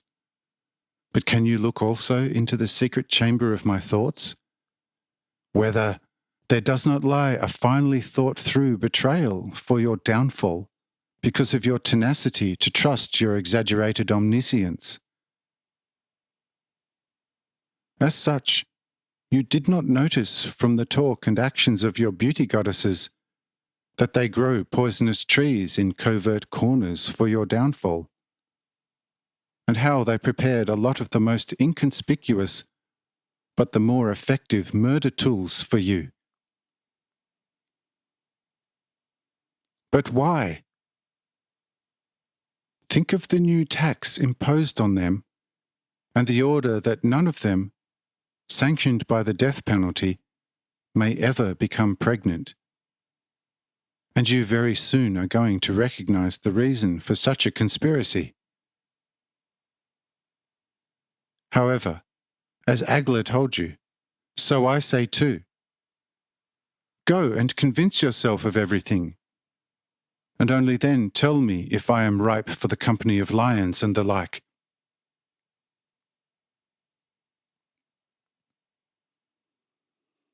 Funga Helen was very puzzled about this speech, and demanded to go to the garden of the beauty goddesses to convince himself of everything. And thus the whole group went there.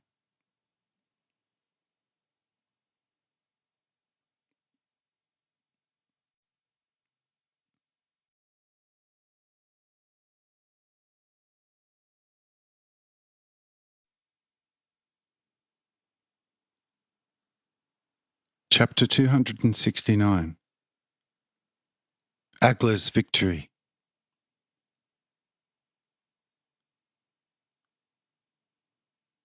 Once in the garden, Funga Helen meticulously examined everything.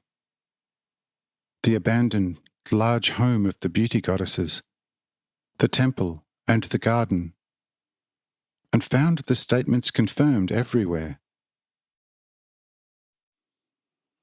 In the residential home, a large number of poisoned needles, which he had immediately confiscated by his administrative staff who followed him there. Thus also the infamous glass summer house, where the extremely poisonous tree grew lushly in the centre of it.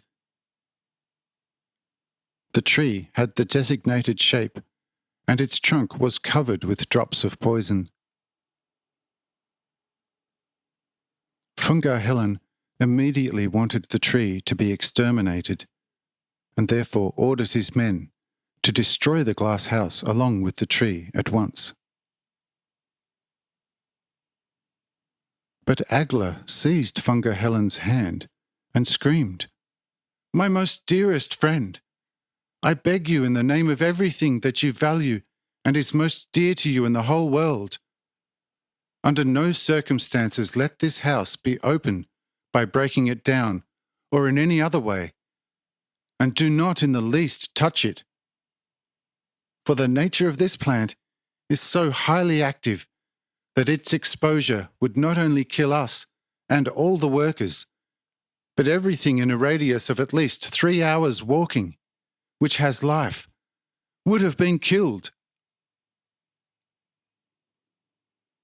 But if you want to destroy this tree, you must build a large stake of a very resinous wood around the pleasure house, and burn it simultaneously on all sides. This is the only way to destroy this plant without lethal consequences."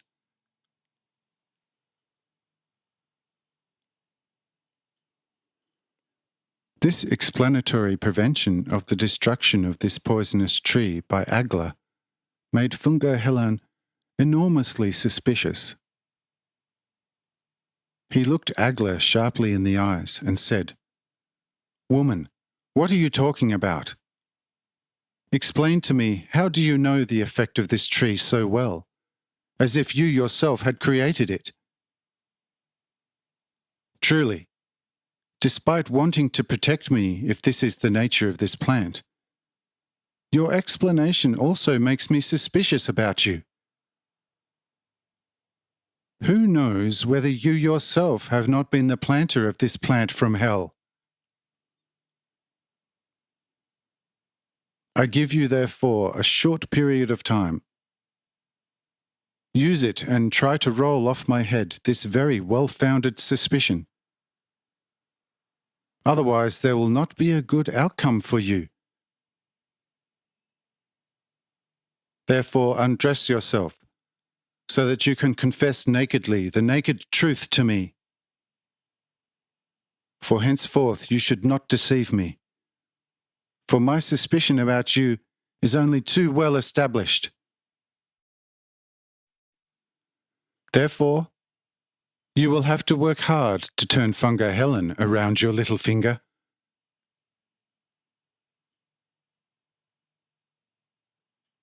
This challenge, however, did not cause Agla to lose her composure in the least. She only said, "I will undress myself. However, not here in the vicinity of this pestilence house, but in any of the living rooms of the former goddesses." The party then went into the house and into a very large room.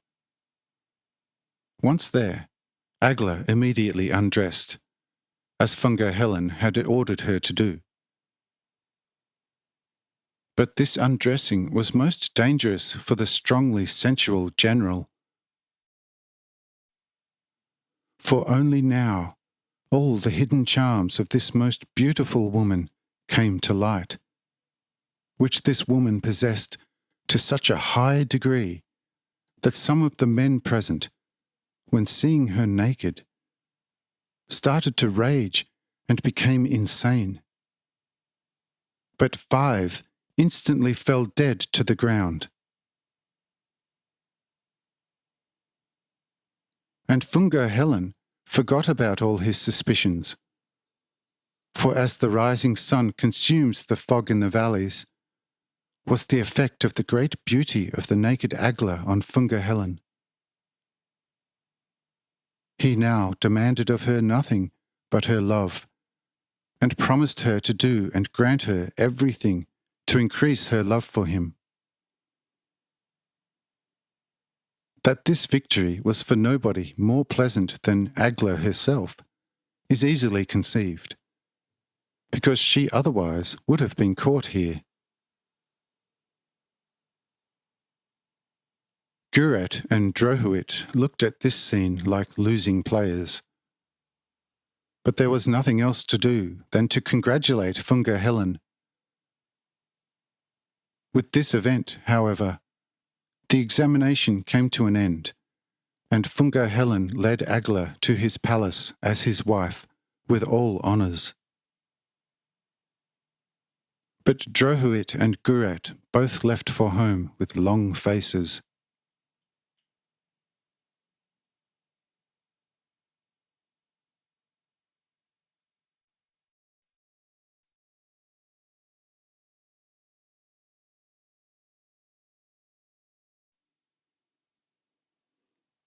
Chapter 270. Drohuit and Gurat.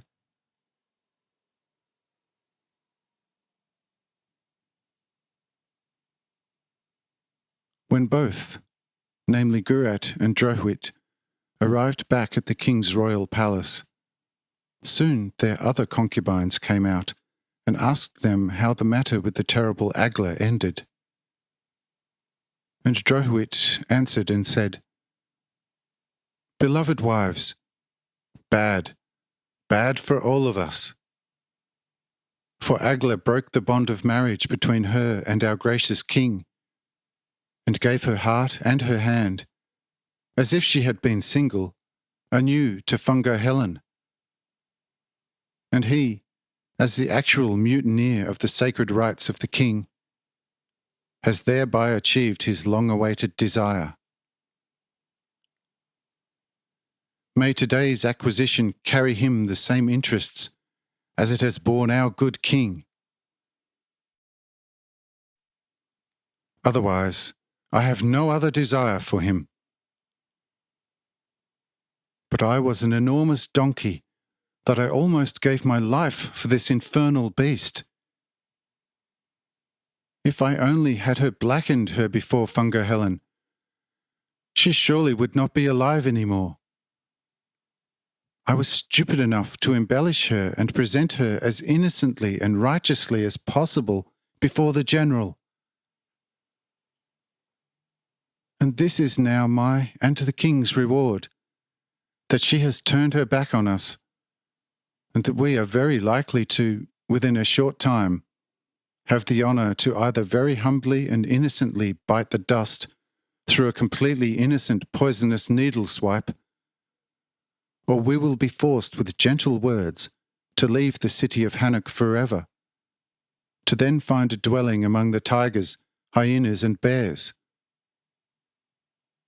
What do you think, Gurat? Am I right or not?" And Gurat said, "My friend, if it were up to me, I would be of the opinion that we should bring our treasures together so nicely today and leave by night and fog. For tomorrow, at least I think, it will be too late."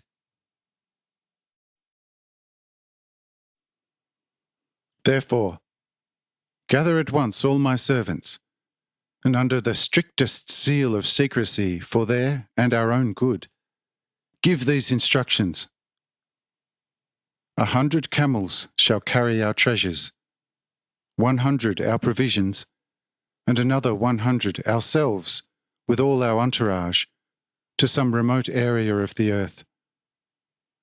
Because from now on it will be impossible to survive in this great world empire.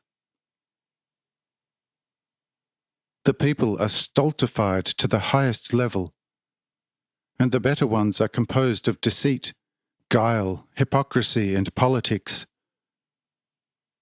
The actual ruler is anyway our enemy, and will it be even more, since he will surely dance strictly to Agla's tune, who most likely will hate us now because we did not start to rage out of desperation due to her loss.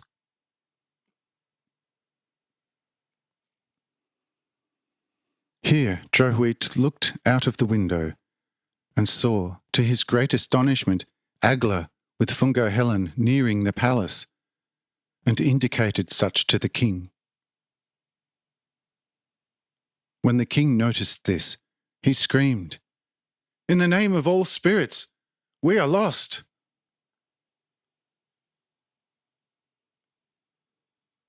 But Droit, who had dismissed all the women, said to Gurat, "Friend, listen.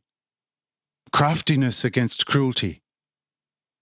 Let us quickly tear our clothes, then throw ourselves onto the ground and weep and mourn terribly, and everything will be good again." Gurat and Droit did this at once, and hardly crying for a few minutes, Agla with the general came through the door, and quite moved, went to both, namely first to Gurat, and asked him what was wrong. And he, slightly recovering, shouted, "Oh, Agla! Agla, you heavenly being! I miss you. The pain consumes me. I had to leave you outwardly, but alas, my heart can never be separated from you." Here Agla consoled the king, saying, "Don't weep so much. Behold, I am with you again, and will stay with you and love you with all tenderness. And Fungo Helen remains our dearest friend." Here Gurat rose again and hugged both Agla and Fungo Helen. And then also Droit was helped to stand on his legs. What follows in the next episode?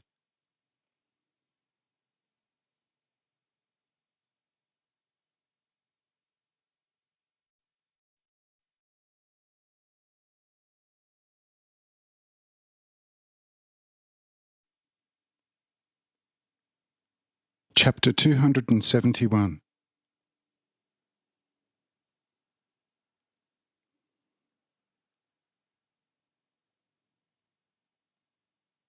When also Droit, who recovered from his fake grief, of course quite comically, he also went and quite shyly kissed Agla's skirt, greeted Fungo Helen with the deepest reverence, and then said to him,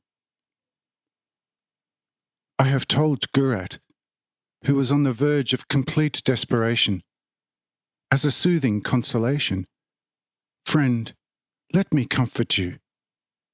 Trust the gods, and highly trust your most honest and noblest friend, and build as on a marble base on the love of the heavenly Agla, and you will soon convince yourself that this matter has a completely different face than you imagined it in your immense sorrow.'" But these words were of no avail to him, and he raged as before.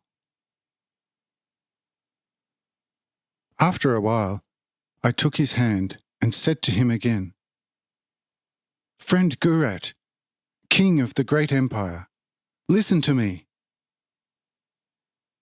You are completely mistaken if you put the character of the heavenly Agla on the same level as ours.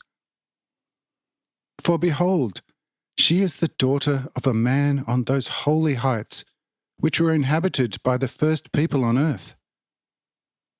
But we are no longer human beings, but only barely a faint shadow of humanity.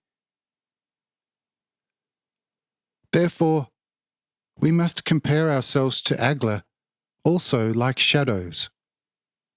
For she alone is still human reality, and we only hardly a shadow in the evening sun, and pretend to be great in our characters, while we all together, with regard to character, are nothing compared to the heavenly Agla. But if we just to some degree want to claim the high honour of being human, we have to walk with Agla like a shadow walks with the body, and never think that she is ever capable of sinning against our nature.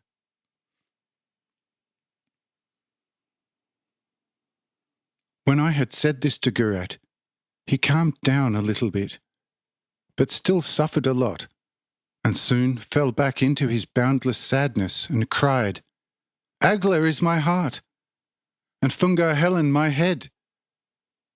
Neither can I lose with no loss of my life. And yet one is lost, Agla or Fungar Helen." When I heard this from him and realized that all my well-founded consolations remained completely fruitless, I myself was befallen by a deep melancholy, and I also fell into a great sadness.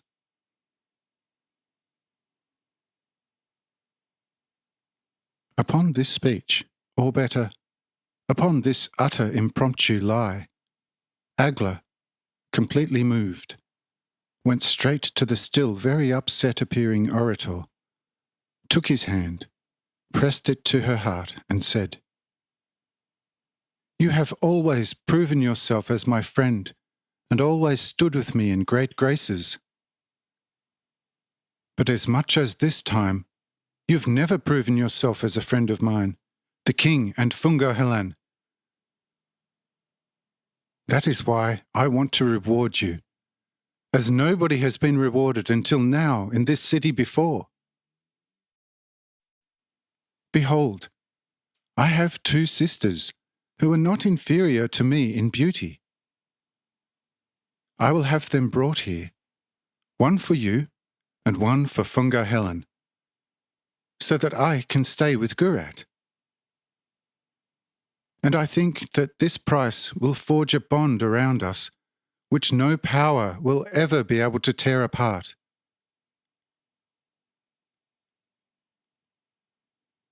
With this proposal all were satisfied, and immediately arrangements were made to fetch these sisters from the heights.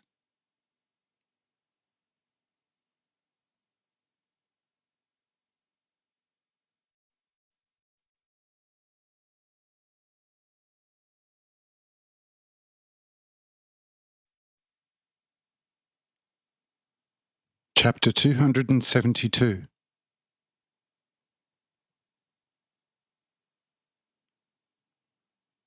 A whole caravan of 1,000 men was ordered to bring the 2 sisters, who were called Pyrrha and Gela. When the caravan had covered half the distance, they found a very nice mountain pasture, on which several shepherds grazed a large herd of sheep and goats, and protected these herds from ravenous beasts. These shepherds had huts and were armed with swords, slingshots, and spears. And the caravan leader asked one of the shepherds whether they knew the daughters of a certain Mahal, called Pyrrha and Gela. And the shepherd said, "From where are you that you ask about the beautiful daughters of my lord? My lord indeed had 3 daughters and 2 sons. He had to send one son to the depths to preach repentance and remission of sin before God, or the nearing judgment, if the depths would not convert. And so the son left and until now has not returned. Thus a beautiful daughter whose name was Agla was also lost. To this hour we do not yet know what became of her. Who knows if she fell into the hands of a similar caravan, and thereby became a prey to the depths. Thus therefore tell us, first, from whence you are, and who has sent you here, and then you will receive information about Pyrrha and Gela."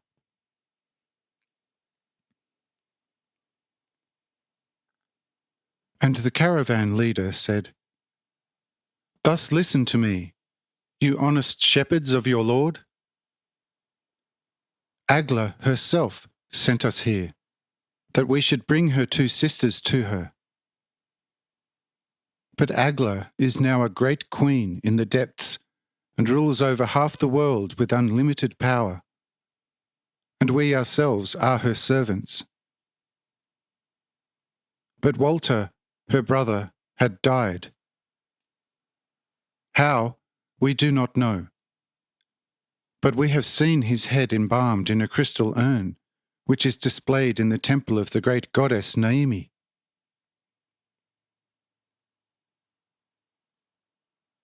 When the shepherds heard this, the first of them said, "From your conversation I inferred that you have spoken the truth. Thus you may remain here until tomorrow. Mahal will then come here with his 2 daughters, and you then can negotiate with him directly regarding his daughters. If he would reliably learn from you that his Agla is queen in the depths, where a great city is said to be, of which we certainly have no idea, then he will probably go with you himself and visit his daughter, for whom he wept so much when she was lost."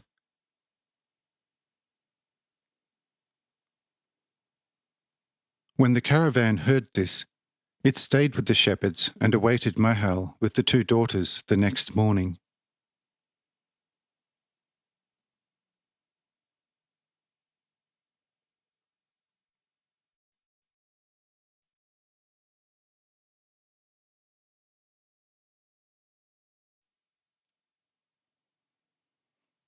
Chapter 273. The Shepherds.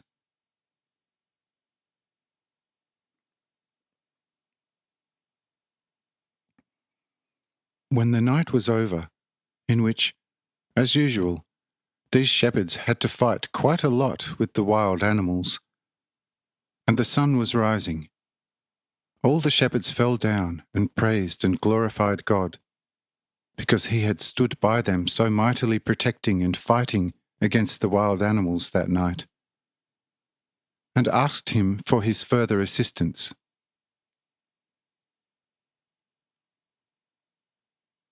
But a voice like mighty thunder came through the air and spoke to the shepherds. "Drive home the fat flock and put them in the stable of my servant Noah. For his brother Mahal will have no further need of this flock.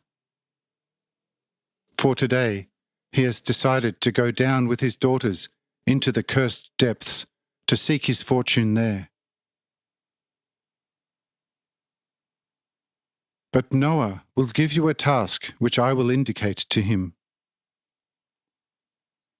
If you faithfully carry out my will for Noah, I will not let you taste my wrath on the day of judgment. But if you grumble in carrying out my will, you shall taste my wrath in the final fear when death comes upon you. So be it done."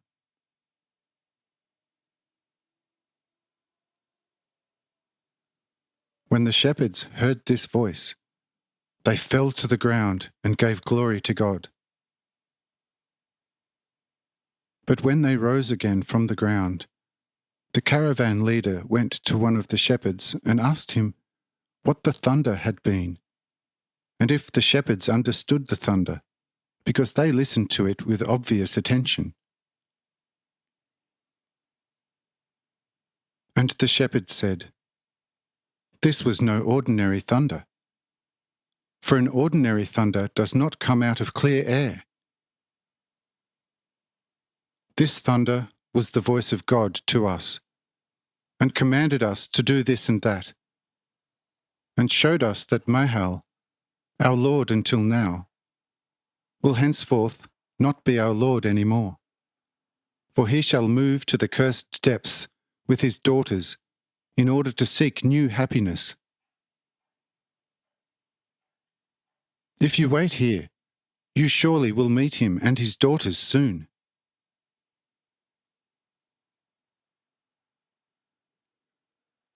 After these words, the shepherds began to summon the flock and started out on the way to Noah, and thus left the caravan. But they waited until close to evening. But Mahal did not show up. And the leader said, How could we have been so stupid to let the shepherds go? Who knows what they might have done to him after meeting him? Let us therefore go and move to meet him. Perhaps he urgently needs our help.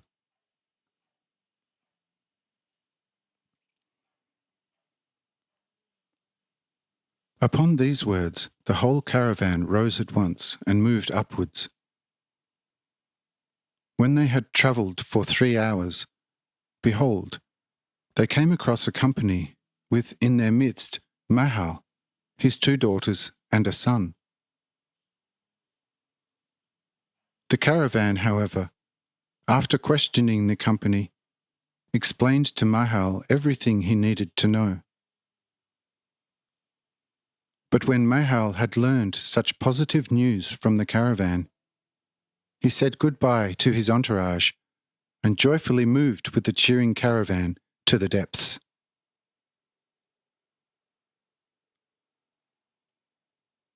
Following, his reception in Hanoch.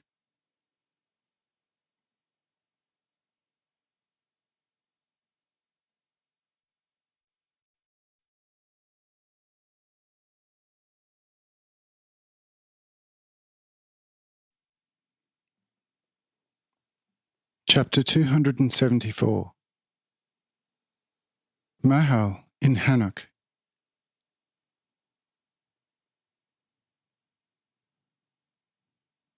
But the way from the mountains, which was probably the worst and least trodden, led straight through the garden of the beauty goddesses, passing near the open temple. And our hikers from the mountains therefore had to pass through this suspicious garden and came close to the temple.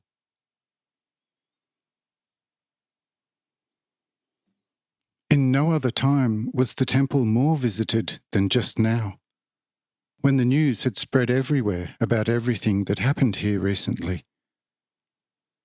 And as such also our group, in which at present nothing was more alive than their curiosity, noticed the many visitors at the temple, and they, therefore, wanted to investigate what was going on themselves.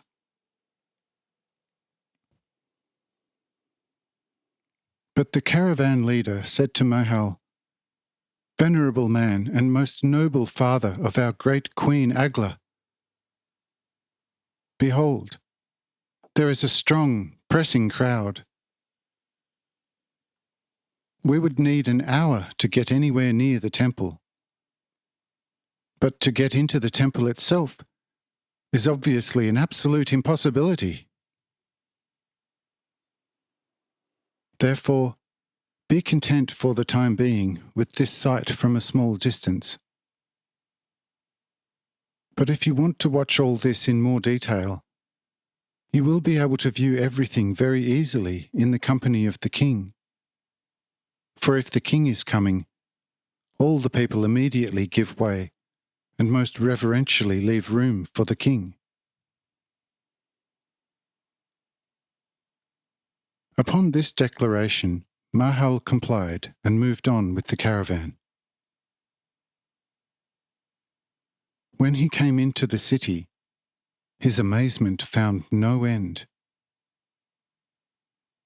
At each palace building he stopped and admired it exceedingly. Likewise, also his children were totally flabbergasted. The son, named Kisarel, frequently asked whether this was built by humans. As such, the shining arched shops mightily attracted the eyes of the 2 daughters, and one as the other asked at any new shop whether such beautiful things could be obtained and to whom they belonged.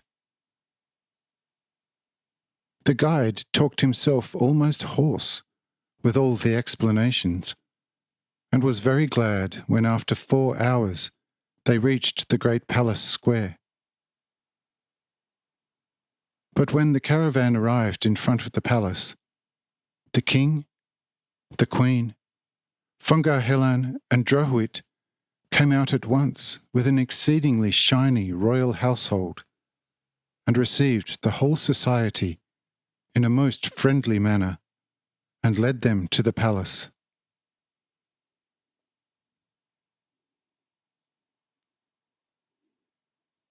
Mahal struggled to get hold of himself of sheer joy for finding his beloved daughter, for whom he has wept so much, under such happiest circumstances.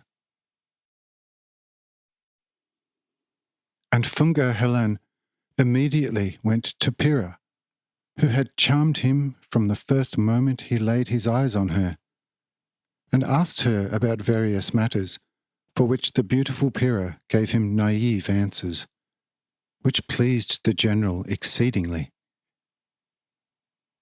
Likewise also Drohuit found extreme happiness in Gela. But Agla laid in the arms of her father and her brother Kisarel, intoxicated with bliss, and could barely speak. Gurat immediately ordered a big meal, and at once had royal clothes brought in for the newly arrived relatives. Thus this family was received in Hanoch.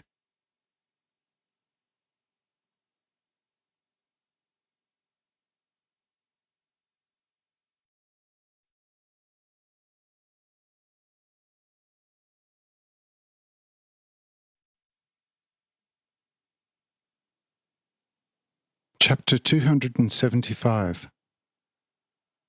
Clothes.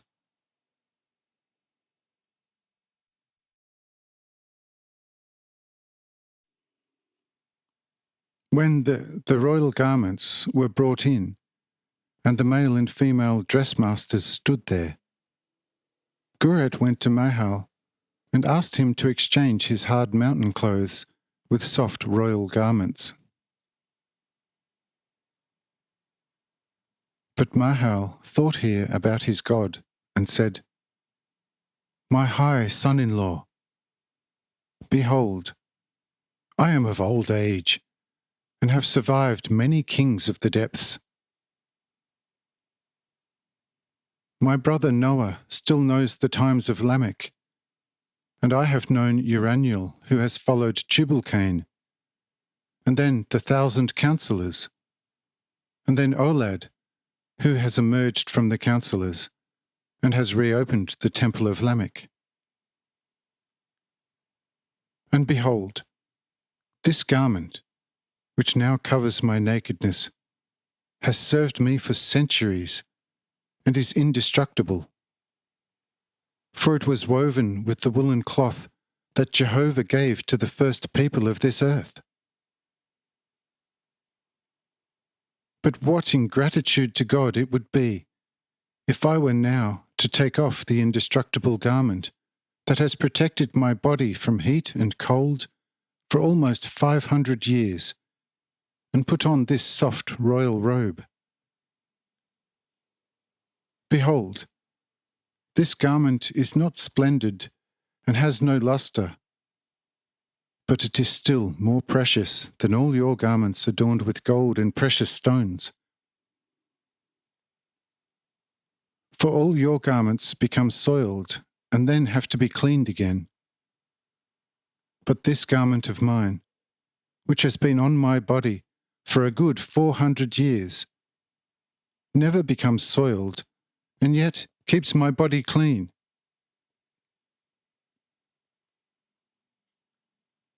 Therefore, I will never put on clothes which get dirty, but will remain with the one that is not only getting not dirty, but also consumes all the dirt of the body, and thereby gives the body an enduring health.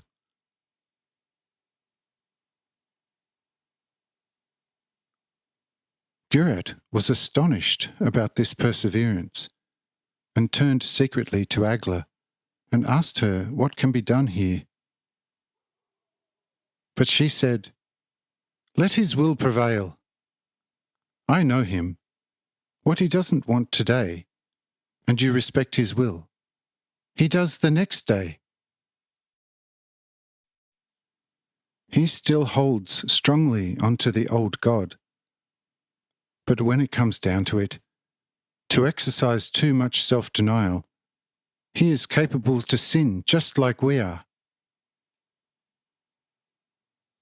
However, do not say anything more today about redressing. Otherwise you'll make him completely inflexible. But in the evening, put the white clothes in his bedroom, and he will put them on tomorrow himself, although not fully, but surely over his indestructible dress. And Gurat also asked her secretly if all that her father had said of his enigmatic long life and his garment was true. And Agla said, "You can believe every word he says, because he was already close to 400 years old when he took himself a wife. And on us, his children, you can clearly notice it, since we are all of your old age already, but still have the appearance as if we were still your tenderest adolescents." "Yes," said Gurat, "that is true. Now I believe it. But it is truly extraordinary. But would that be the result of the dress?" And Agla said, "This is only caused by the old God, who is the only God, and there is no other forever beside himself. But now nothing more about this, for the meal is ready. Only tomorrow you shall get to know your Agla's true side. But let us go now into the dining room."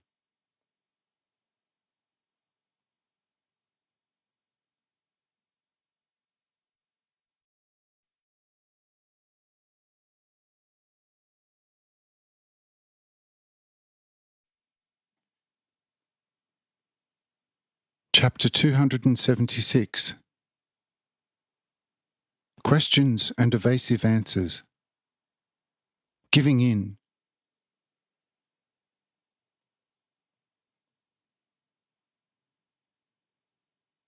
Thereupon the whole company went to the table, which was covered with the most precious dishes, of which, however, Mahal ate very little, for his palate was not accustomed to this kind of dainties, and even less so his healthy mountain stomach. But the more so did Pyrrha and Gela enjoy the food, for their curiosity drove them to at least taste a little of each dish. After the meal, they chatted about indifferent matters, and passed the time with sweet idleness. Only Mahal asked Agla a couple of times about Walter, but always received an evasive answer, and thus was left in the dark about it. But Agla sent secretly several of her servants into the garden with the instructions to hide Walter's head, namely by immuring it in a niche of the garden wall in a remote part of the garden, and by penalty of death under the seal of the strictest secrecy. This command was completed punctually by the next morning, for Agla's assigned servants said among themselves, "We have to obey her very precisely, for if she do not spare her own brother, she will spare us even less. Therefore, total silence about it."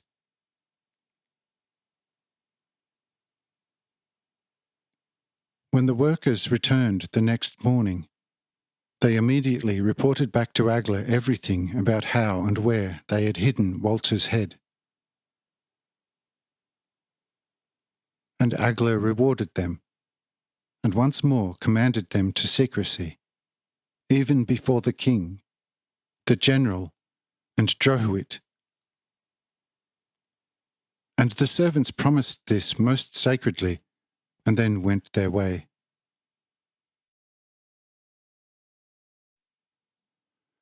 But when the main party reassembled in the king's main hall, the Mahal was missing. They immediately went to see where he had turned his senses so that he did not appear.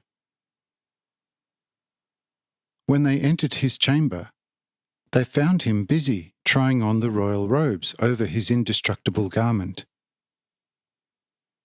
They praised him for it, and soon drew him into the main hall, where a good breakfast had already been prepared, accompanied by 1,000 flatteries. And so, the very next day, the whole family from on high were dressed in royal clothes and were very pleased with them.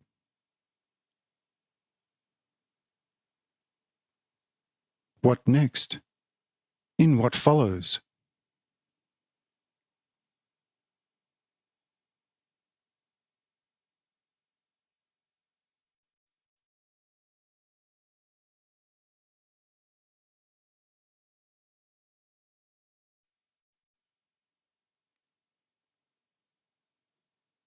Chapter 277.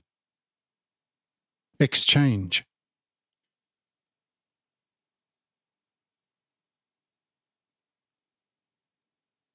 After breakfast, Fungar Helen rose and spoke to Agla.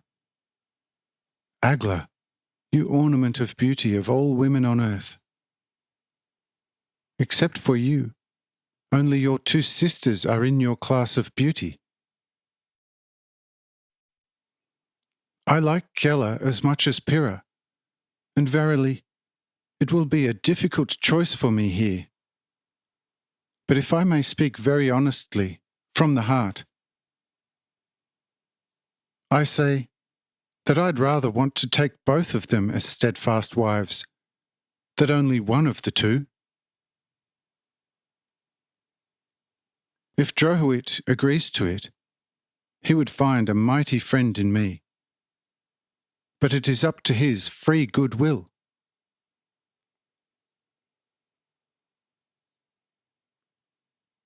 When Agla heard this from Fungar Helen, she at once turned to Drohuit and secretly said to him, My beloved Drohuit, have you heard Fungar Helen's wish? What do you say to this?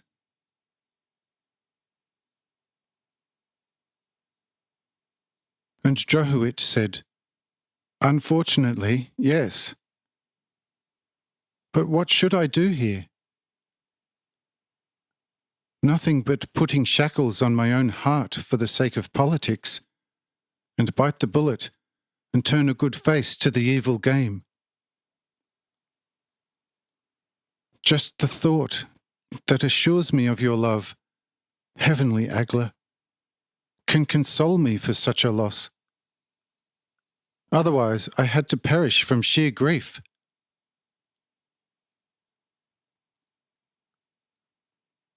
But when Agla had heard this pleasing talk from her captain, she said to him, Yes, Drohuit, in my heart you shall find 1,000-fold substitute.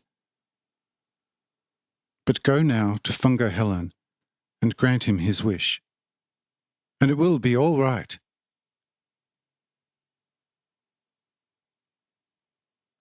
And Drohuit rose and walked over towards the general and said to him, Friend, though you demand a heavy price from me, yes, a price for which I would otherwise have given a whole world, but to show you that also you are more to me than a whole world, I want to bring you, my biggest, deepest and most powerful friend, this sacrifice. And as such, from the very bottom of my heart, I relinquish the chosen one to you, and bless you with her, and thereby also with all my already intended assured future happiness.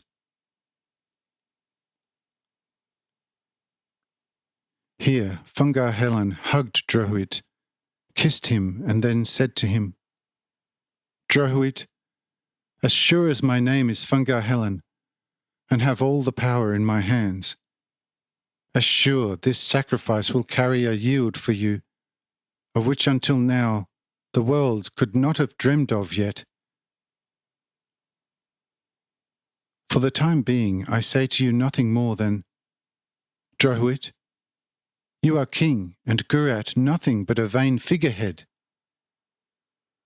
Agla is therefore yours, and you can follow Gurat, who has become very stupid and weak, to live quite well and let him feature for the sake of the people. But in terms of power, it lies in my and your hands. See, this is my advancement. What will follow later on, the future will instruct you.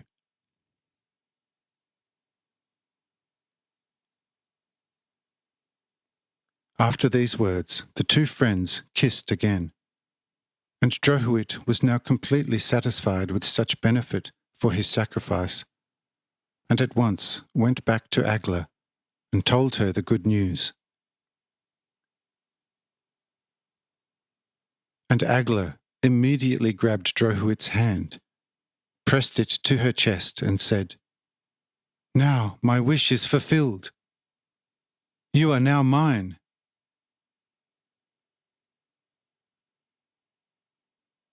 What further, the following will show.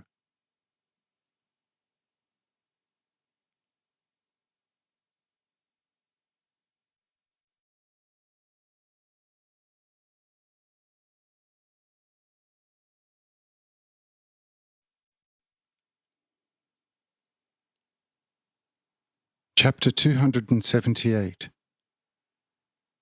Mahal wants answers.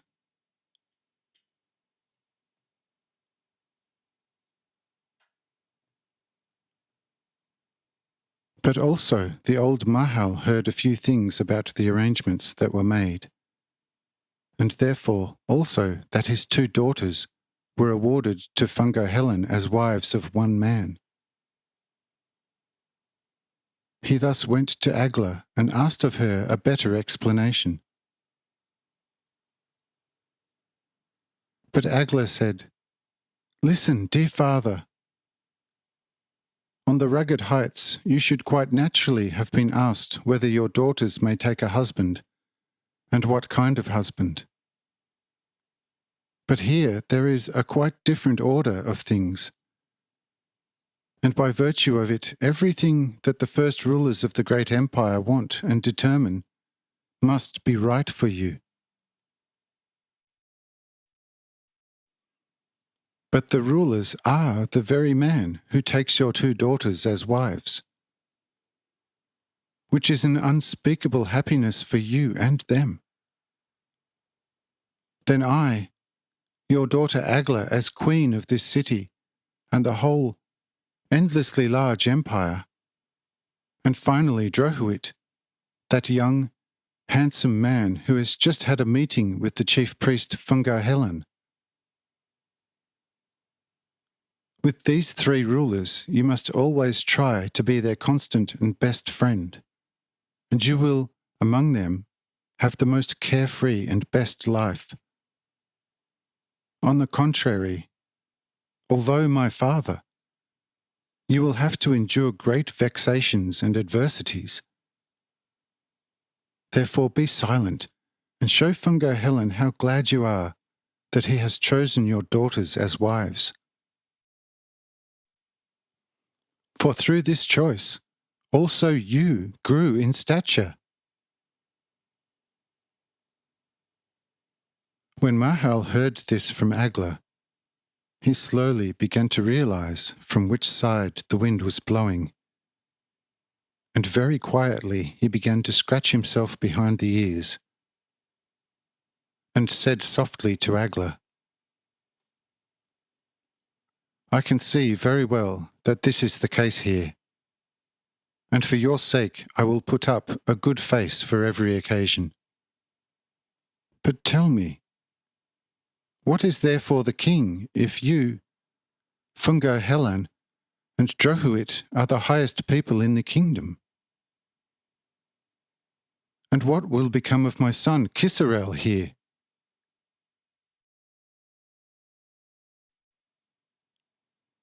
And Agla said, King Guret is a weak friend of Fungar Helen, and is stupid.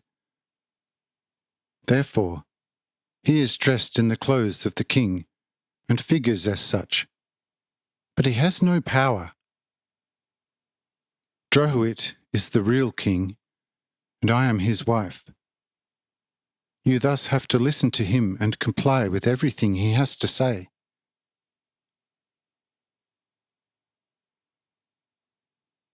And Mahal further asked Agla and said, If everything is thus arranged here, what is thus the power of God with you? Do you ever consult God?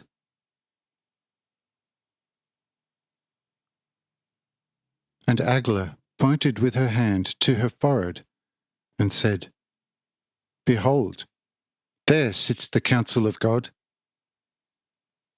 This is what man has to develop and act accordingly. Then surely he acts on the counsel given to him by God for all times of times.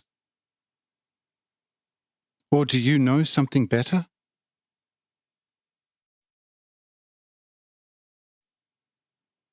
Here Mahal fell silent, because he now clearly realized that hell has established its rule in the depths.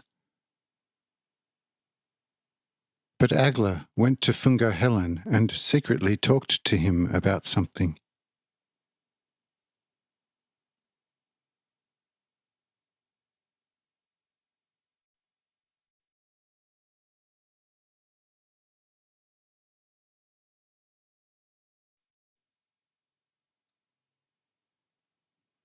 Chapter 279. Conversation between Mahal and Agla.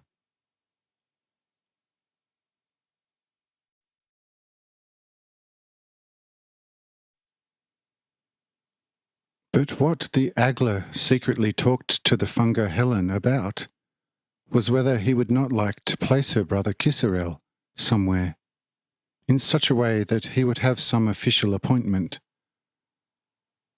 Whereupon Fungar Helen suggested to her that Agla should appoint him to the position of resident constable, from where a number of paths could then open up for him, along which he could rise to an even higher rank, if he would acquire suitable skills for this at this first appointment. When Agla heard this from Fungar Helen, she at once went to her father and said to him, Since you have asked me earlier about your son's future, I can tell you that he's been appointed to resident court sergeant, which is a very honourable position here. And if he will distinguish himself through diligent reading and studying to acquire higher knowledge, he soon will rise to a higher office easily. Are you satisfied with this highly advantageous proposition for Kisarel or not?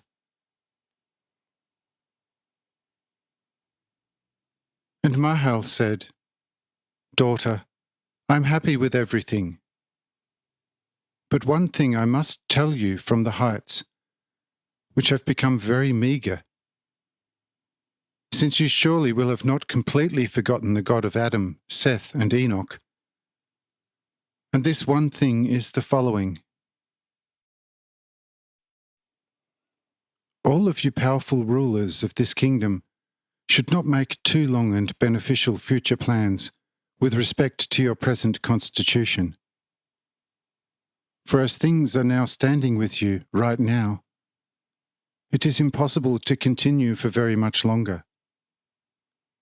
since you have completely departed from God and have gone over entirely to a pure idolatry of human worshipping of people, and thereby have fallen into a most distant, darkest worldliness.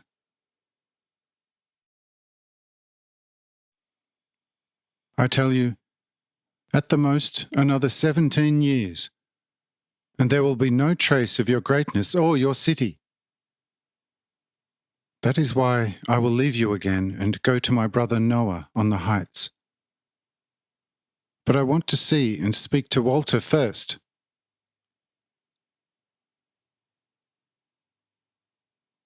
By that Agler was a little taken aback, but recovered soon and said, "Do what you want. From our side, no impediment will be placed in your way.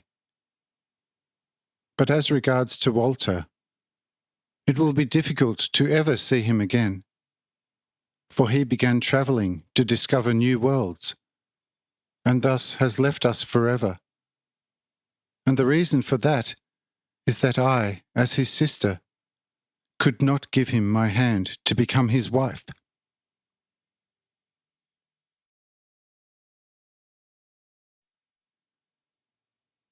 Here Mahal became very excited, but bit his lips, and after a while said nothing more than, "Thus, Walter is dead. Agler, Agler, the Lord will punish you severely." Thereupon he covered his face and wept.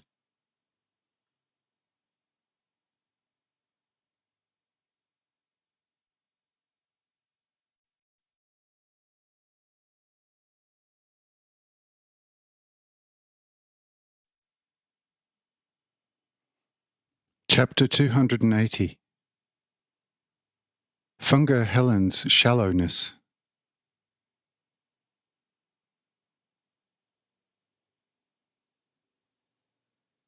However, Funga Helen noted that the old Mahal wept, and he went to him and asked him about the reason for his sadness. And Mahal said, "O you mighty of this kingdom, which at all times enjoyed such great graces and mercies from God the Lord, if you knew what I know at this very moment, also you would cry with me and want to mightily wail. For behold, the Lord has now given me an inner light, and in this light I see your great infirmities before God, and also see the doom of all of you. How could I not cry? My son Walter, sent to you by God as a prophet, has been killed by you in the spirit. Who knows if not also his body? However, if you had him killed 1,000 times in the body, I would laugh about that, for my son would still be alive before God in the spirit. But since you have killed his spirit, he is dead and lost forever.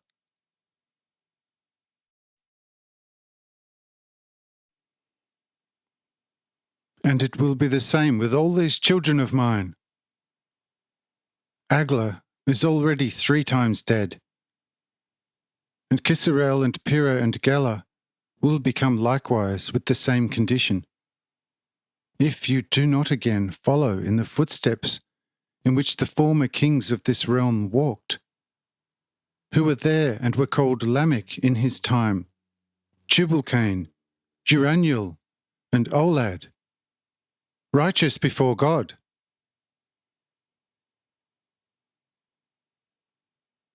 When Funga Helan heard these words from the divinely enlightened Mahal, he thought it over for a little while, and finally said with the greatest calmness and composure, "You may be right, because I know this very well, that with the inhabitants of the heights of the earth, an ancient wisdom exists, which we unfortunately no longer possess.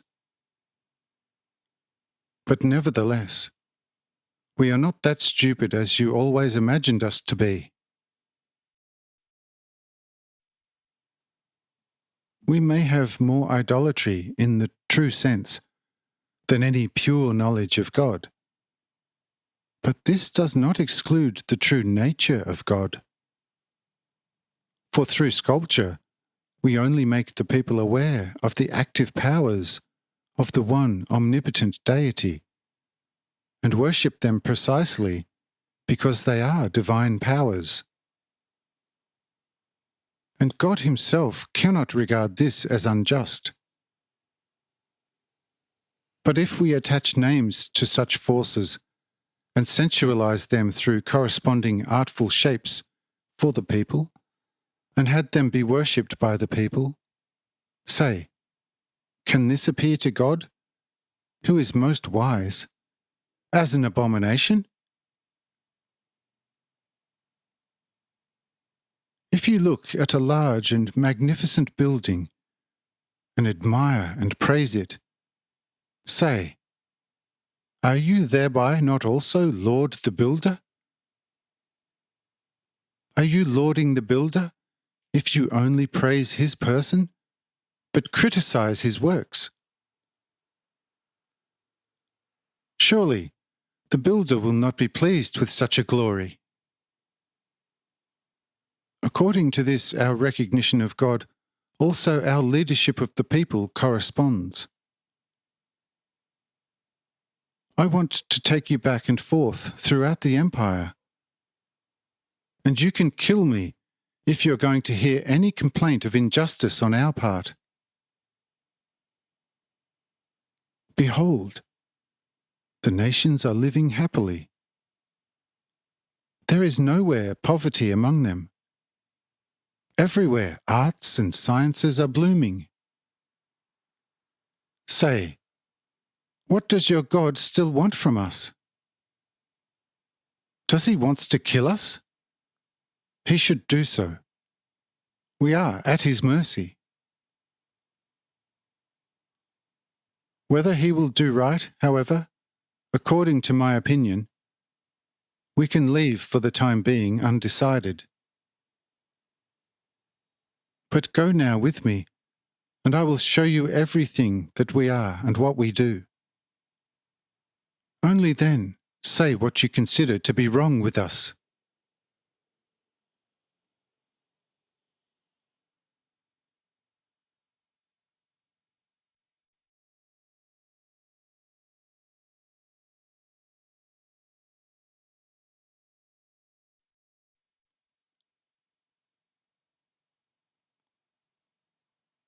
Chapter 281.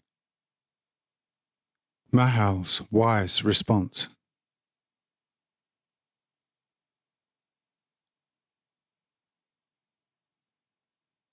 But when Mahal heard this from Fungar Helen, he said, My God and my sole master, you will not abandon your old servant to such an extent that he regards the night of the depth as a light? Fungar Helen, is it your opinion that the external human mind can compete with the inner light of the spirit and can challenge its power? Your speech sounded quite reasonable in the ears of the world, but nevertheless it is an abomination in the ears of the spirit. Yes, if you would be serious about it, and it be therefore the full, pure truth, the matter could still be justified. But since the reason of such your constitution for the sham well-being of your people is quite different than the one you presented to me here, no justification can be found for this constitution of yours before the court of the Spirit. You can show me nothing or everything, what and how you do it. It nevertheless will not be able to change the truth in my spirit. For I can see in my spirit through the dense, righteous-looking, beautiful mask of your constitution, the rotten skeletons. How do you possibly want to try to show me a just and well-ordered life, where I discover nothing but decay and rotting carcasses?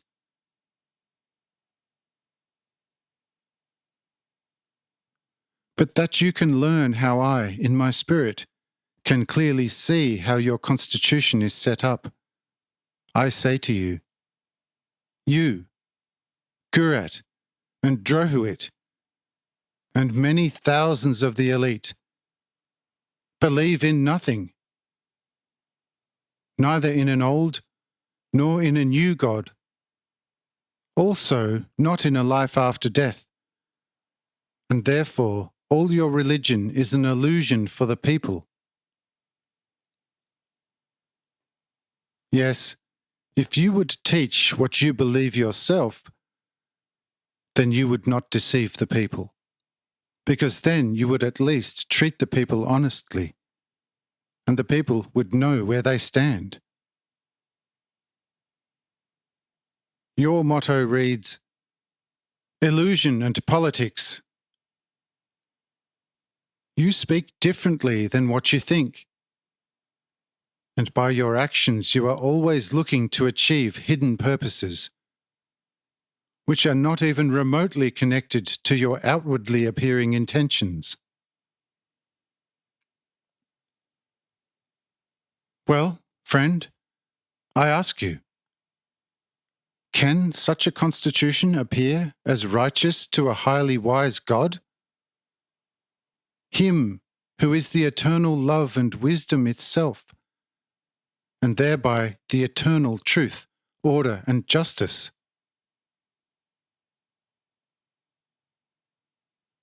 Therefore, it is not necessary for me to see what you do and how, because I see the reason in you.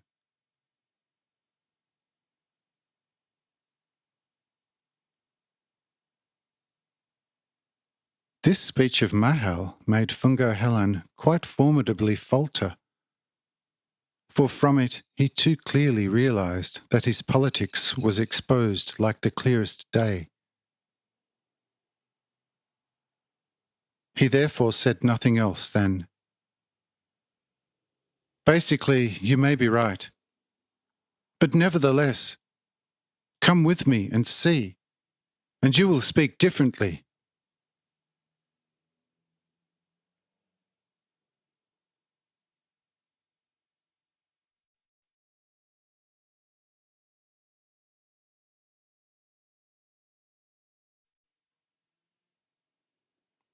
Chapter 282.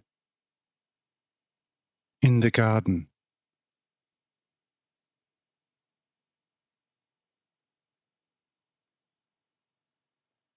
And Mahal said, "Well, friend, I will go with you. For I am not afraid of you, because the Lord is with me. But woe to yourself, should evil thoughts ascend into your heart. For then you shall soon become aware that the Lord of heaven and earth is with me. And so I will now go with you." After these words of Mahal, Fungo Hellan summoned at once his very shiny and very large guard of honour, and he himself got ready to move out. But at that moment it occurred to him that he should also take along the two daughters of Mahal and Kisarel, for otherwise they could easily suffer harm from some secret wrath of Agla. He thus asked Mahal, and Mahal agreed to this proposal and said, "That you may do, for it is not safe to leave the other siblings in the care of a fratricidal sister to plot their death." At these words, Fungo Hellan was startled, and he asked Mahal, "Mysterious man, who told you what Agla did to her brother to protect this kingdom?" How can you know what is still a mystery for the most part to ourselves? And Mahal said, I can know this because the Lord tells me. But you may know nothing, for you are all stuck endlessly deep in all the night of the world, and thus hell, in which no divine ray of light reigns, but only God's wrath, the night of the spirit and death. However, let us move out now, but first to where my spirit will guide you. And then I will follow you wherever you are going to take me.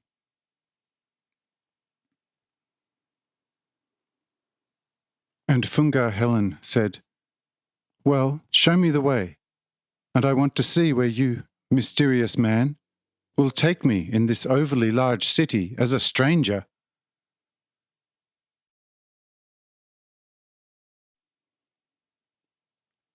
After these words, Fungar Helen, Mahal, Kisarel, Pira, and Gela started to walk.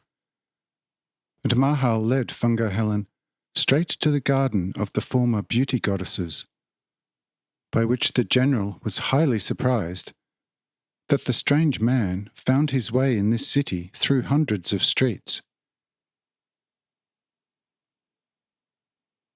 But when they arrived in the garden, Mahal led Fungar Helen straight to the point where late at night the previous day, Agla had the head of Walter walled in together with the glass urn. On arrival, Fungar Helen asked, Well, friend, what should I do here? And Mahal said, Break down this fresh wall, but carefully, so that you may convince yourself that the divine light in the heart sees more than all your secret city, citizen, and informant's spy system.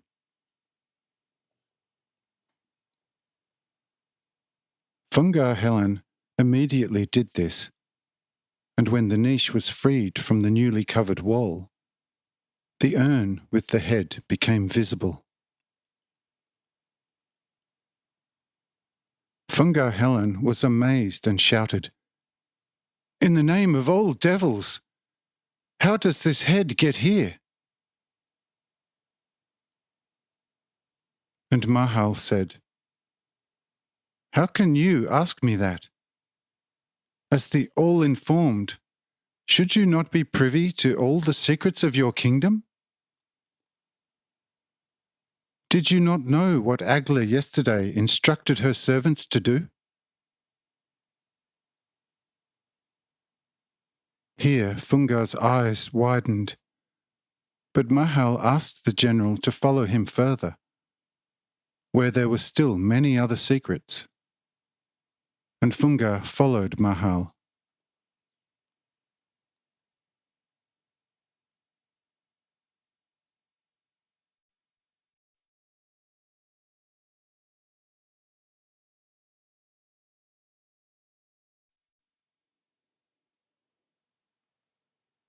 Chapter 283. Mahal as Guide.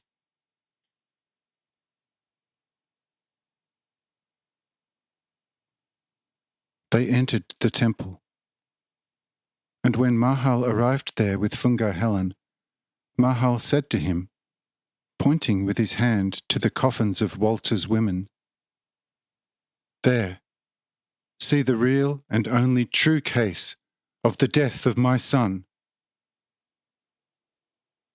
The jealousy of Agla, my wayward daughter, had her brother killed because of these unfortunate women, and then killed them with her very own hands with a poisoned dagger.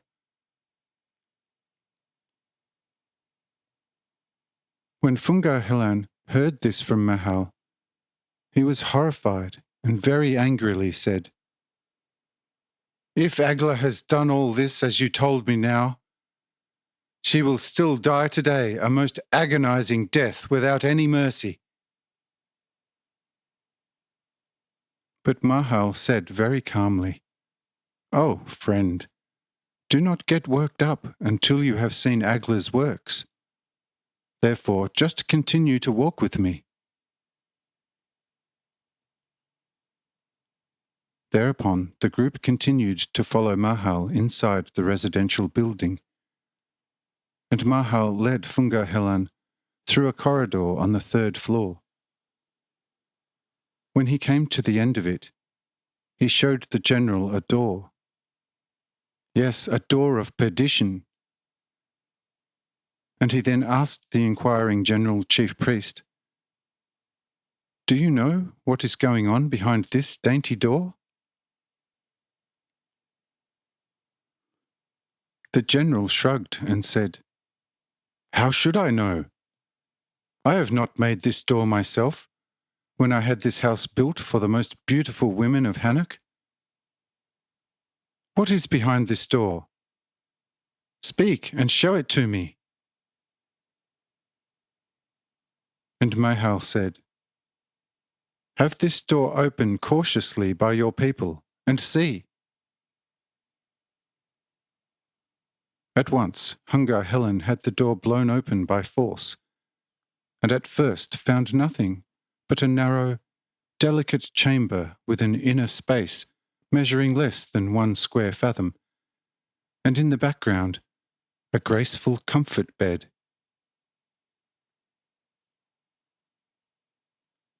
At this sight, Funga Helan said, "I see nothing special." And Mahal took a spear shaft and pressed with it on a button mounted on the resting bed. And in that moment, the floor of this small room opened with 2 wing doors, and a deep and dark abyss stared at the astonished beholders. "What is that?" screamed the general. And Mahal said, "A well-planned downfall for you, a most recent work of Agla. She wanted to lure you here, and if you had come here, she would have pressed the button with her heel, and you would have fallen prey to this abyss. How do you like this arrangement?" Here the general began to foam of rage, and could not speak because of anger and wrath.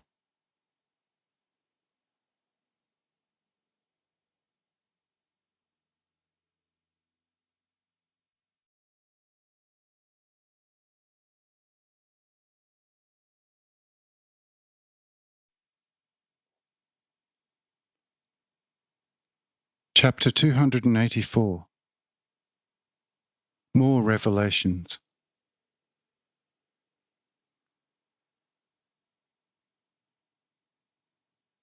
Only after a while, when Funga Helen had seen enough of the abyss, which was prepared for him, his tongue started to loosen, and he said in great excitement of his soul, "Oh, Mahal, friend, I ask you now to speak and say what should be done with Agla, this daughter from hell. Tell me, is it not possible to kill her 1,000 times with the most agonizing deaths? Yes, I know what I'm going to do. For 1,000 times I will threaten her with the most gruesome death, and only then have her killed in the most cruel way possible." But Mahal said, "Friend, I tell you in the name of my God and my only Lord, let go of your anger and wrath, and do not judge until you have the whole mass of deeds before your eyes, which have been committed by Agla, or at least prepared. Only if you have been initiated into everything, we will see what judgment we can bring about over the perpetrator."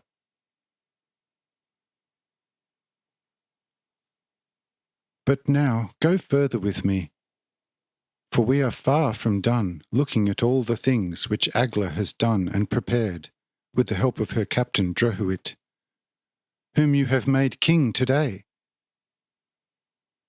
Thus follow me." Thereupon Mahal led Funga Helen back into the garden, namely to one of the many summer houses. On one of them an inscription could be seen. "Here is the king's pleasure. Here the king's highest bliss." In the summer house, however, a very delicate throne was erected, namely for the king, and next to it another comfort bed, of course for the concubine. And Funga Helen asked Mahal what devil's work was this.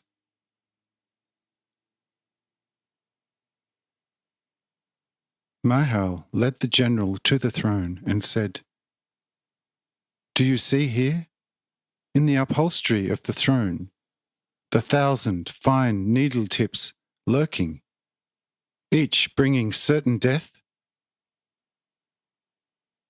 You know the effect of the needles. Behold, they are also a work of Agla. Their purpose is to transport all the people the queen does not like out of this world, and therefore also you, who are her greatest obstacle."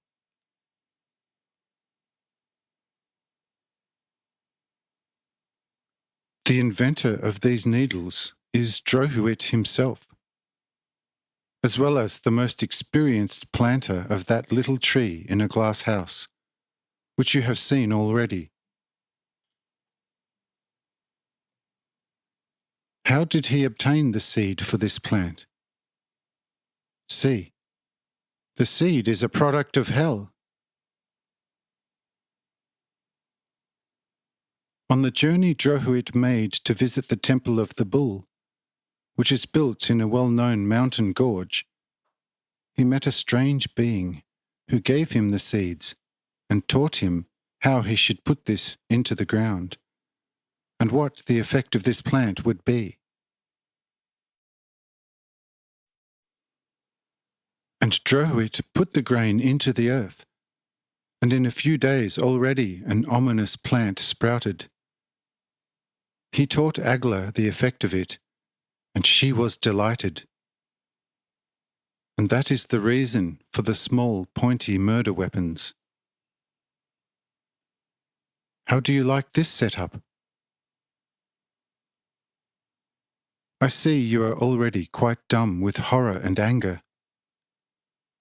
But I tell you, just continue with me, and you will see even better things.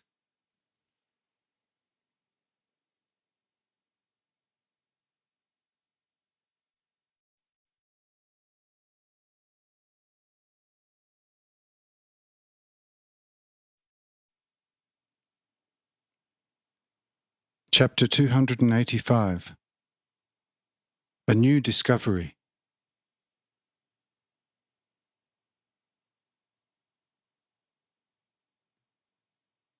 And Funga Helen said, "Why should I go with you and look at all the most abominable measures of Agla to destroy me? It is more than enough what I have seen so far, and it is sufficient for her certain death. And if she was 1,000 times your daughter. Therefore, rather go with me now, so that I can show you some of my arrangements."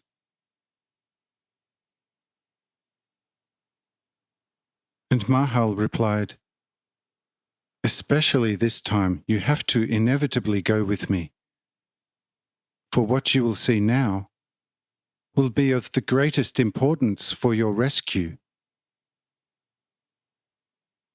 What you have seen so far are unsuccessful arrangements for the destruction of your person.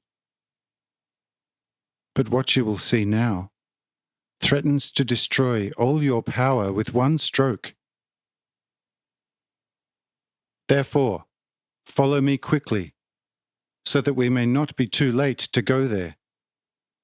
For what I have to show you now is not in this garden, but in a slightly more remote part of the city. Therefore, let us quickly move on.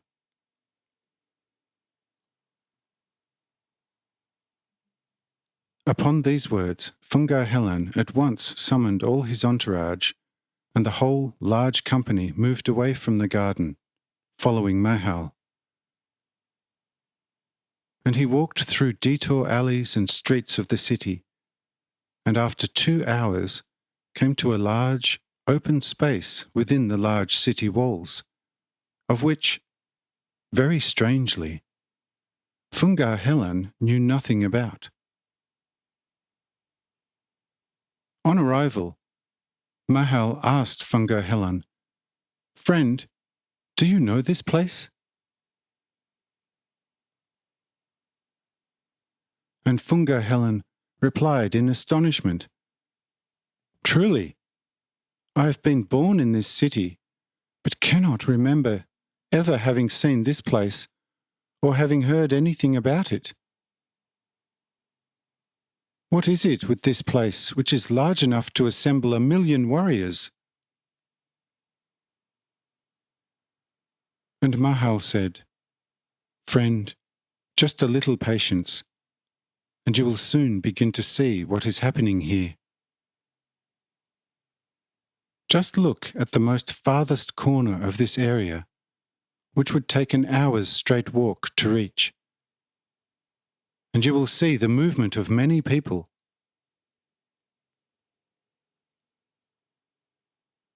And Fungar looked more closely, and soon saw a whole great army marching onto the area. Here, Mahal again asked Fungar Helen, "Friend, who pretends to possess such a bright mind and knows everything that happens throughout the empire, do you also know that 1,000,000 warriors are exercised here in the use of weapons against you and King Gurat?"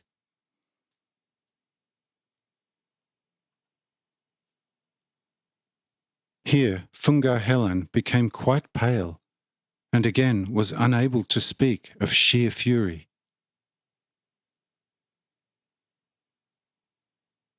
And Mahal said, "We must not be detected by them, because then we would be lost.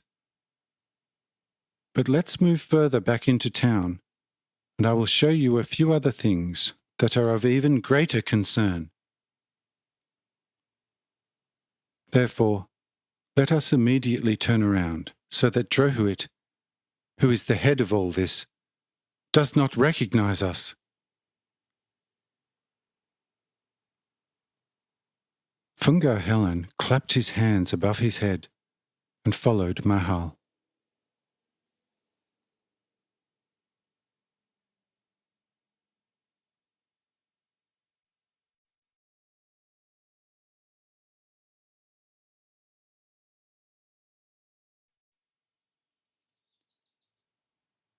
Chapter 286. A Conspiracy Revealed.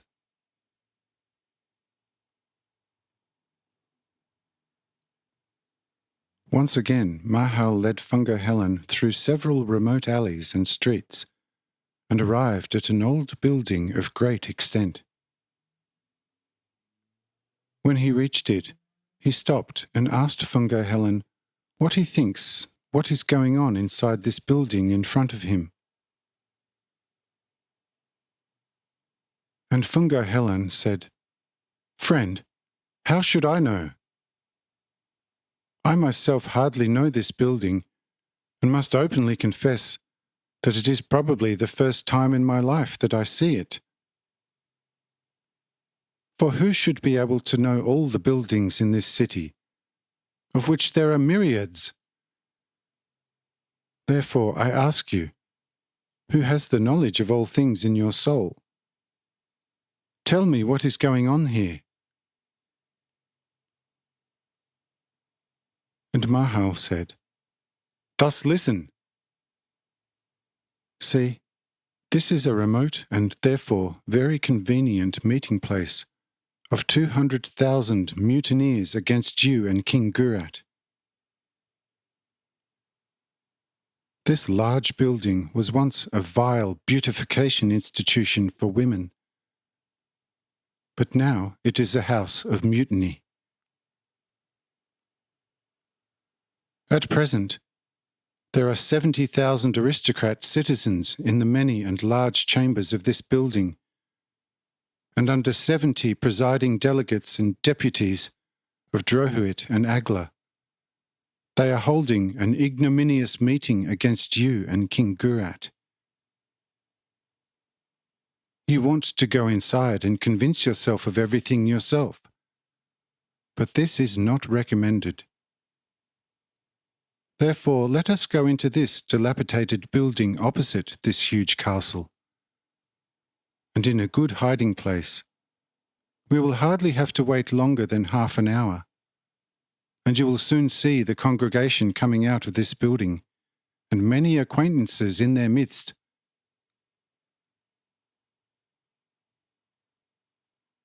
Upon these words of Mahal, the whole great company was hiding in the recesses of the ruin, and waited there for the conclusion of the meeting.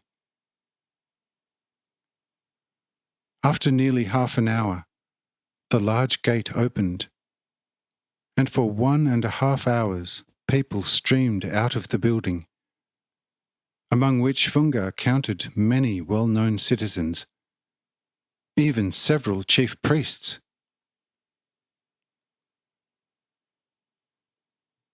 And in passing, the general noted how some high-ranking officials spoke among each other. We still have only one point to defeat: the power of Funga, which is still very strong but which must fall. The sly fox until now has not fallen and died in any of the traps set for him. But this does not matter, because now we have him anyway. The wise Agla brought him so far that he made his greatest enemy king. He now assembles a main force, and within 10 days, the matter will be decided.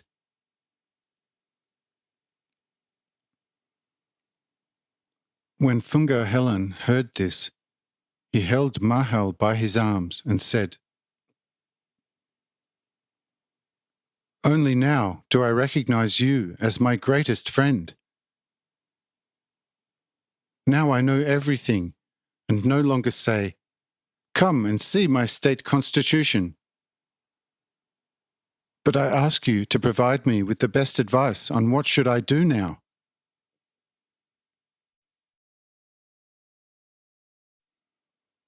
And Mahal said, "The advice will follow. But first, you still need to take a closer look at this. Therefore, follow me quickly and convince yourself of everything." And Funga went at once wherever Mahal took him.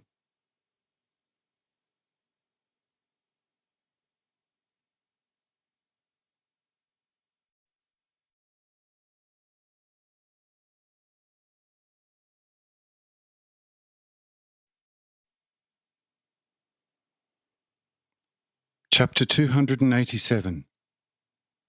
More poison.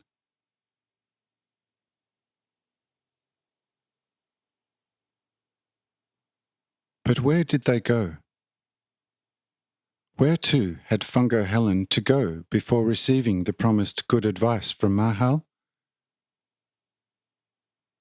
To the dwelling inside the castle of the chief priests themselves, and there also to the large apartment of the general.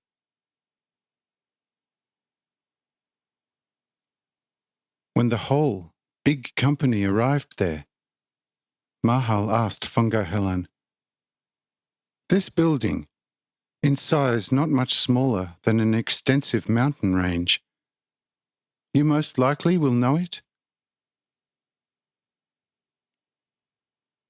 And Funga Helen spoke with a thin smile. "Yes, It should be pretty familiar to me. But what is it here in my house?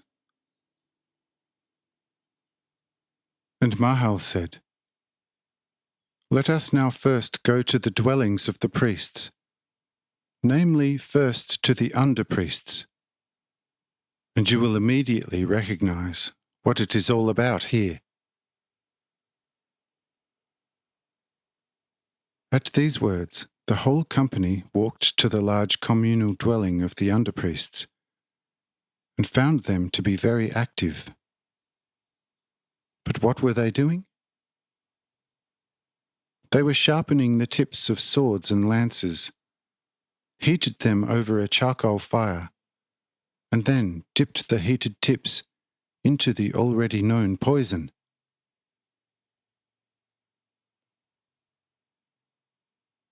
But when the under-priests, who earlier, as is known, were the chief priests, saw Fungo Helan, they were overcome by a great fear, causing them to drop everything.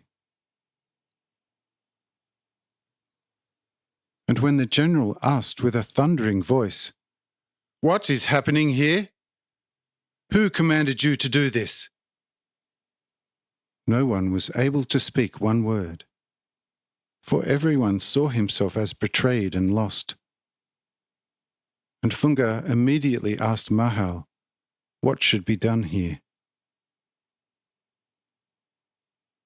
And Mahal said, Start to act here. Ask at once for soldiers to come here and arrest the whole gang, for they are the main support for Drohuit and Agla, and they knew how to make both of them your greatest enemies, based on the old hatred for you, for which the reason is well known to you. These very under-priests have already turned many chief priests against you, and are the secret main reason of the current mutiny. You can apply the full severity of the law to them, but hold back the death penalty.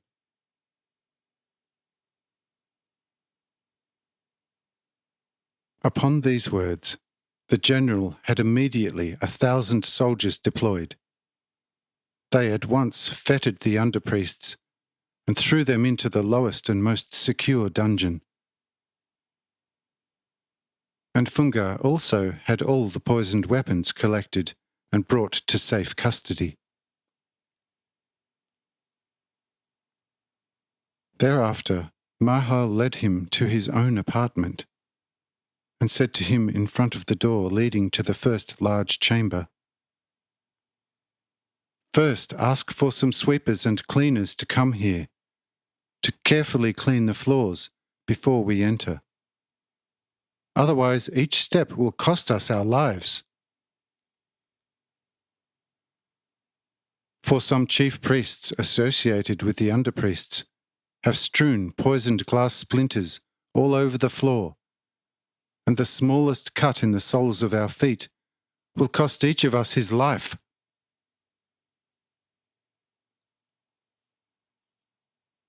Funga Helan followed Mahal's advice and called for the sweepers and cleaners to come to his dwelling at once. They came with wooden shoes on their feet and cleaned all the general's rooms. But the general asked the sweepers and cleaners, Why did you come here with shoes on? Did you know about the filth which has been scattered in my rooms?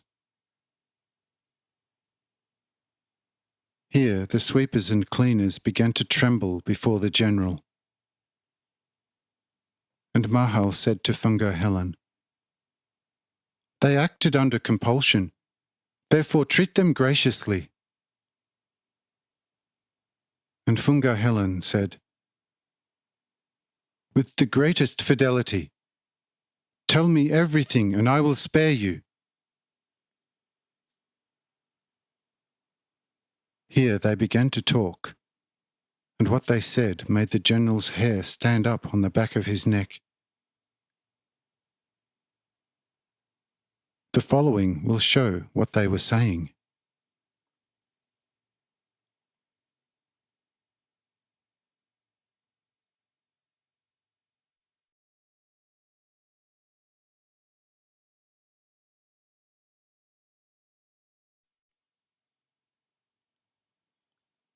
Chapter 288. The Personnel's Confession.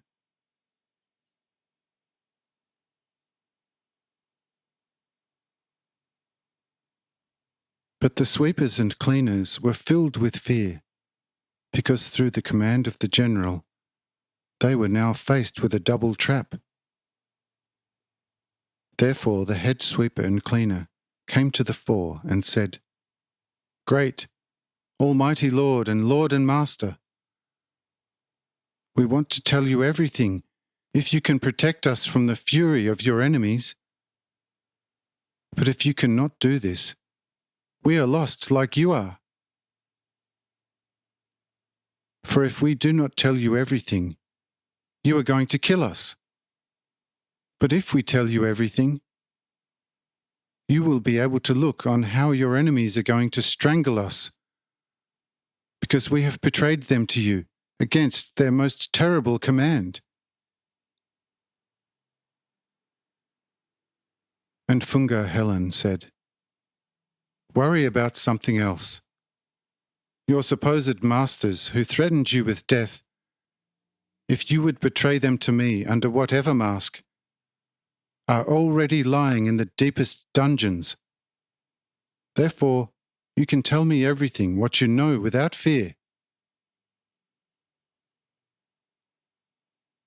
When the two heard this from the general, they said, "If the matter stands like that, then we can speak without fear and hesitation. And thus listen to us graciously.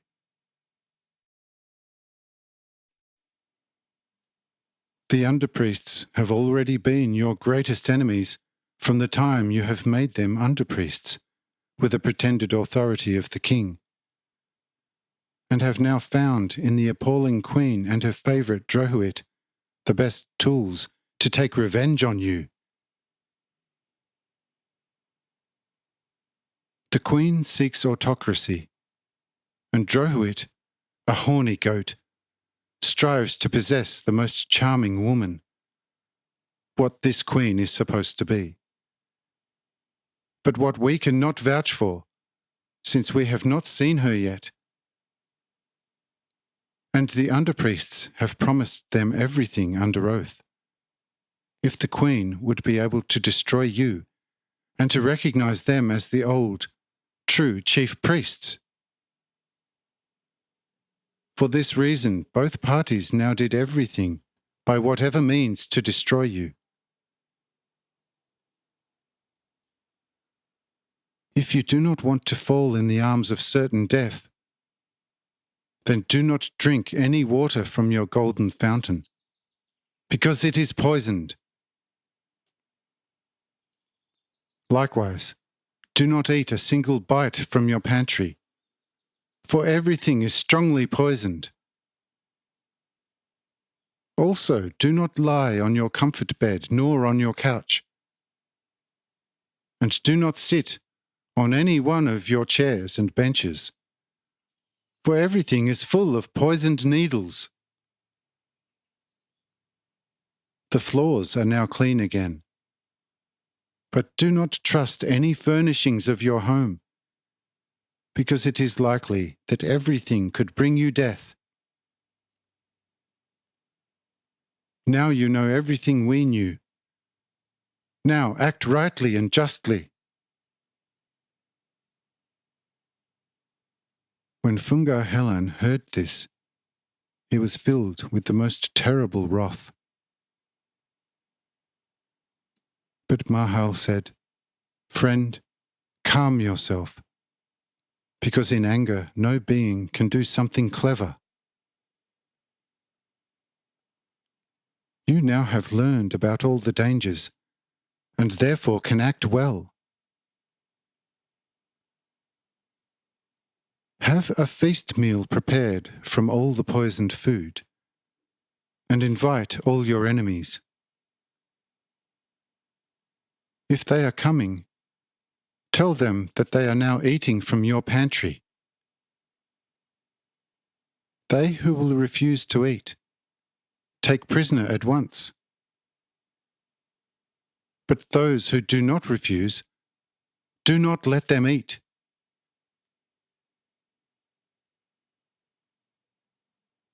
What then has to be done? I am going to tell you at the right time. Let it be done.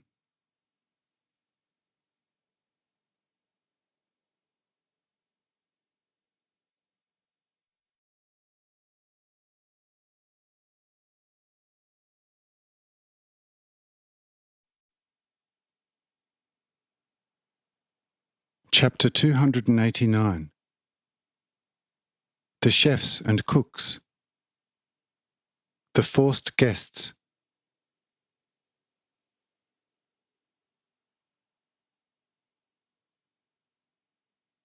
According to this advice of Mahal, Fungar Helen immediately sent for his cooks and food masters to come and see him. And he instructed them to prepare a meal for 1,000 people, and said to the servants, "Go and lay the large tables in the large dining room with the golden tableware, and put the comfort chairs and comfort beds to the set tables."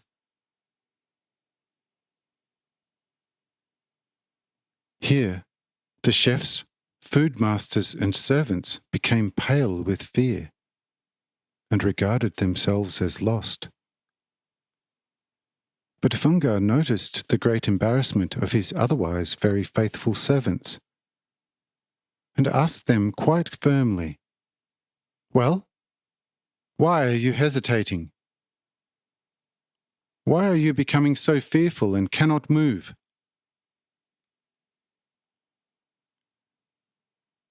And the chief cook said, "Lord, Lord, Lord, none of us are to blame.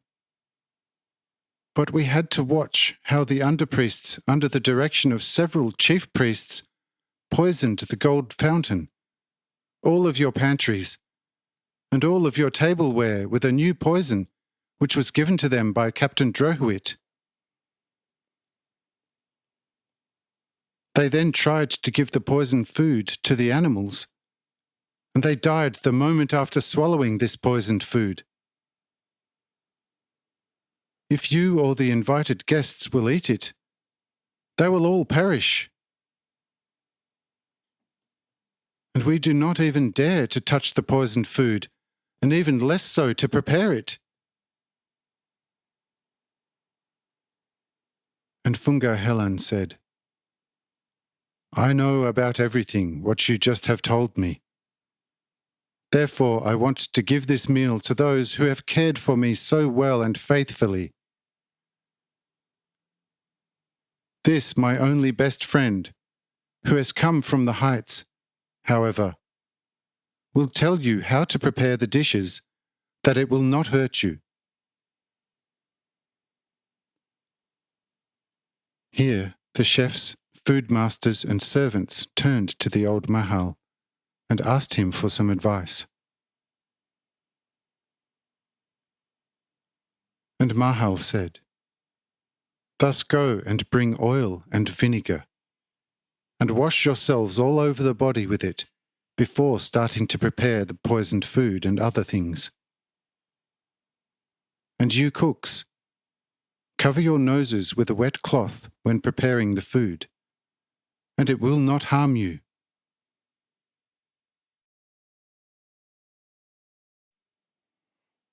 This advice was immediately put to action, and all called upon began their work. Then the general summoned the heralds and commanded them to invite the certain guests to supper. And the heralds went and invited the guests. Then Fungar Helen also summoned the military commanders and gave them the command to keep the whole great army at the ready. And everything took place like the blink of an eye. But the invited guests had smelled a rat, and apologized not to attain. And Mahal said, "Now send out well-armed soldiers, that they should arrest those who were invited and drag them here."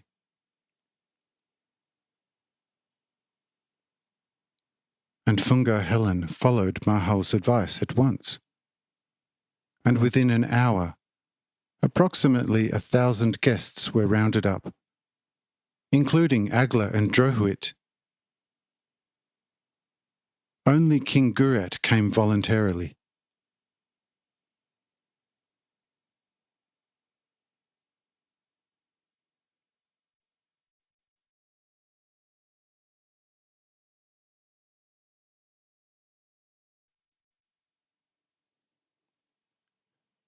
Chapter 290.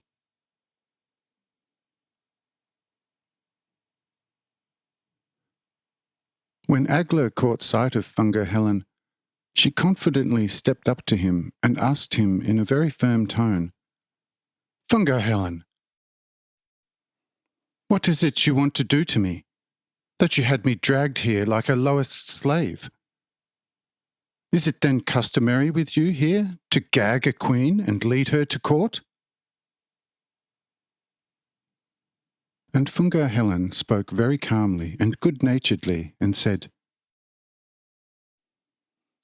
"Dearest, sweetest Queen Agla, you know that I took your sisters as wives and want to celebrate my marriage today. And it is, at least here, customary for all the relatives and other friends to be invited to the wedding feast. I have sent out my shining heralds to invite the guests. However, quite inexplicably to me, all the invited guests apologized for not being able to attend and give me the due honor. So I thought, what is going on? It just looks like as if all my most intimate friends are conspiring against me, and as if they wanted to be mutineers to my rights.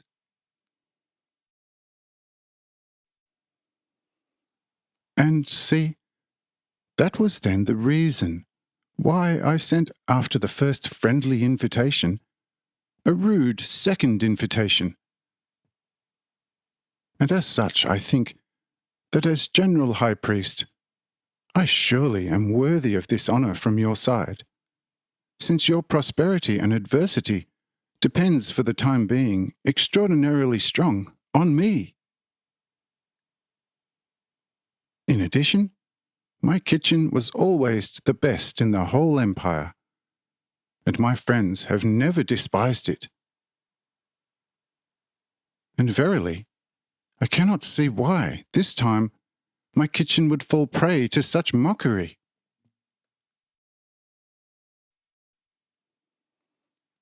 If you, most beautiful queen, knows a reason for it, then tell me, and I will indeed do everything to remove any apparent suspicion I have from before your beautiful eyes."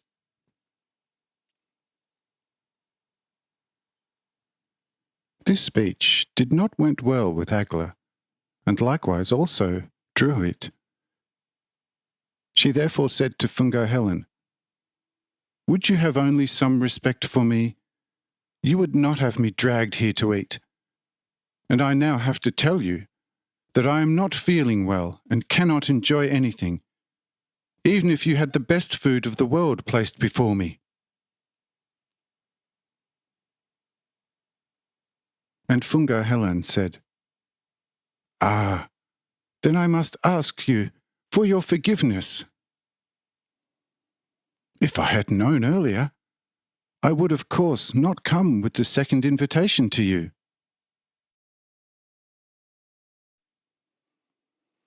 "But why did you not inform me about it through the first heralds? At least you can go now into the hall and rest during the meal on one of the very fine comfort beds, after which I will have you carried home in a litter." And Agla said, trembling all over now, "Dear Funga Helen, do you want to kill me today already? I am not allowed to stay in any room if I do not want to suffocate soon." And Funga Helen said, "Oh, you poor Agla! How I feel sorry for you for such of your weakness."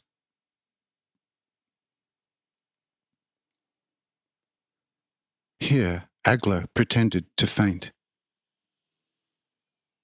And Funga Helen said to his servants, "Quickly, bring some water from my golden fountain and refresh the queen." Here Agla jumped up and shouted, "No water! That would kill me instantly." And Funga Helen said to the servants, "It let be good, but bring me the big golden cage instead, which will make the queen healthy again. And then the iron cage for Drohuit, for also he seems to be a little sick." The 2 cages were immediately brought in and opened. And Funga Helen said to Agla, "Go now willingly into this petite cottage, otherwise we will need to use force. And you, Drohuit, do the same."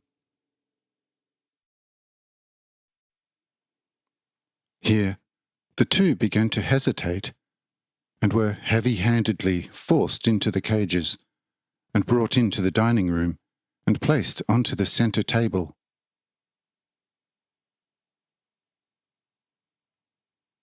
The following will show what happened further.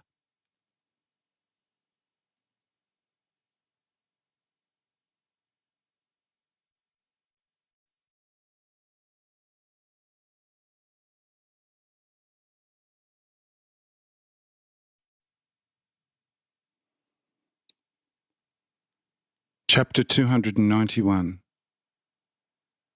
Pardon and Judgment.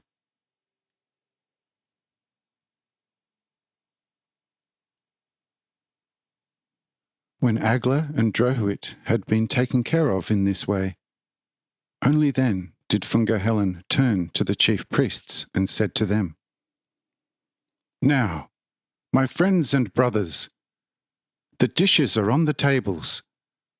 Thus, let us go into the large dining hall, so that your 2 pupils, who are now in the cages, are not without company.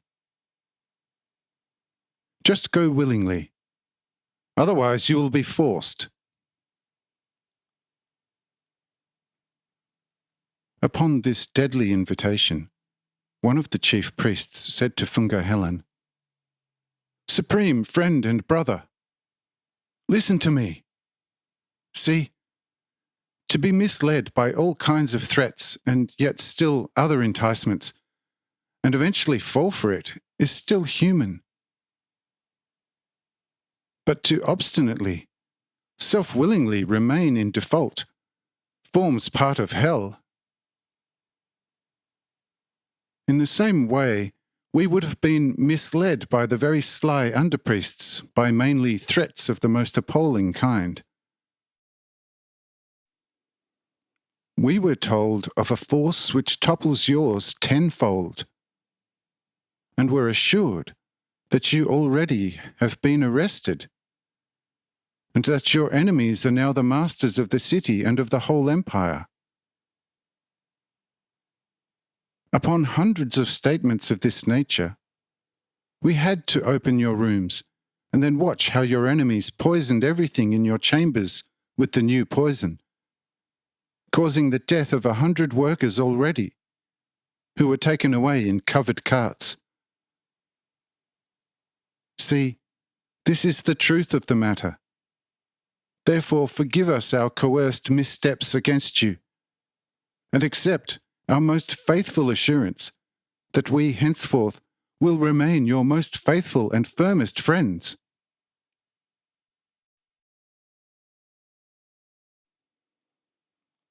After this speech, Fungo Helen turned to Mahau and asked him what should be done here.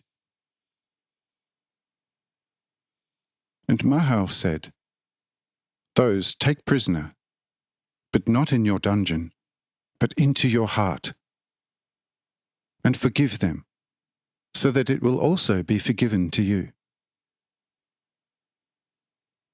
But the imprisoned underpriests in the dungeons, have them brought here, so that they may eat the food and then die in their iniquity. But leave Agla and Drohuit during the meal in the dining room, so that they can see how iniquity punishes itself." Thereupon, Fungo Helen arranged everything as Mahal had advised him to do. About 1,000 underpriests were herded into the dining hall and had to sit down at the tables, for now any resistance was of no use any more.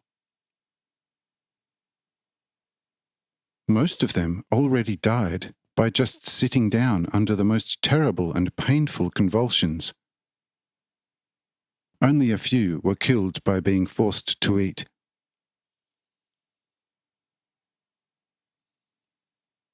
But the 2 caged witnesses of this meal fainted because of the shuddering sight, and were therefore brought out into the open, where they recovered again with the help of vinegar. What further the following will show.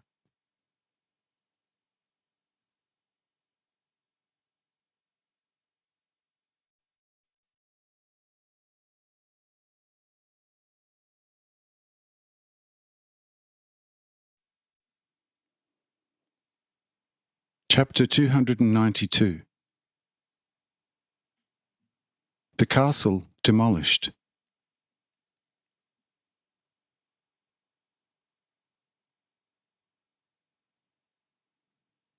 When this scene was over, and the 2 cage dwellers had fully recovered from their fainting, Fungo Helen again asked Mahal what should happen now. First with those who have expiated their crimes with death, and secondly with those inhabitants of the cages. And Mahal said, "Have immediately all your treasures be removed from this your castle, and have it, namely the castle, be set on fire at every nook and cranny. But I tell you, the clearance must be completed within 3 hours. Everything that cannot be salvaged in this time from the castle must be left to the flames. Otherwise, tomorrow the judgment of God will come over this house. What will not have been consumed by the flames after a 10-day burning, you can then use again. With regard to the 2 cage dwellers, have them brought to the castle of the king. For the whole duration of the castle fire, they should stay in their quite spacious cages and practice themselves in patience and humility. And the judgment over them will then depend on the manner they have used this humiliating trial for the true welfare of their souls. But this I say to you, woe to you, Fungo Helen, and also to you, King Guret, if you ever again make Agla, my unnatural daughter, a queen. For then you will have to endure a mighty judgment.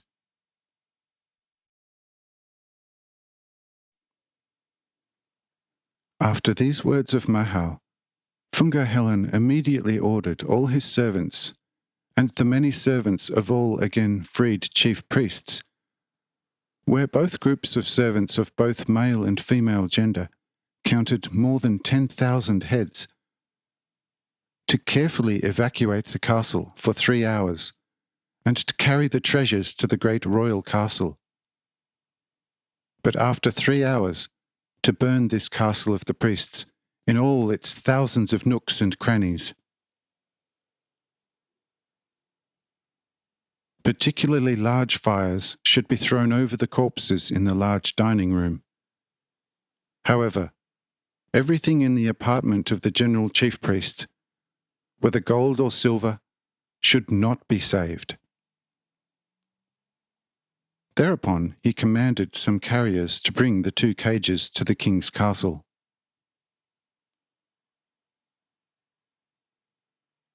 Everything was immediately, punctually executed. Within the scheduled 3 hours, many thousand quintals of gold and silver and a lot of other treasures were taken out of the castle and into the great royal castle.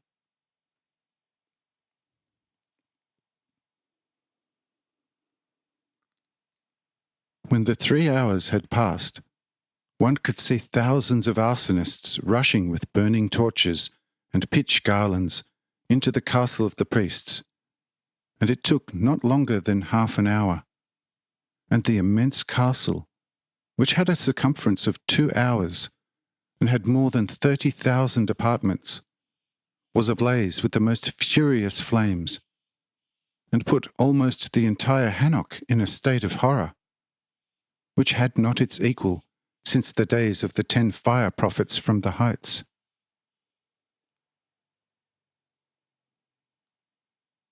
What further, the following will show.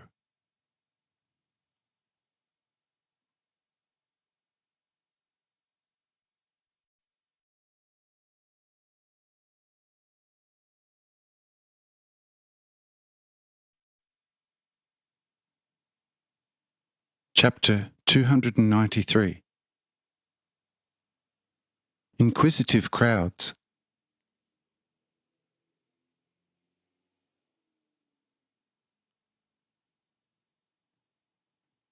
Guards were positioned around the burning palace of the priesthood, and nobody was allowed to perhaps extinguish something. However, fire drenchers were ordered to make sure that the fire of the palace would not spread to the adjacent small and large dwellings of citizens.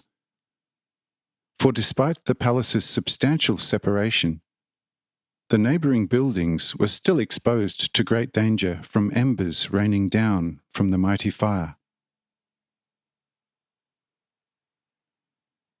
And Hanoch's citizens racked their brains as to the meaning of this event. Some thought that Funga Helen had been destroyed by his enemies. Others said that Funga Helen had lured his enemies into the palace, and when they were in it, he had the castle locked and set on fire, so that his enemies would be reduced to ashes. For such a strategy was typical of the smart general chief priest. Again, others, who still had some knowledge of the 10 fire prophets, suggested that perhaps another such fire prophet came down from the heights and was again performing destructive fire miracles to convert the priesthood who deviated from the old God.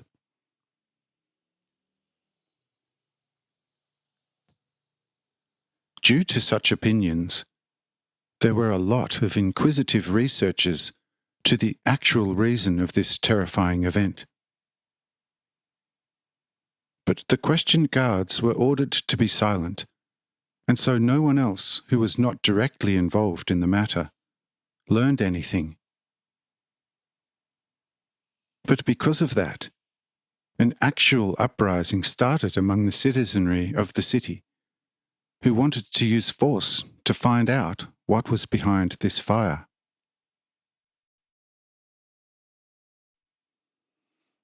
But Funga Helen appeared at the head of a strong force and said to one of the main upper-class citizens, "What is it you want to achieve with force through your tumultuous behaviour? Withdraw orderly, otherwise I will have you all thrown to the wolves." "Am I not lord over my own house and can do with it what I want? Why are you suddenly concerned as to why I have it burnt down? Therefore withdraw immediately, if you do not want to find your own death in similar flames.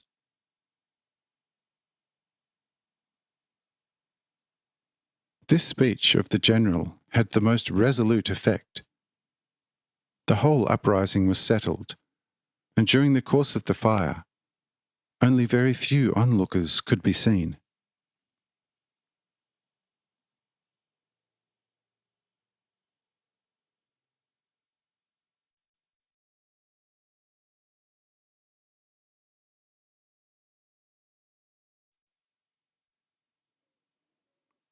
Chapter 294. Agla in the cage.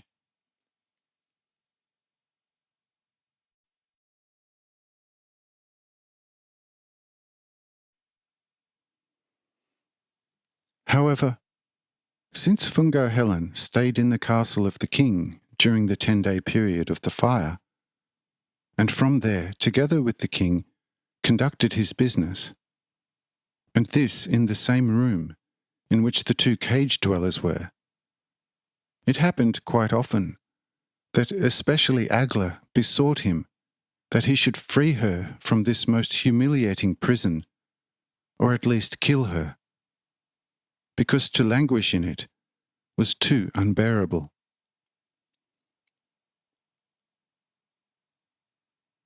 And the general answered her always with the gentlest voice. You are a really wonderfully beautiful little bird, but still very bad and evil. Therefore I will not kill you because you are so wonderfully beautiful. But because you are so bad and evil, I will keep you in this precious cage, in the way one keeps otherwise beautiful birds, which are often also bad and evil, if they are free. But if they are in the cages, they become quite gentle, tame, and good. Who knows if this beautiful cage will not produce the same effect with you?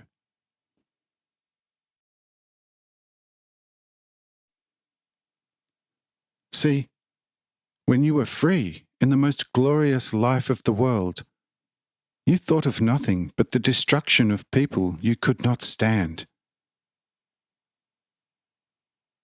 For I also was someone you could not stand. You have tried everything possible to take me away from this world. But the true God must have wanted it differently, so that you, pretty little bird, did not succeed with your evil plans against me.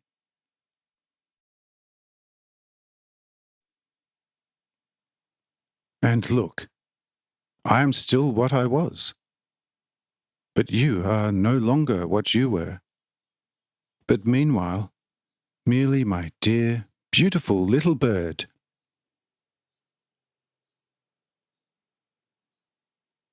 See, I could now very easily have your beautiful head cut off, or tickle you with a poisoned needle a little on your beautiful, delicate body. But I am not as bad and evil as you. Therefore, I will not do it, and will probably never do it. But I can release you no sooner than when I will be completely convinced that you have become very gentle and tame.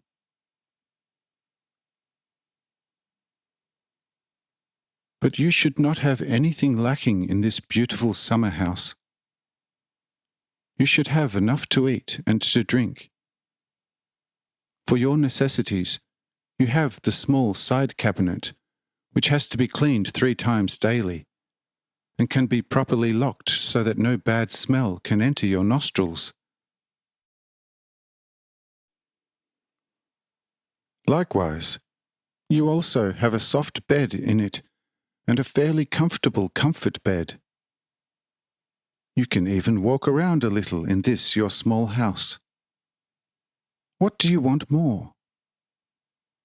Therefore stay in it nicely and quietly. You will lack nothing.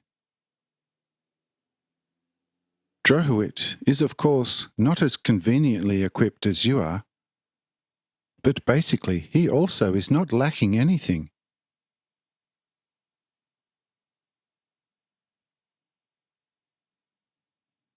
Whenever Agla asked the general to free her, she received the same answer, and was secretly mightily annoyed thereat. But she hid her anger in order to deceive Fungo Helen. But Fungo Helen was now very careful, and always listened to what the old Mahal advised him to do.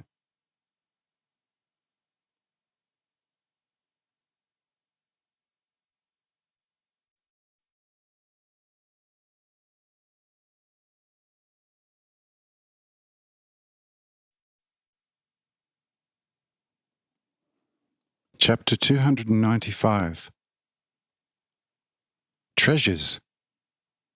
A mysterious voice.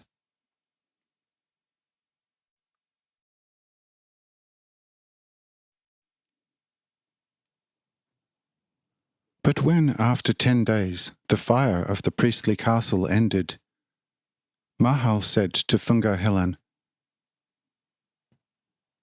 "Now send masons and carpenters to the already everywhere extinct fire, and have it searched for any valuables. Had them collected, also from your previous large dining room and previously large living rooms.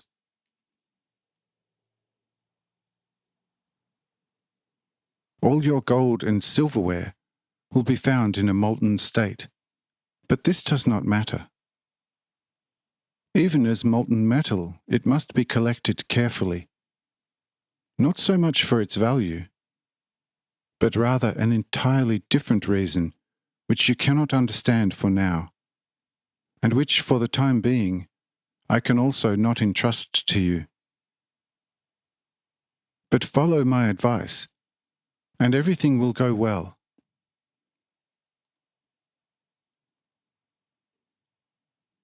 And Fungo Helen immediately followed Mahal's advice, and still on the same day sent 1,000 masons and as many carpenters to the fire.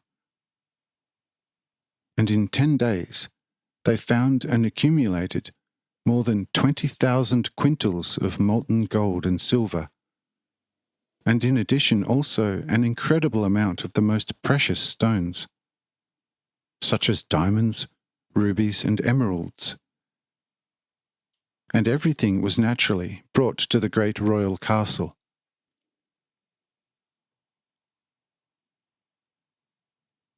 Fungo Helen was mightily astonished over the great mass of salvaged treasures from the fire, and said, "By the God of Mahal, I never would have believed that there is still so much of gold and silver and precious stones left, since in the first 3 hours before the fire, an immense amount has already been removed from the castle." And Mahal said, "But I tell you, send the workers back in again, and when clearing away the debris caused by the fire, they will again find the same amount." And he, namely Fungo Helen, sent the workers back in again to clear the rubble from the fire site, and behold, in the course of another 10 days, they found an almost greater amount of fine ore in a molten state, and brought it to the royal castle, of which Fungo Helen was even more surprised. And Mahal then said to him, "Now you can rebuild the castle, because the walls are still in a good condition."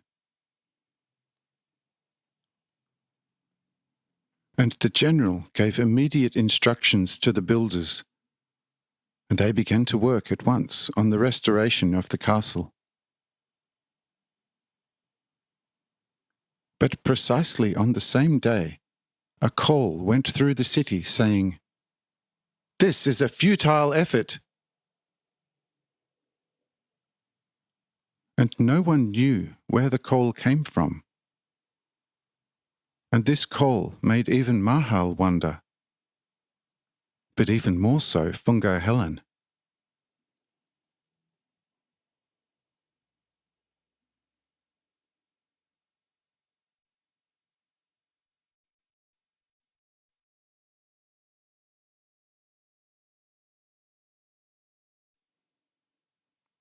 Chapter 296. Fungo Helen's exasperation.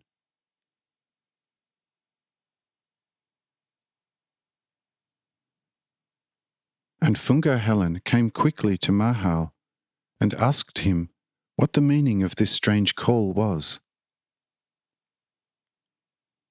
And Mahal said, "Friend Fungo Helen, this call did not come from the lips of many people, but believe me, this is a call from the invisible mouth of God.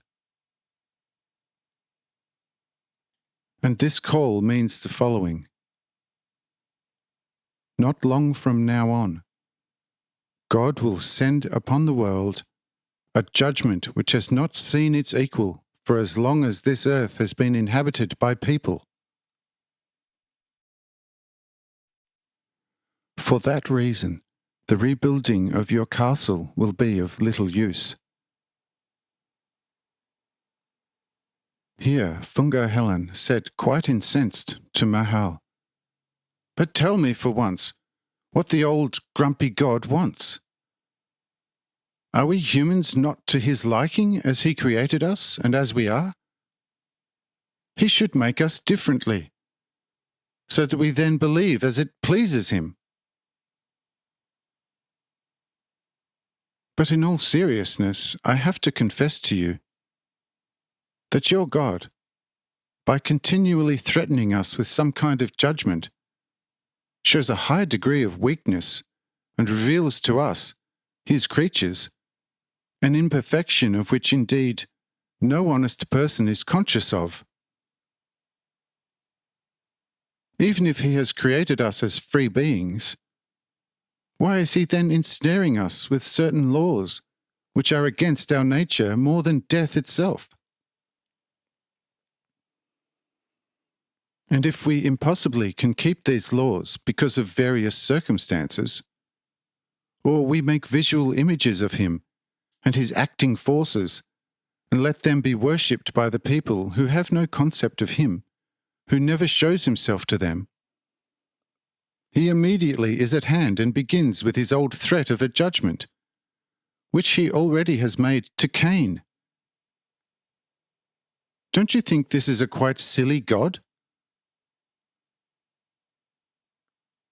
If my government is not to his liking, he should come and show me how he wants me to rule, and I will change it according to his desire. But for a century he says nothing, as if he doesn't exist or is asleep, or as if he would be totally satisfied with everything and everyone. Thereby, over the long course of time, a few things of his at some time revealed will, and its fulfillment are lost. But who is to blame for this, other than the Creator himself? Because he is not consistent at all times.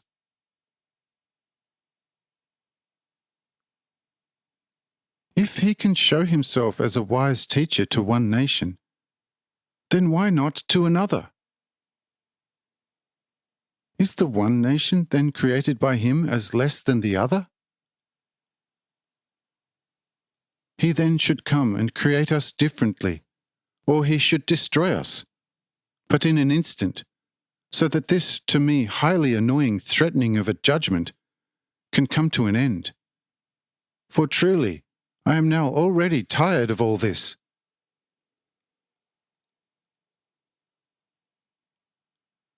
You will say, quite often the Lord has sent messengers to us.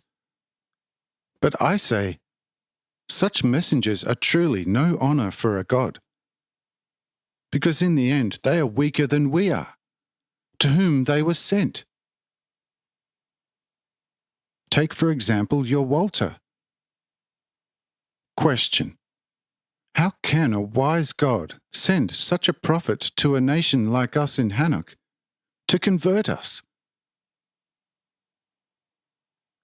Did he not exceed us all with his weakness by far? And yet he should have been a prophet, a teacher sent to us by God with the power of God. Tell me, how does this rhyme with your supposed to be old, almighty, and most wise God?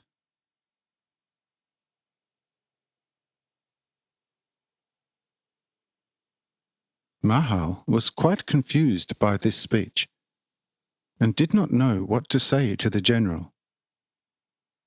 But the general began now quite seriously to insist on an answer from Mahal.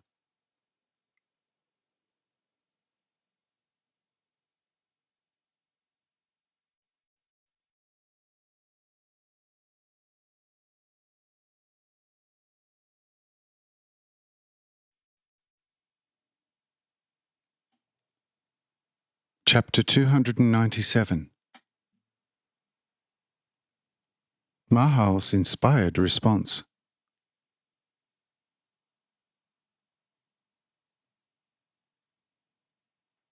But Mahal, when he saw that Funga Helen increasingly became impetuous against him, finally raised his hand in the air and said, "Great God, behold, your old servant is in great danger.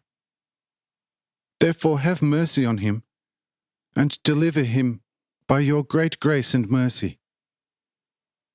Oh, put words in his heart, whereby he can powerfully fight a feeble rebel against you, great God and Lord of glory."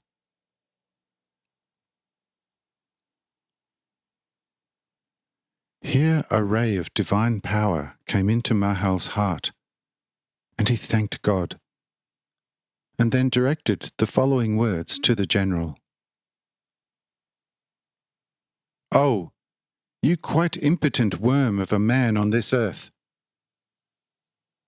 You want to argue with God, and want, with your fallacious mind-reasoning, accuse the Most High and Most Holy One of human weaknesses, and wish to avenge yourself at the wisdom of God by means of your weak worldly mind.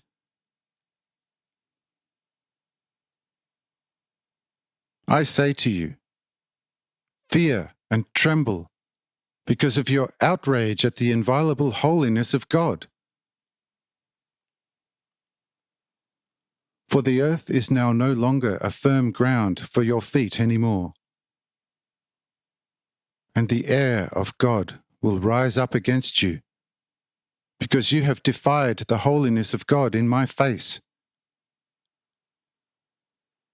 If you had said that God was merciless and has no love for his creatures, this would have been a human charge which can be forgiven.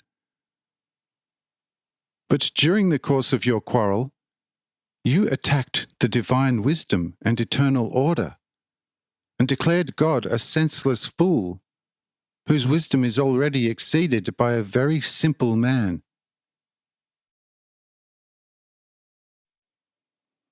Behold, this was an attack against the divine holiness, and thus an unforgivable sin.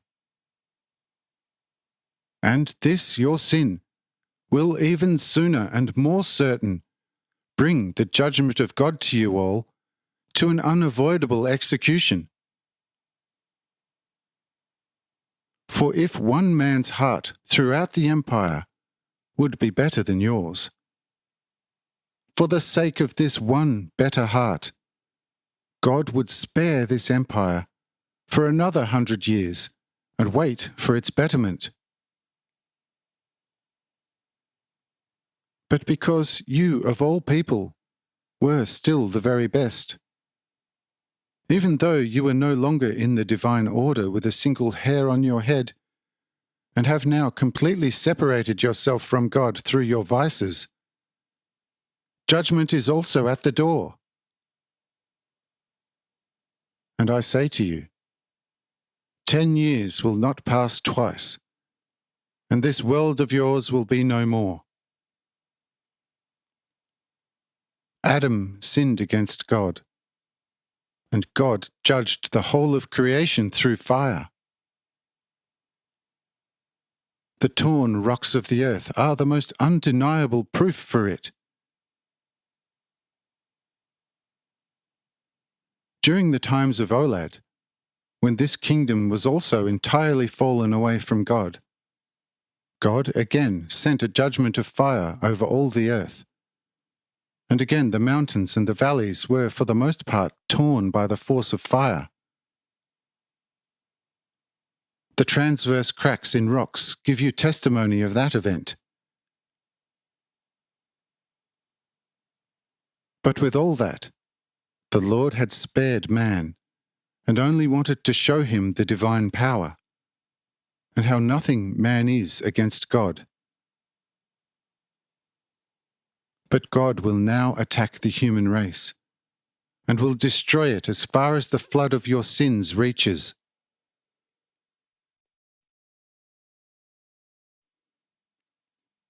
See, this is now the answer you wanted, and I can give you no other, because God has given me no other for you and all your people.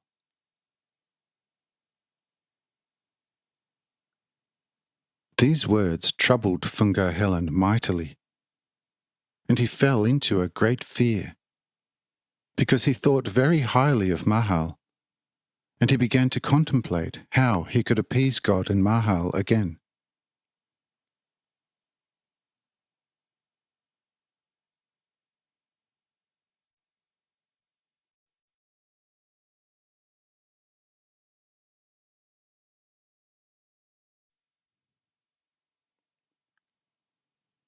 Chapter 298.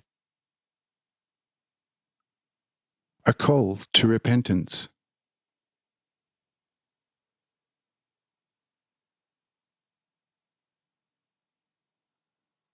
But when Fungar Helen had thought long about what he could do to appease the God of Adam, Seth, and Enoch again, and thus also his old Mahal, suddenly a powerful voice sounded in the large throne hall, where Fungar Helen, Mahal, then the King Gurat, and a lot of the first ministers of the kingdom were present.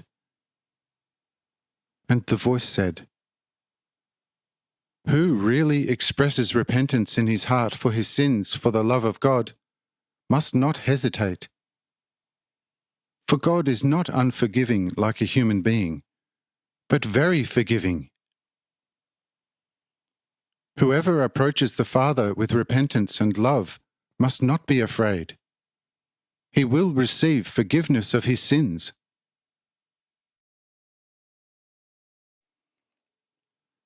If the whole kingdom would be, as of course only a few people are in Hanoch right now, God would certainly wait 1,000 years for a full recovery. But go to your vassals, and go to the 12 other cities, and you will find atrocity upon atrocity, of which you never get any news.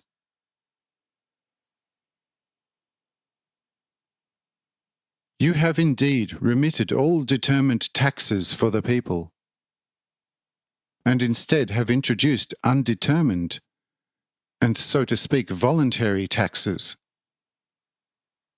But precisely this introduction gave all your vassals the opportunity to set up the undetermined taxes in such a manner that now no one is any longer protected for only an hour against a powerful manner of begging.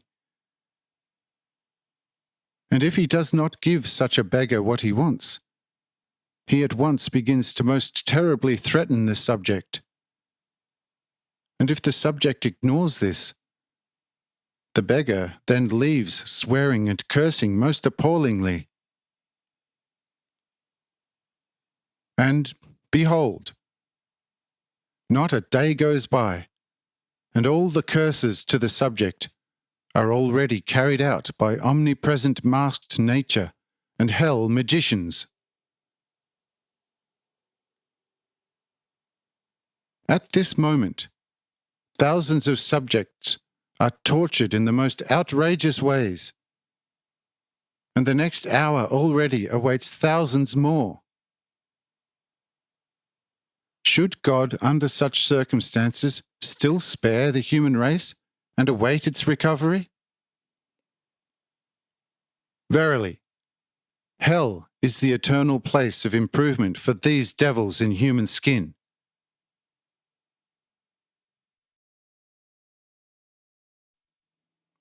Today, the Lord, God of heaven and earth, instructed Noah on the heights to build a correctly planned water ark, and Noah has already begun with the work.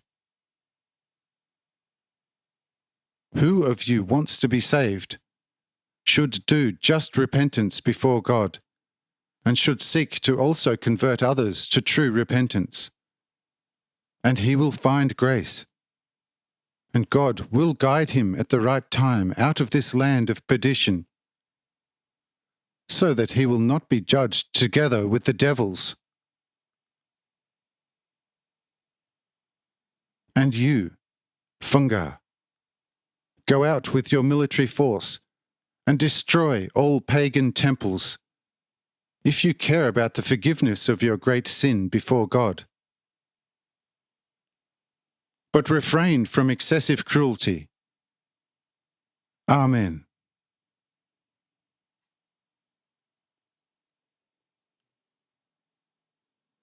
This speech, coming from the air of the room, filled all those present, including Mahal, with the greatest fearful astonishment.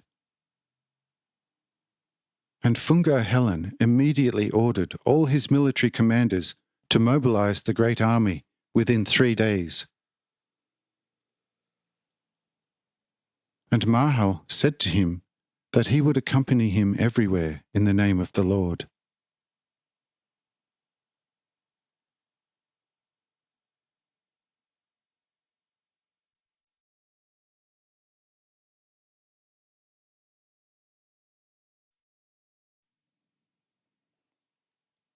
Chapter 299. Preparations to obey.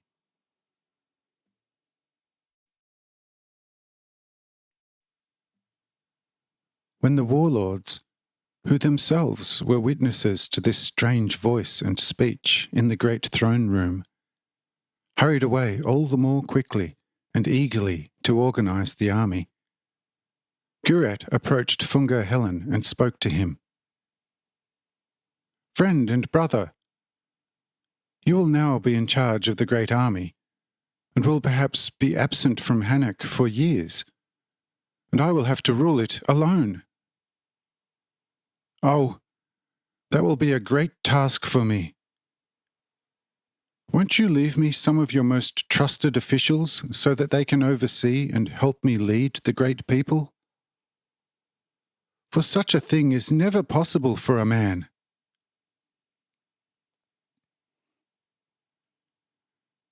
And Fungar Helen said to the king, Brother, see, you too count in your castle over 10,000 officials of high and low rank. Are they not enough for you? I tell you, do not feed them for nothing, but put them to work, and they will indeed do what you will command them to do.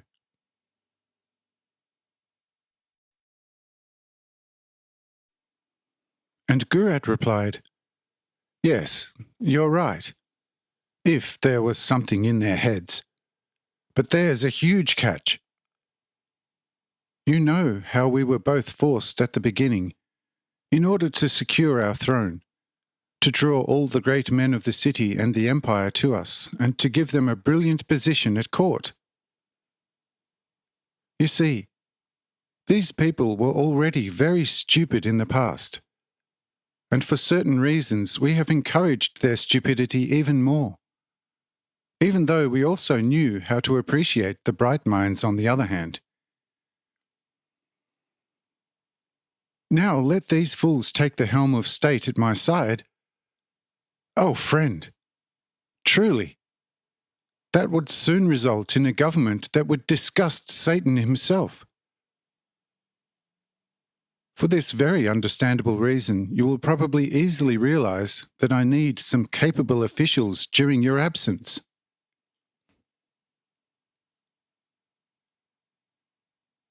Here said Mahal to Funga, thus give him 100 good heads from your school, with whom he will manage during our absence.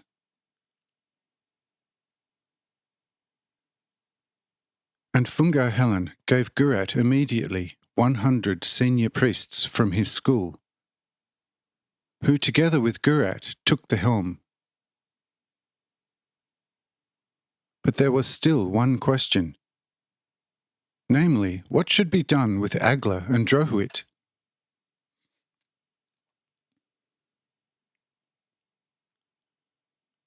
Here Mahal spoke again and said, they stay as they are, until we return. Only in the event of illness or in the case of noticeable improvement may one or the other be released from the cage. But no one is allowed to leave the room until we come back. But above all, the two must soon be separated, even as cage dwellers. And this must still take place today before our very eyes. Let it be done.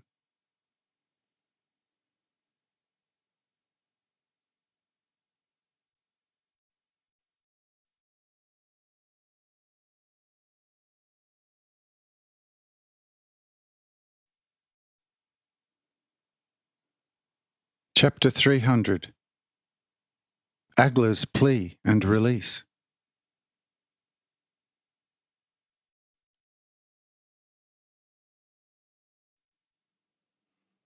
When Gurat, as well as Funga Helen, heard this from Mahal, they at once went into the other room, where the two cage dwellers were properly guarded. On arrival, they were immediately addressed by Agla with these words, O you first rulers of the kingdom, and also you, my father Mahal, I am the greatest sinner before God and before all of you, for I have misappropriated the rights of God, and also all of your rights, and therefore deserves nothing else but death. I realize now that this cage punishment is way too lenient for me. A glowing cage would be more appropriate for my sins. But where lives an imprisoned sinner who does not long for freedom, whether it avails him or not? Thus it is the case with me too. I now realize the whole extent of my crime before you and before God, as it is perhaps not realized by any second sinner. But I nevertheless recognize and feel the powerful urge for freedom, which makes this dungeon an unbearable torment for me. Oh, take a dagger and stab me in the heart, and you will make me happy. Only, do not keep me any longer in this most ridiculed captivity, for it can drive me to despair and madness. Do with me what you want, but do not keep me here any longer, where I am continually being teased and insulted by the guards.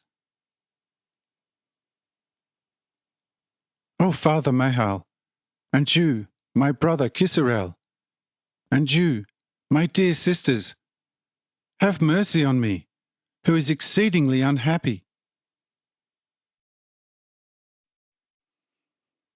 Consider me as a being captured, deluded and seduced by hell, and you will at least have that much compassion with me, to give me the longed-for death. Do not think that I could ever become dangerous to you ever again. For she who is asking you with uplifted hands for death will never ever ask you for the throne again.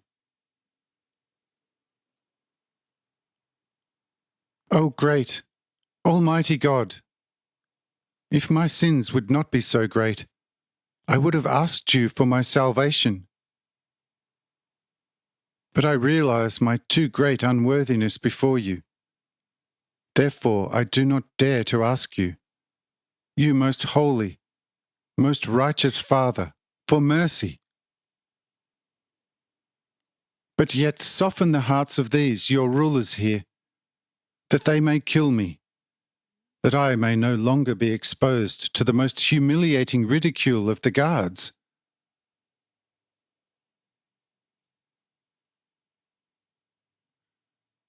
After these words, Agla fainted and fell down in her cage and started to groan.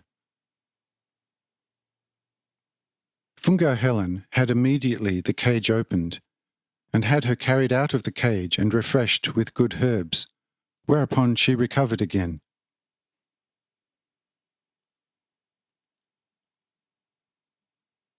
When she regained her life forces again, Funga Helen said to her, Agla, are you serious to rather die than to go back to the cage again?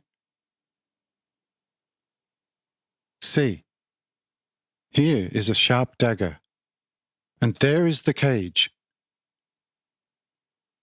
Choose now seriously between the two.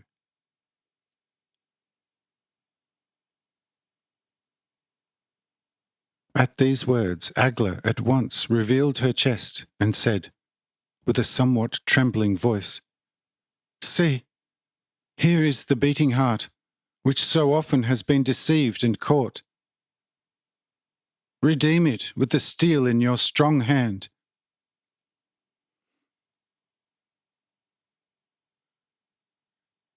Here Funga Helen threw the steel away and said to Mahal, With that I have forgiven your daughter everything. God and you can prescribe what should further happen to her.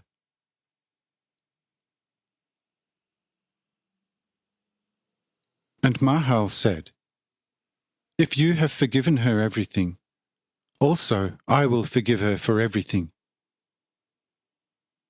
But she cannot stay here. She must come with us into the field.